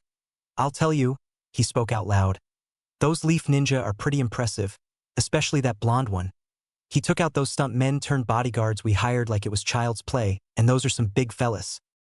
Kakashi thought about it and sweat dropped. He'd sent his 2 genin to see the last Princess Gale movie as a way to familiarize themselves with the upcoming mission, but for some reason, the 3rd Hokage's grandson and his 2 friends showed up accusing Sakura of getting them into trouble, and that they now had to look around every corner fearing that they'd be attacked as payback. Deciding to help his student, he offered to let them go see the movie too, seeing that he had a few free tickets from the movie makers due to them taking this mission. Afterward, when they left the theater, Konohamaru and Ko found the group of bodyguards/stuntmen chasing after Yuki on horseback and decided to help the woman just as they managed to catch her. Of course, 3 barely trained academy students were no match for the large group of men, one of which was about to hit the boy for attacking them. Flashback. "You little punk!" one of the armor-wearing men yelled as he held Konohamaru by the shirt. "Who the hell do you think you are?" Ignoring the sense that this had happened before, Konohamaru tried to escape but failed. Kicking the armored plate of the man's torso only made him angrier. "Just let me go, dumbass." "Yeah, let him go," yelled the orange-haired girl with the snot-nosed boy nodding. The man raised his fist. "Oh, I'll let him go all right after I teach him about respecting his betters." Without warning, a black blur appeared in midair next to the armored man and lashed out with a kick that sent him to the ground, the black metal mask bouncing down the dirt road next to the other armored figures. Konohamaru soon found himself free and scrambled to his savior, only to pale as he saw Naruto standing there with his arms crossed. At first he didn't know whether or not to feel relieved that said blonde saved him or to worry that Naruto saved him, as the teen still had an issue with them from selling him out for candy. Deciding to go with relief, he continued his previous action and hid behind the teen. "Boss, you saved me," he cried out with a small grin. "That was so cool." Naruto gave him a small look. "Don't try to kiss ass. I'm still annoyed with you. The only reason I stopped him is because I own all 3 of your asses until you work off your betrayal." The 3 quickly found themselves questioning whether or not an ass-kicking was worth it or not. Naruto vanished in a blur of speed. Seconds later, Konohamaru, Moegi, Udon, and the now free Yuki found every armored man laying in a pile, moaning in pain or twitching with dents in their armor. Flashback end. The only reason he knew about it was because he'd been passing by at the time. But Yuki's manager had seen the whole thing and was so impressed that he went to submit a specific request that the blonde teen join them. And of course, that teen just so happened to be Naruto. Yuki's manager, an old man with dark gray hair, small round glasses, and a thick goatee whose name was Sandeu-sama, looked at them then glanced around. "Speaking of ninjas, where's the other guy?" he asked, noticing that the blonde he requested to join them wasn't there. Sakura and Sasuke looked confused. "We're the only ones," the girl stated, only to look at Kakashi with a questioning look. "Right, sensei?" "Well, not anymore. Mr. Sandeu requested that another ninja join us." This time Sasuke spoke to ask, "Who?" X. Naruto sneezed, blowing a small mist of spit through the air in his living room as he leaned back on the couch. "Someone must be talking about me," he mused while rubbing his nose, referring to the myth that you only sneezed out of nowhere when someone was talking about you. Anko's head popped up from his lap. "Maybe you're catching a cold," she hummed before grinning. "I hear that the best way to get rid of one is to sweat it out." Slowly placing his hand onto the top of her head, Naruto pushed her back down onto his cock. "Then let's get back to business, Anko-chan." The next morning, Naruto went to the movie studio where he was to meet the film crew to find them nearly ready to leave. They still had a few things to pack for the trip, but were still ahead of schedule, so they really weren't in too much of a rush. He met the director and the actress manager, Sandeu, the one who requested that he join the team on this mission to escort them on the trip. But the man didn't stay too long. He left saying that he was going to get Yuki. "Hey kid," the director called as he lit his pipe. "I heard about what you did to the stuntmen a while ago. You've got some skill there." Naruto nodded. "Thanks, but they'd better be happy that I beat them." He mused slowly, which made the director raise an eyebrow. "Oh, and why's that?" Naruto glanced over to the man just as he was taking a draw from the pipe. "Because the brat that we're going to hit was the grandson of the 3rd Hokage," he said while inwardly smirking as he watched the short old man choke on the smoke he'd been inhaling. When the old man finally caught his breath, He started to say something only for Sandayu to run over. "What's wrong?" the blonde asked as he saw the worried, frightened look on the man's face. "Yuki's not in her room. She's run off again. Will you go find her?" Naruto nodded. "Sure. By the time I get back it should be time to go anyway," he said before vanishing in a plume of smoke, much to their surprise. It didn't take too long to track her down. Not many cold-hearted bitches were walking around this time of the morning, being mean to children who wanted autographs and generally being a pain in the ass. Walking into a bar, he spotted the woman sitting alone in the room with only the bartender there serving her drinks. "You know, most people don't drink until the afternoon," he mused coldly as he walked over to see her staring at a necklace in her hand, which was made of a nice-sized crystal with a silver ring attaching it to the string. "Who cares?" the woman muttered darkly. "I'll drink whenever the hell I want. And why the hell does it matter to you anyway?" Raising an eyebrow as she poured herself another cup and downed it all in one go, Naruto watched for a moment. "Your manager sent me to get you. Come on, it's time to go." "I'm not going," she muttered as she went to pour another cup full, only to have it taken from her grasp by the blonde. Handing the bottle to the bartender, he took the cup away and slid it down the bar. "There's two ways that this'll happen," he told her coldly. "One, you stand up and we both walk to the studio and get ready to go. Or two, I carry you there over my shoulder." "Let me down now," Yuki screamed as he walked down the middle of the street with her over his shoulders like a sack of dirt, feet kicking and fists beating on his back. "Do you have any idea who I am? You can't treat me like this." "I gave you a choice," he told her in a dead tone. "You refused to walk, so now I'm carrying you. Get over it." Her struggling increased tenfold, but Naruto never lost his grip the whole trip, only setting her down when they reached the studio where Sandayu was waiting with everyone else, including Kakashi, Sakura, and Sasuke. "Good. Now that we're all here, we can be on our way," Kakashi stated before everyone got ready to leave towards the coast, where they'd take a boat to the land of snow. Yuki didn't make any more escape attempts for the entire trip, opting to just remain emotionless and cold to everyone around her. They stopped a few times to shoot scenes for the movie, which was really the only time she seemed to show emotions at all, but once they were done it was back to cold, emotionless bitch mode. "So Naruto," Kakashi started as they reached the harbor city and waited as the boat was prepared. "It's been a while, have you been?" Glancing over, Naruto saw that the man was actually paying more attention to him over the book in his hand, meaning that the man was actually curious instead of trying to make idle small talk while ignoring what was actually said. "Busy." "Oh, Chūnin life is tough. I remember when I first became one." Glancing at the man again, Naruto hummed, "You haven't been keeping up with the news, have you? I'm not a Chūnin anymore. I've been promoted to special Jonin." Kakashi's one eye opened wide in shock. "Since when did... How?" "Classified. It didn't take long for the ship to leave dock. Apparently part of the crew had left early to have everything already packed and loaded, making it so that the only thing they really had to do was load up the equipment they had. A day after leaving port, the ship was in the middle of the ocean with water in all directions as far as the eye could see. A few seagulls flew around, resting on the mast only to be shooed away by one of the crew who were all trying to get the next scene ready for the movie. Leaning against a crate containing props, Naruto watched with a raised eye as the ship's deck bustled with activity. People setting up fake walls, applying makeup to the actors, and placing props around where they had been told. The biggest crowd was around expressionless Yuki. One woman masterfully fixed her hair while a man did her makeup. Another two painted her fingernails while a couple others used lint rollers to get the lint from her dress. And lastly, Sandayu spoke to her from the side, telling her about the scene and how she needed to portray herself. But his watching was interrupted when the sound of someone throwing up reached his ears, making him glance to the side to see Sasuke hunched over the railing with a green tinge to his face. "Really, Sasuke?"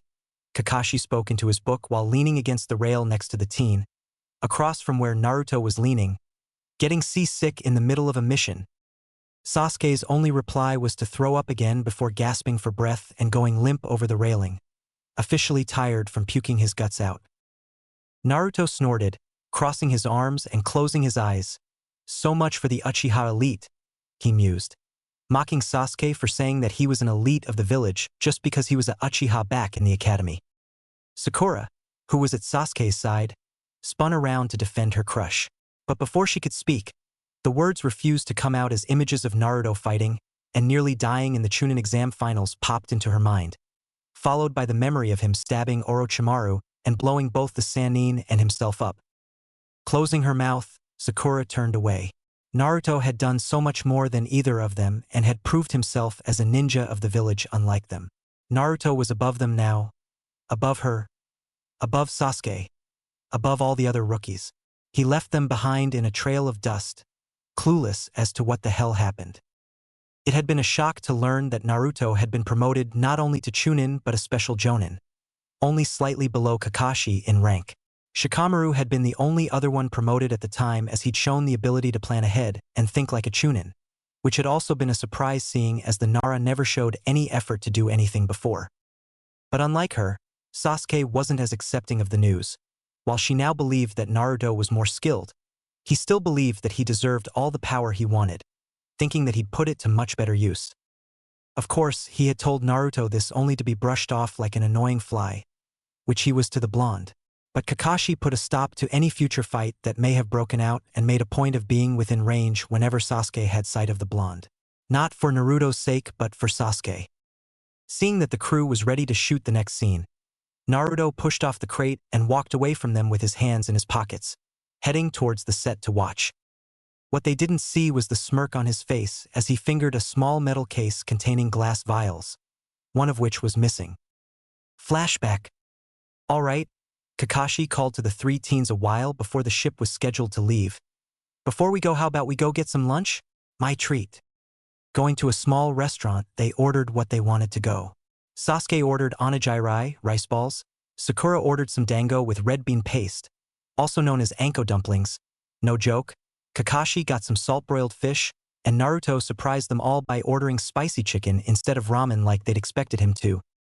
Walking away, saying that he had to go to the bathroom, he passed the bathroom door and into the door leading to the kitchen, where he found a handful of people preparing food under the guidance of a head chief. "Excuse me," he spoke in a respectful, polite tone while walking up to the man. "May I speak with you for a moment?" The chef looked surprised at his presence, clearly not expecting for someone to just walk in, much less a ninja. But he nodded and led him towards the freezer in the back where no one was at. "What can I do for you, ninja-san?" Wordlessly, Naruto pulled out a metal case from his pocket and opened it, pulling out a small glass vial before closing the case and putting it back into his pocket. "I need for you to add this to the onigiri in order number 14, he told the man, making his eyes widen. You want me to help you poison someone?" he exclaimed, taking a step back. Naruto shook his head. "No, I want you to help me make him miserable. This won't kill him, but it'll make him sick. It would be too suspicious if he died since he's on my team." That calmed the chief down a bit, but he was still against putting it in the food. "I'll pay you 8,000 yen to do it." Taking the vial, the man shook his hand. "You got a deal." Flashback end. "Sensei, is this all we're going to do?" Sakura asked after Naruto left. "Just stand around and watch?" Kakashi hummed. "Maybe. But this is an A-ranked mission. Anything could happen." Moaning lightly, Sasuke pushed himself up to lean on one arm. "I don't." He paused to grimace as he felt like vomiting again but held it down. "I don't think that babysitting some pampered actress is all that dangerous." "That's not true, Sasuke," Kakashi replied evenly while looking towards the boy next to him. "Big celebrities are targeted all the time. Besides, it's hard to predict who's after them." Looking back to his book, he flipped the page. "Just be on your guard." It didn't take long for the scene to be over despite Yuki being so hard to work with, like stopping in the middle of what was supposed to be some heart-wrenching scene where she cried over one of her partners dying after a battle to have Sandeu put her eye drops in to make it look like she was actually crying. "I see you're enjoying yourself," spoke Kakashi as he walked over. "Didn't think that you'd be interested in this kind of movie." Naruto shrugged. "I used to be. Back when I was in the academy. It was so real back then, but now it's just so fake." "It's hard to replicate real battle," Kakashi stated through his book. "After experiencing it for real, it's easy to tell the difference. Movie fights are scripted, drawn out and flashy to impress the audience. There's no script in a real fight, Naruto mused darkly. Things like honor and a fair fight have no place here. Dirty tricks, lies, and dishonor are the true ways of battle. The sooner you end it, the better, and it doesn't matter how, the ends justify the means. The scarecrow paused as he turned the page, frozen by the blonde and his ice-cold tone. He didn't respond to that, hell he couldn't. While what he said was true, he didn't want to accept it, well, at least not the last part. Where'd you hear that from? He asked after a minute. Did you quote it from something? Not really. It's pretty much the meaning of the old shinobi code from years ago. The blonde said with a shrug. For some reason it's always stuck with me. I see. Well, I gotta go check on Sasuke. I'll talk to you later. Naruto ignored the man as he left. Conflict is immortal. No matter how things change, they'll always stay the same, for war is deception and peace is a lie. He muttered lowly. Kakashi stopped in mid-step, his finely tuned hearing catching what was said. But he didn't turn to say anything, he just continued on walking, thinking about the blonde and his way of thinking. Neither had noticed that the director had covertly ordered the cameraman to capture their encounter on film, thanking the movie gods for this possible movie scene gold. The next morning a scream of Makino woke everyone up, prompting them to go up to the deck to see what was going on, only to find their path blocked by a large iceberg. Still in his nightwear, blue pajamas with pink polkas, the director, Makino, stared at the iceberg with squinted eyes. What is that? His assistant began talking a mile a minute. When I woke up this morning, I found this waiting for me. We can't get through. He rambled before whimpering. What are we gonna do? This is it. Makino yelled suddenly, making the man stagger back in shock. We're changing everything. You moron, look. We're looking at the perfect spot to shoot. It's practically begging us to film here. Naruto looked at the massive island-like iceberg with narrowed eyes as he stood in his pants and shirt. He'd been the last one to go down below deck last night, and there was no way that the thing could get there in such a short time without him having seen it in the distance, especially with the sun setting in front of them, which would have made it easy to spot. Kakashi, who knew that he was the last to go down below deck, walked over. Naruto, did you see this last night? No, I didn't. You thinking what I am? Yeah. Why don't you go and get dressed? I'll keep an eye out in the meantime. Heading back below deck, Naruto ducked into his room, which he commandeered for himself, and got ready. His wardrobe had changed just a little bit with it being winter and cold as fuck. He still wore a black short-sleeve shirt, deciding that he'd rather be a little cold rather than uncomfortable. His pants were slightly thicker, but instead of sandals on his feet, he now had a pair of close-toed boots. He still had the fingerless gloves, forearm protector, the 2 equipment pouches on each thigh, and his vest, but now he had a couple more pouches on a belt. Lastly, he had a thick winter cape-like cloak that hooked around the neck but was split up the middle so that his movement wasn't hindered. But his was all black like his uniform, unlike Sasuke's and Sakura's, which were a pale yellow. He bought his own unlike them, so they'd been issued those. When he returned, they all went to the iceberg and began to set up the cameras. The man that played the villain in the movie started his part when Kakashi noticed something along with Naruto. 2 large explosions ruined the villain's monologue as both Naruto and Kakashi sent kunai with exploding tags on them into the background. Kakashi's hitting the area above the actor while Naruto's flew to the right. Everyone get back, Kakashi ordered with his arms still extended, smoke billowing from both explosions. Once the smoke began to clear, they saw a ninja stand up from below a camouflage sheet, as if the explosion didn't bother him, and crossed his arms. Welcome, friends, to the land of snow, the man called out with a smirk. Kakashi's eye widened before it narrowed. You! He then noticed another snow ninja to the left and saw a woman with light pink hair. Greetings, Princess Koyuki. I do hope you're still carrying around the hex crystal. Naruto raised an eyebrow and glanced back at the actress before turning to where he had thrown his kunai, where a large snow ninja stood up with a metal arm that was smoking and dented pretty badly, obviously taking the blunt of the explosion. Sakura, Sasuke, protect the princess. Everyone get back to the ship now, Kakashi yelled before glancing to Naruto. You ready? He exclaimed while looking at the 3 snow ninja. Them against us? Doesn't seem to fair now, does it? Like you said before, there's no place for fair play on the battlefield. We'll just have to be careful. Naruto chuckled. I was talking about being unfair to them. The snow ninja in the center, their leader, sneered. Mizore, Fubuki, I'll leave the princess to you. The girl huffed and agreed before jumping towards Koyuki, while the large one pulled a snowboard from his back and shot off in the same direction.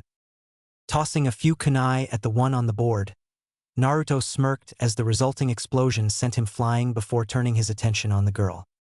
She called out a jutsu from a distance, causing a swarm of razor-sharp icicles to fly towards him. He jumped over them, letting the swarm fly harmlessly below him as he went through his own seals. Fire release. Fire dragon bullet. A massive stream of fire flew from his mouth before condensing into a wave of fist-sized fireballs that flew at the woman, but she had enough time to dodge out of the way before they hit the ice and caused a decent-sized fireball. Off in the distance, the film crew carried the camera and the director, who was screaming for them to keep filming even if it killed them, as they headed to the boat. Naruto, look out! Hearing Sakura's scream, Naruto turned his body just in time to see the swarm of ice curve around in the air and fly at him again.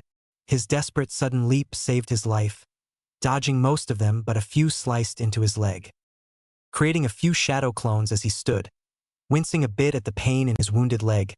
Naruto nodded to the group. Get them off the island now. I'm ending this.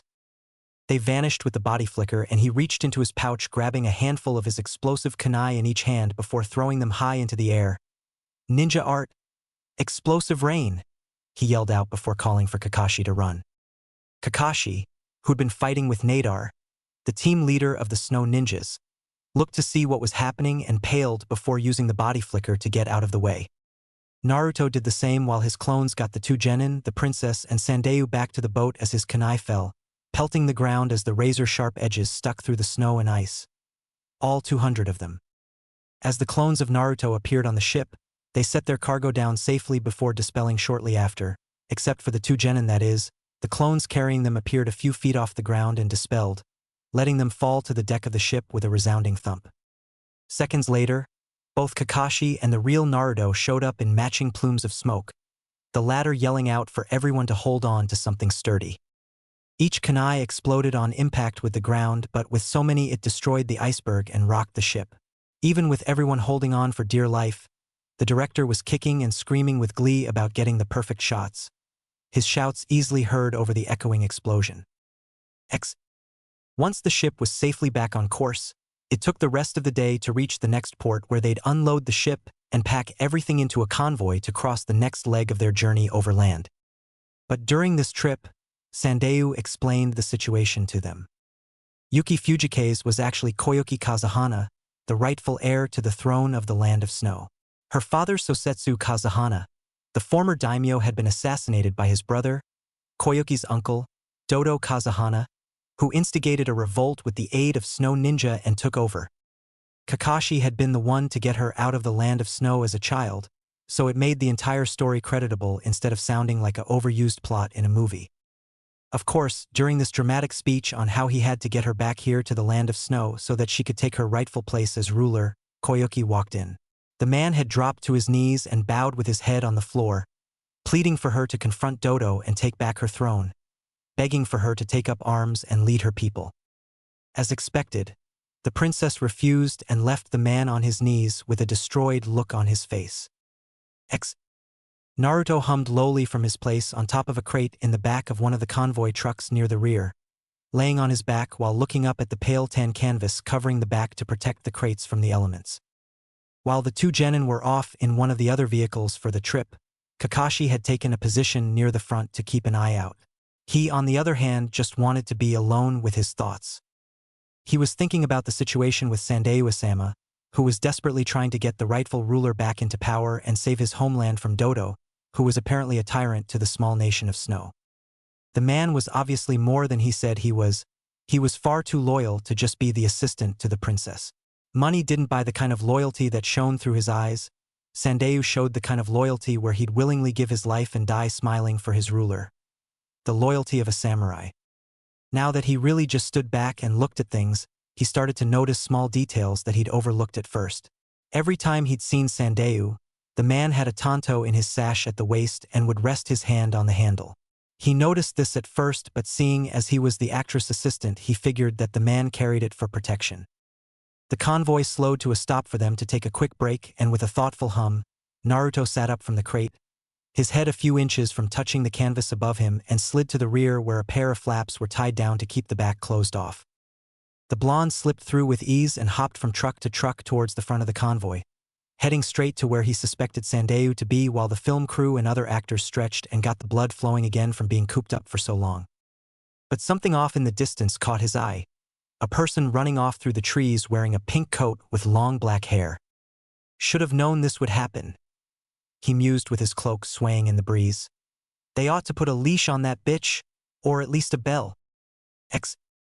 Breathing heavily and gasping for breath, Koyuki ran as hard as she could through the forest, having no clue as to where she was going.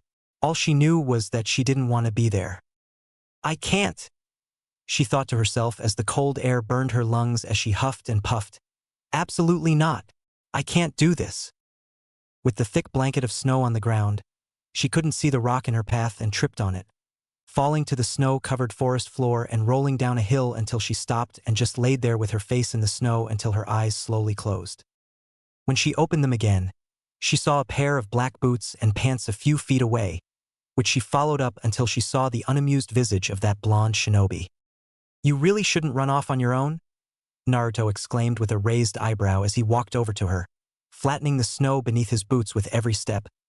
Not only is it a bitch to have to and get you, but now I got to carry your annoying ass back to the others.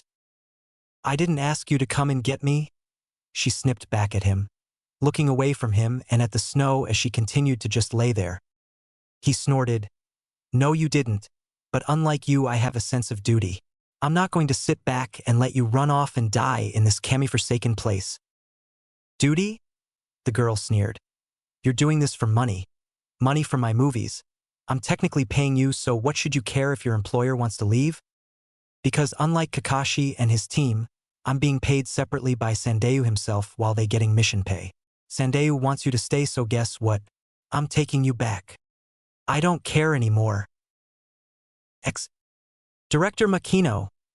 The director's still nameless assistant yelled as he ran from one of the trucks, which was actually like a small home inside, like a small RV. Sir, Yuki's gone and run off again. Damn it, he cursed. We need to find her and dash. Kami damn it, put me down right now, came the loud scream that everyone recognized as the actress/princess Yuki/Koyuki.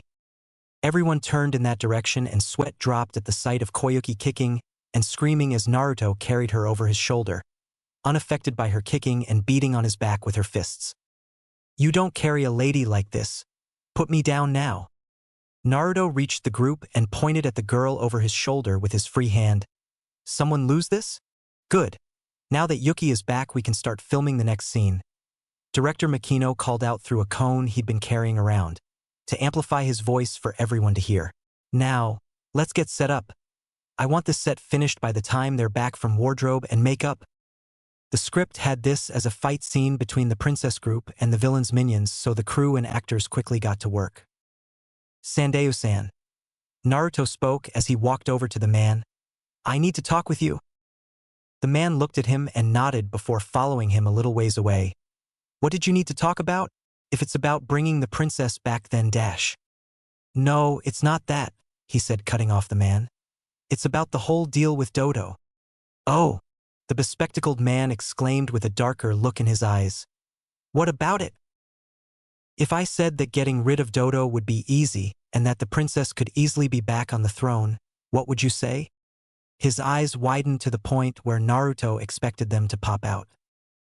I wouldn't know what to say, but are you saying what I think you are? Kakashi and his team are paid to escort and protect the crew and Koyuki. They'll stick to the contract and do what they're paid for. But when you requested me, you basically hired a paid mercenary. My contract to you isn't limited like theirs. So let's say that you offered me something and in return, I kill Dodo and any that get in my way, ensuring that the princess can retake her throne. Naruto mused as if talking about the snow. The older man was silent in thought before whispering, Can you actually do that? While looking down at the snow. Anything is possible. How much? Naruto smirkt. 1,000,000 Yen. That caused Sandayu's eyes to widen slightly. The price for a high A-ranked mission to a low S-rank mission could range from anywhere between 1,000,000 or more, but an assassination of a daimyo, tyrant or not, would cost even more due to the high level of danger it presented. I can't pay that now, but if you can get the princess back on her rightful throne, I assure you that I'll get you your money. Naruto hummed.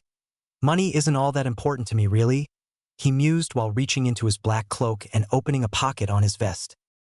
Pulling out a small folded piece of paper, he presented it to the man as they continued to walk, ignoring the crew behind them while the wind helped block out any sounds. This is what I want for my services.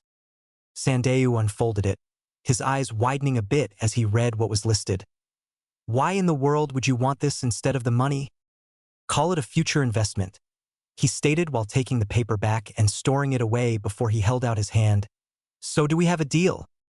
What makes you think that I'll be able to do what you ask? You are the princess' closest friend and confidant. Not that anyone could tell, but once she's in power, you'll be right there with her. Sandayu looked at the hand and took it, sealing the deal. Fine, you have my word. Besides, it's not like you asking me to commit treason or trick the princess at all. Naruto nodded, then lost all emotion in his face. But let me warn you, he spoke in a deadly, icy cold tone full of warning. I don't take betrayal very well. Wincing, Sandayu nodded quickly at the tightening grip. I gave you my word, he bit out before being released. It's one of the only things I have left, so I won't break it. Good. Now let's go back before someone suspects something and notices that we're missing. Oh, and one last thing, this talk never happened. With that, Naruto turned and began to walk back to where the set was, which was just about ready to begin filming. Sandayu watched him walk away for a moment and sighed. He prayed that the guy made good on his end of the deal. He'd pay any price to make sure that Koyuki retook the throne. Kami had to be smiling down upon them right now, especially when the blonde basically asked for something so little compared to the 1,000,000 yen price at the start. With a quick silent prayer, he walked back to the set as well. It took the rest of the day for the filming to be done here, surprising considering the fact that this part was probably only going to be a few minutes long. Each part of the battle was filmed, close-ups of each hero fighting, parts with all or a couple fighting on screen. Each injury they got usually got their own shot with the use of special effects, and not to mention the numerous retakes that was needed if one made a mistake. But by the end, it was starting to get dark, so they all decided to stay put until morning. Besides, no one wanted to drive with the increasing snowfall, especially when the path would take them up a mountain. It's so cool to see them fight like that, Sakura gushed as they sat in the RV eating cheap but easily and quick to make meals. And Tsukuyaku was so cool. Naruto's eye twitched and he had to hold himself back from gouging her eyes out with his spork. On the boat, he had to listen to her whine about them killing off Shishimaru, the pretty boy of Princess Gale's group, and now her interests had turned to the next one in line. When she stopped talking, he saw it as a blessing only to inwardly groan when she started back. But not about the fake movie battle.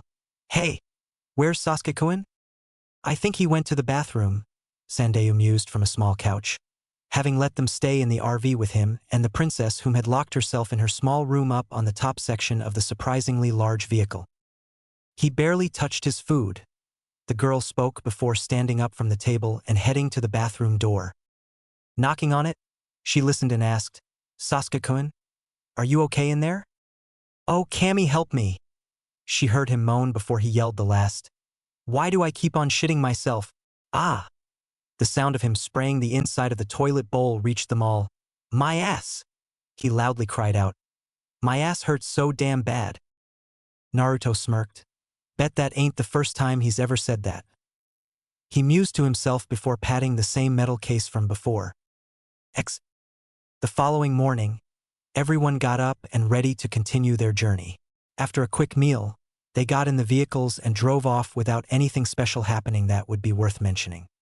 As the convoy drove off, Koyuki poked her head from around a tree and smirked as they left towards the mountains. She had gotten out of the RV when no one was looking right before they left and successfully tricked them into leaving her behind. Not that they knew. Bundled up in her coat, She waited a little longer until the last truck vanished off in the distance and sighed in relief. I told you once, Sandeo. I'm not going back. Turning around, her jaw dropped. There, standing behind her with his arms crossed, was Naruto Uzumaki with a frown on his face. Wordlessly, she huffed and leaned forward, letting him grab her by the waist and carry her up on his shoulder like the last 2 times before running off after the convoy at a slower pace, due to the thick snow. They didn't talk much throughout the trip up the mountain, following the tracks left behind by the trucks. The girl just sighed and accepted the fact that he wouldn't let her run away and would carry her back whenever she tried. We're stopping for a minute, Naruto exclaimed as they stopped at the mouth of a large cave, which had tracks from the convoy leading up to it. Letting her down, he rolled his shoulder around a few times, letting it pop from holding her the entire time. I ain't carrying you like that anymore, he muttered aloud before turning his back to her and kneeling down. Hop on. With that, he began to walk into the darkness. Why? The girl on his back asked with her chin resting on his shoulder, arms hanging limply across his chest while he held onto the back of her knees. Why do you keep coming after me? Because I can't just put a leash on you like I would a dog that keeps running away, he snipped, only for her to ignore his sarcasm. Whatever. Even if you drag me back, all I'm going to do is act for the camera. That's it. Princess, he droned out coldly. I don't give a fuck if you do a porno for the camera. Either way, you're going back. The sound of a train whistle echoed from behind him, making him stop and turn before another sound made him look down to see a pair of train tracks melt through the icy ground below him. That can't be good. That sounds like a train, Koyuki muttered as she turned her head to look. Naruto looked up at her. Train? What do you mean a train? He asked while turning around, only to see a bright light connected to a ton of metal rushing towards them. Oh shit, that train. Spinning around, he started sprinting as fast as he could to outrun the massive train which took up 2 sets of rails, the roar of its engine rattling the cave as it gave chase to him. He couldn't just jump to the side and let it pass due to its massive size, and he couldn't body flicker at the moment without slowing down and letting go of Koyuki. It's gaining on us, the girl yelled into his ear. Oh really? Thanks for the update. We'll never make it. There's no way you can do this, you're not fast enough. Will you just shut the fuck up already? Maybe if I wasn't carrying your big ass, I'd easily outrun it. Seeing the edge of the tunnel, Naruto pushed his body to the limit and leapt aside just as he exited the tunnel, dodging the train and rolling as his body hit, ending with him on his back with her chest against his. Koyuki sat up with a shocked look on her face. I don't believe it. We made it, she gasped out. We made it. Wait. She glared down at him. What did you say about my ass? I said that it was big, he said before tossing her off of him, grabbing a handful of her ass at the same time. Big and sexy as hell, I might add. Standing, Naruto looked around and noticed that the train had stopped, and who should he see standing on the top near the front? The snow ninjas from before, along with a large man whom Koyuki said was Dodo.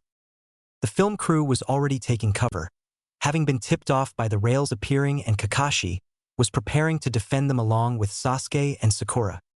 In a puff of smoke, a clone appeared. Take care of the girl, he ordered before running towards the train. The ninja on board were preparing to attack, but when multiple explosions began to shake the train cars, the conductor decided to say fuck this and started off. But the damage was done, and many of the ones on the back were flaming wrecks. A few minutes passed with everyone being checked over before, out of nowhere, a metal hand connected to a thick metal cable hit Koyuki, grabbing hold of her and yanking her into the air. Somehow, the train car Dodo had been on changed into an airship, and they got the drop on them without anyone noticing. While in shock, the pink-haired snow ninja, Fubuki, flew by on a pair of pinkish wings connected to her armor and threw a bunch of kunai with small blue spheres attached to them. Look out! Sasuke yelled as they struck the ground, causing large spikes to explode from the snow made of ice, which sprouted a few more razor-sharp limbs. Each ninja jumped around to dodge them until it all stopped. Landing on one, Sasuke looked around, unable to find Naruto. Sakura? Do you see Naruto? Taking a quick look around, Sakura's eyes widened before looking to the fleeing airship. He didn't.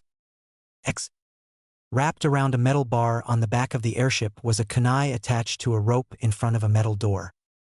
"Kami, damn it! Someone's getting their ass stabbed when I get up there," Naruto growled out as he pulled himself up one hand at a time. Reaching the top, he grabbed a hold of the metal bars connected to the railing and started to pull himself up only to drop back down out of sight when the door opened. "Man, there ain't shit out here," he heard the man say in an annoyed voice as he walked out onto the metal walkway. Naruto held on tight with the tips of his fingers while listening to the sound of the ninja walking on the metal over the wind.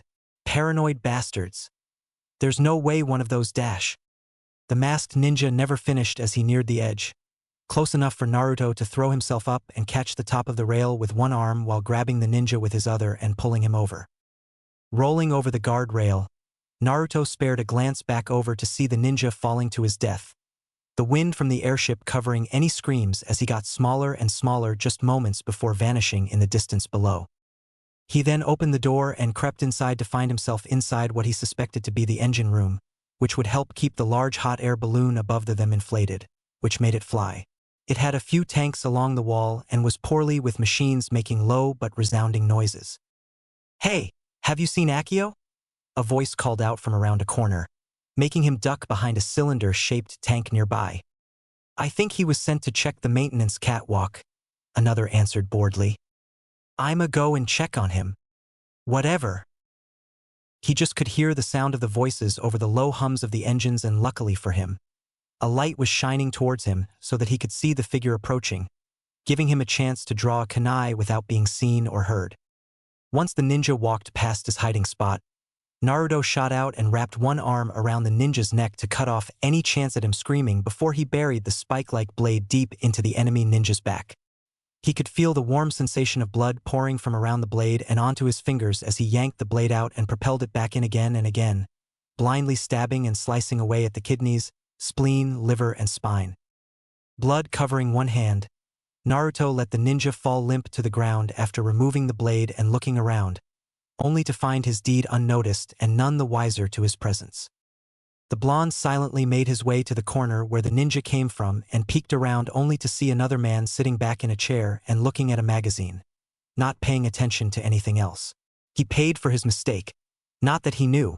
His world ended when a kunai pierced his skull courtesy of the blonde ninja. "Now let's see. Where should I put the bombs?" said Ninja Muse to himself, unsealing a small bundle of explosive notes paid for by the hidden village of Leaf. Up in the front of the airship, Koyuki found herself seated in a large red love seat with wooden armrests with a polished wooden table in front of it. Sitting on the table was a bottle of wine and a pitcher of water with a glass next to both. She leaned back and closed her eyes, refusing to look at the man whom killed his own brother, her father, and stole her birthright. Dodo was a tall man with a large, box-shaped head and a wide forehead. He wore a long white robe with a tall collar over some nice clothes fit for a ruler. "You've grown quite beautiful," Dodo exclaimed in his deep voice while standing across from the princess-turned-actress. "So tell me, princess, do you still have the hex crystal with you?" She let out a small breath. "Yes." "Good. It is the sole remaining link to the Kazahana clan and the key to opening its treasure." For the first time she looked at him willingly. "A key? To what?" "When I took this land from your father's hands, the Kazahana clan's resources were all but gone. I knew that he must have hidden his riches somewhere. I searched for a long time and finally I found it. Hidden deep in the Rainbow Glacier, there is a keyhole which can only be opened with the hex crystal. Once I have control over the riches, I will obtain military superiority over the other nations and dash." Dodo was cut off by a blood-covered kunai cutting his cheek open, passing by and killing the ninja at the wheel. "What the dash?" Dodo growled as he and every other ninja there spun to see Naruto standing there with a smirk. Koyuki stood up and stared at the teen with wide eyes. "You!" Dodo glared.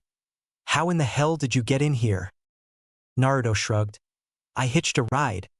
But don't bother calling the rest of your ninja. I've already taken care of them." He then spotted a few still in the room, including the two from the iceberg. Well, most of them anyway.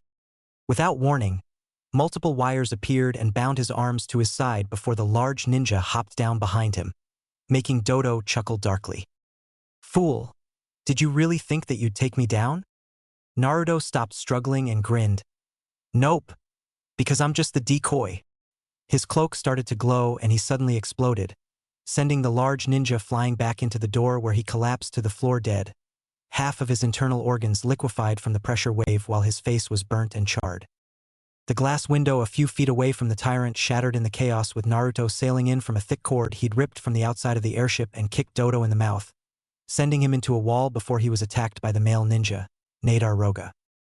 Grunting as he hit the table holding the glass pitcher of water and the bottle of wine, Naruto grabbed the bottleneck as he sat on the floor and slung it at the attacking ninja, only for him to dodge it where it hit Dodo in the crotch, sending him back to the ground in pain. You're such a pest. The snow ninja glared. Just like that Kakashi. Naruto jumped to his feet. Sticks and stones snowflake. He sneered before noticing that there were more ninja in the room than he first suspected. Seems like I've made a small error, he mused, making Nadar smirk back. Oh well, time for plan B. Naruto exclaimed quickly before activating his bombs in the engine room and on the top of the airship where the balloon was attached. The explosion completely destroyed the backside of the ship and sent the whole thing into a freefall, causing them to seemingly float in the ship. But it didn't slow them down much and he soon found himself bouncing around the room and dodging any attacks he could while killing those that gave him the chance. But that gave Dodo the chance to escape. The man ripped his robes off to reveal the same type of armor the others had on, and while he was fighting, the man grabbed hold of Koyuki and escaped, his armor sprouting wings that allowed him to fly off.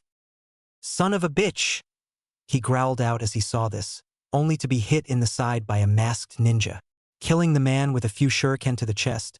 He looked around again to see that pink-haired ninja making a break for it, trying to get out of the falling airship so that she could fly away.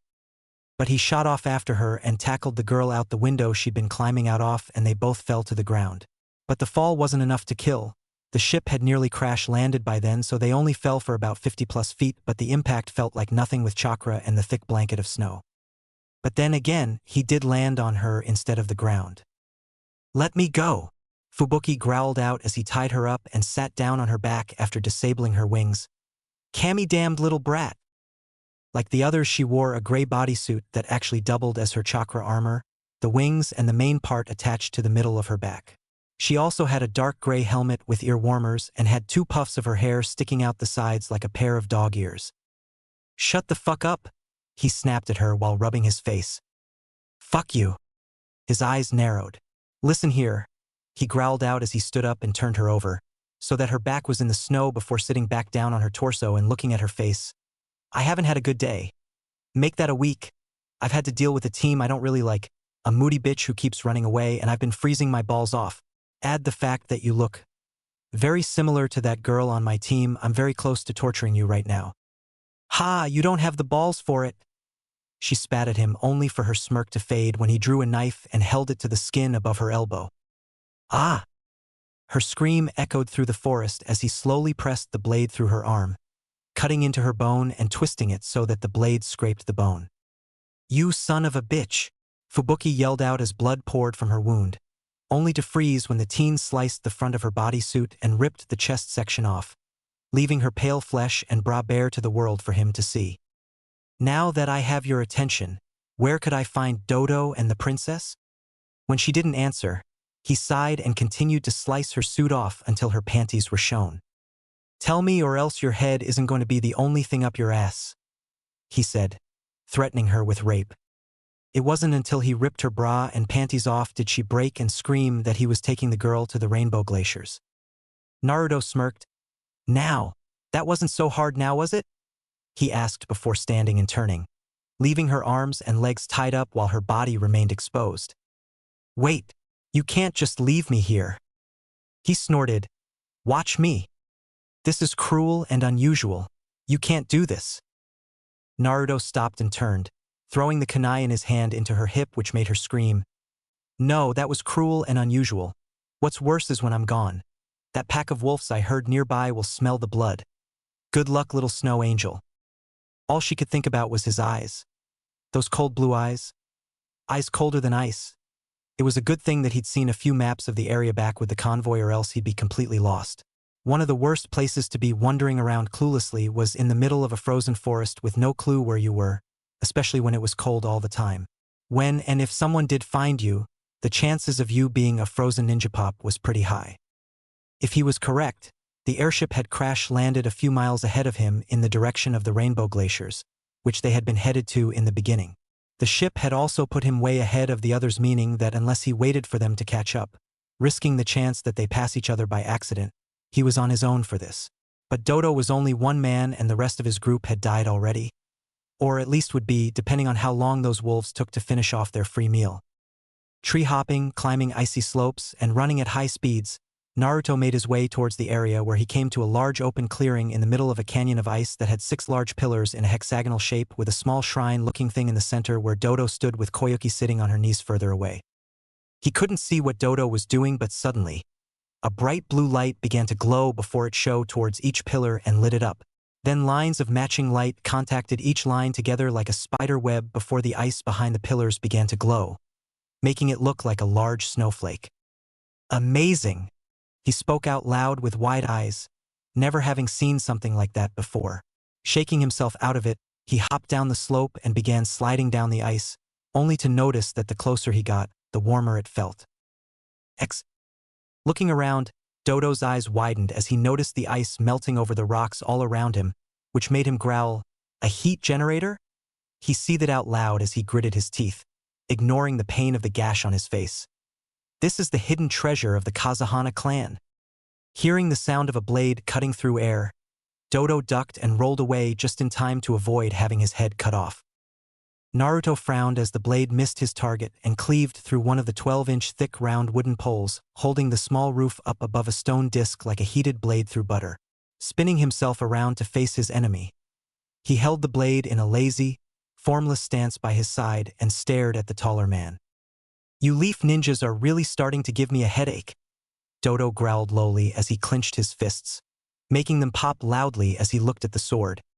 It was a double-edged jian with a dull gold/brass guard with a green orb in the center. Its dark handle was wrapped with white bandages and was just big enough for 2 hands but had been made to be wielded with only one. Naruto sneered as he held the sword. Orochimaru's Kusanagi no Tsurugi, or grass-cutting sword. "How about I remove it for you then? I'd like to see you try." "With pleasure." Naruto sped forward only for Dodo to leap away, high into the air while forming a couple seals. "Ice release. Black dragon blizzard," he yelled before punching his fist out towards the blonde, causing a large blackish-gray stream of snow to rush out and take the form of a roaring dragon. He dodged the attack by leaping aside, but the impact caused the ice below to buckle and act like a catapult, which sent him tumbling through the air, where he quickly righted himself and used one of his own jutsu, the fire dragon bullet, which sent a mass of small fireballs up at the man. It barely harmed him. "Did you forget?" Dodo mocked as he fell to his feet. "My chakra armor makes your ninjutsu useless against me." He frowned. "Then I'll just have to use something else. Shouldn't be too hard to deal with a bitch like you." The armored man lost his arrogant look and growled, "I'll show you. No one talks to me like that." Unlike real ninjas, Dodo wasn't trained to control his emotions. He was physically fit and had some chakra training, but he was never a real ninja. So Naruto easily made him angry enough to rush him with his fist cocked back and an angry roar. Sidestepping the overhead punch, Naruto brought the Kusanagi up in a violent, yet graceful arc, cutting through the large metal glove Dodo wore and severing the limb with a spray of blood. The man obviously thought that his armor could withstand attacks from bladed weapons, but this sword was known for its sharpness, able to cut through almost anything. With a scream, Dodo fell to his knees and clutched at his stump of an arm. "My arm!" he cried out as he tried to stop the bleeding, only for it to pour through his fingers. "You son of a bitch, you cut off my arm!" Kneeing him in the face, Naruto sent the man to his back, breaking his nose before holding the tip of his sword at the man's throat. "When you get to hell, tell him Naruto sent you." Faki.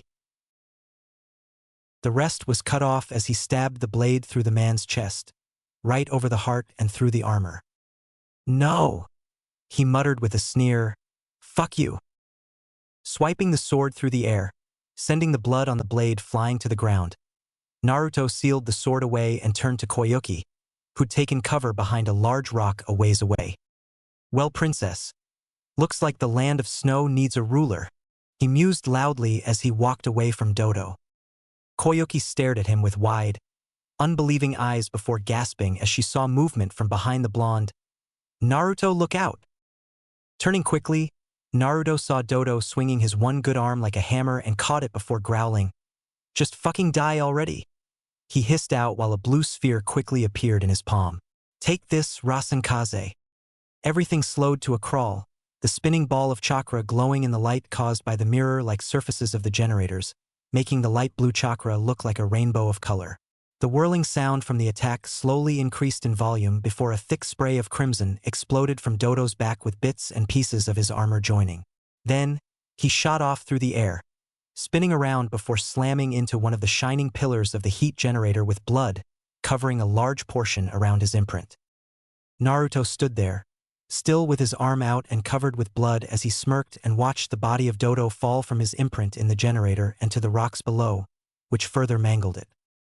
Koyuki stood from her hiding place behind the rock and started towards him, only for the heat generator to pulse and like magic, the snow began to vanish all over the mountains, even the mountains way off in the distance. No way! They all heard the director scream, making them turn to see Makino, standing on the back of a snow cart, kind of like a snowmobile with a scooter-like front side and a truck-like back. His assistant was driving and he had a cameraman filming the whole thing. We're making this movie in 3D. Believe in the future. If you do, then spring will surely come. Everyone turned back to the generators as the voice reached them. A platform of light had appeared and on it stood a young girl wearing a pink and white dress. What will you do when it comes, Koyuki? Naruto turned his head and looked at the woman, then to the towering form of the little girl. It was indeed a young Koyuki. He also noticed that Kakashi and the others had made it, along with most of the other film crew in Sandayu. I'm going to become a princess, the little girl spoke happily while grinning up to the unseen voice. Oh, what sort of princess? Let's see. One who's strong, one who's kind, and most of all, one who fights for justice, she told the voice while excitedly moving her arms and smiling, which made the voice chuckle. That's some dream, the voice replied, which brought tears to Koyuki's eyes. Dad, did I actually say those things? She asked breathlessly, having forgotten this day all those years ago. Well, so long as you believe in your dream and never give up, one day, you'll be that princess. The towering ghostly figure of Sosetsu Kazahana came into view and walked around the little girl before placing the hex crystal around her neck softly and pulling her hair over it. You can see her, can't you? The man asked kindly as he finished and crouched down with both hands on her shoulders. There's a beautiful princess standing right there in front of you. Sosetsu's projection looked directly at the real Koyuki standing on the grassy hill, while the projection of her younger self looked a little confused. But Koyuki ignored it and tears fell down her cheeks as her father's smiling face looked directly at her. But I have sort of a problem. The little Koyuki spoke up, getting her father's attention again. I have something else I want to be. Really? And what's that? An actress. As the projection began to fade, Sosetsu's laughter continued to echo throughout the mountain range before slowly dying out, leaving the real Koyuki laughing sadly on the hilltop. Naruto huffed and sat down on the grass, the tiredness and soreness of the day's activities finally catching up with him. Never really believed in happy endings. Guess they're real after all. Pulling one leg up and resting his arm on it, he looked up to the sky and sighed. You always did love a story with a sappy ending, didn't you? Wish you were here, Imiko, you would have loved this one. Over the next few days, Koyuki's rise to power as the daimyo was a swift and welcome change to all in the land of snow. People cheered for their new and most of all, rightful daimyo who promised justice for her people, unlike Dodo who ruled with an iron fist, killing any who opposed him. The Konoha ninjas stuck around for it all, especially since they still had to protect the film crew as they filmed the ending of their movie, which they changed from being a scripted movie about Princess Gale to the story of Princess Koyuki's return to the throne. Koyuki's palace was impressive to say the least. Not only that, but it was one of the few remaining things left from her father's reign that hadn't been destroyed and replaced by Dodo. The palace itself was a large, three-story traditional-style building with taller, tower-like sections raising up to 7 stories with a large courtyard in the front surrounded by a 10-foot-tall wall that had a thatched roofing tiles on top, making it look like a narrow building. During the ceremonies, Koyuki had sat up on the second-story section which had a large balcony overlooking the extremely large courtyard while her ladies-in-waiting sat behind her with smiles on their faces as they gazed at their leader's back as she spoke to her people. After the ceremonies, they held festivals celebrating Koyuki's return, food, games, music, anything you'd expect. But Naruto stuck to the side and out of the way while children ran around happily with their parents watching from afar, eating snacks from the tables set up all around the large open courtyard of her palace. "Excuse me, Naruto-san." Turning his head, Naruto saw Sandayu approaching him while wearing a set of ceremonial robes with a samurai sword at his side. "Yes." The man suddenly bowed low. Thank you so much. I know I've said it 100 times already, but I just can't express how happy and thankful I am. I almost thought that I'd never live to see this day." He then straightened up and cleared his throat. "But I also wanted to say that I'll make sure that your request is taken care of. I won't rest until it is done." Naruto nodded. "Thank you." "No, thank you, but I have to go. There's still so much to do." He nodded and watched as the man left before being approached by Koyuki, who was dressed in her royal robes but missing the large round hat that she'd been wearing just hours before. "Well, princess, look like I won't be carrying you around anymore," he mused as she walked over, looking at the sky which was beginning to glow orange and red as the sun set. "Thank you." He raised an eyebrow. "For what?" "For everything. You're the only reason I'm here now. If it wasn't for you, I'd most likely be dead in the forest or killed by Dodo." Naruto shrugged. "It was nothing." There was a slight silence before she broke it with a small blush. "You know, you don't have to leave. You could always stay here," she stated before glancing away. "As nice as it sounds, I can't see myself being the official bodyguard to the daimyo of the Land of Snow." Koyuki blushed darkly. "I didn't mean as my bodyguard. I meant for you to stay with me. After all, every princess needs a prince."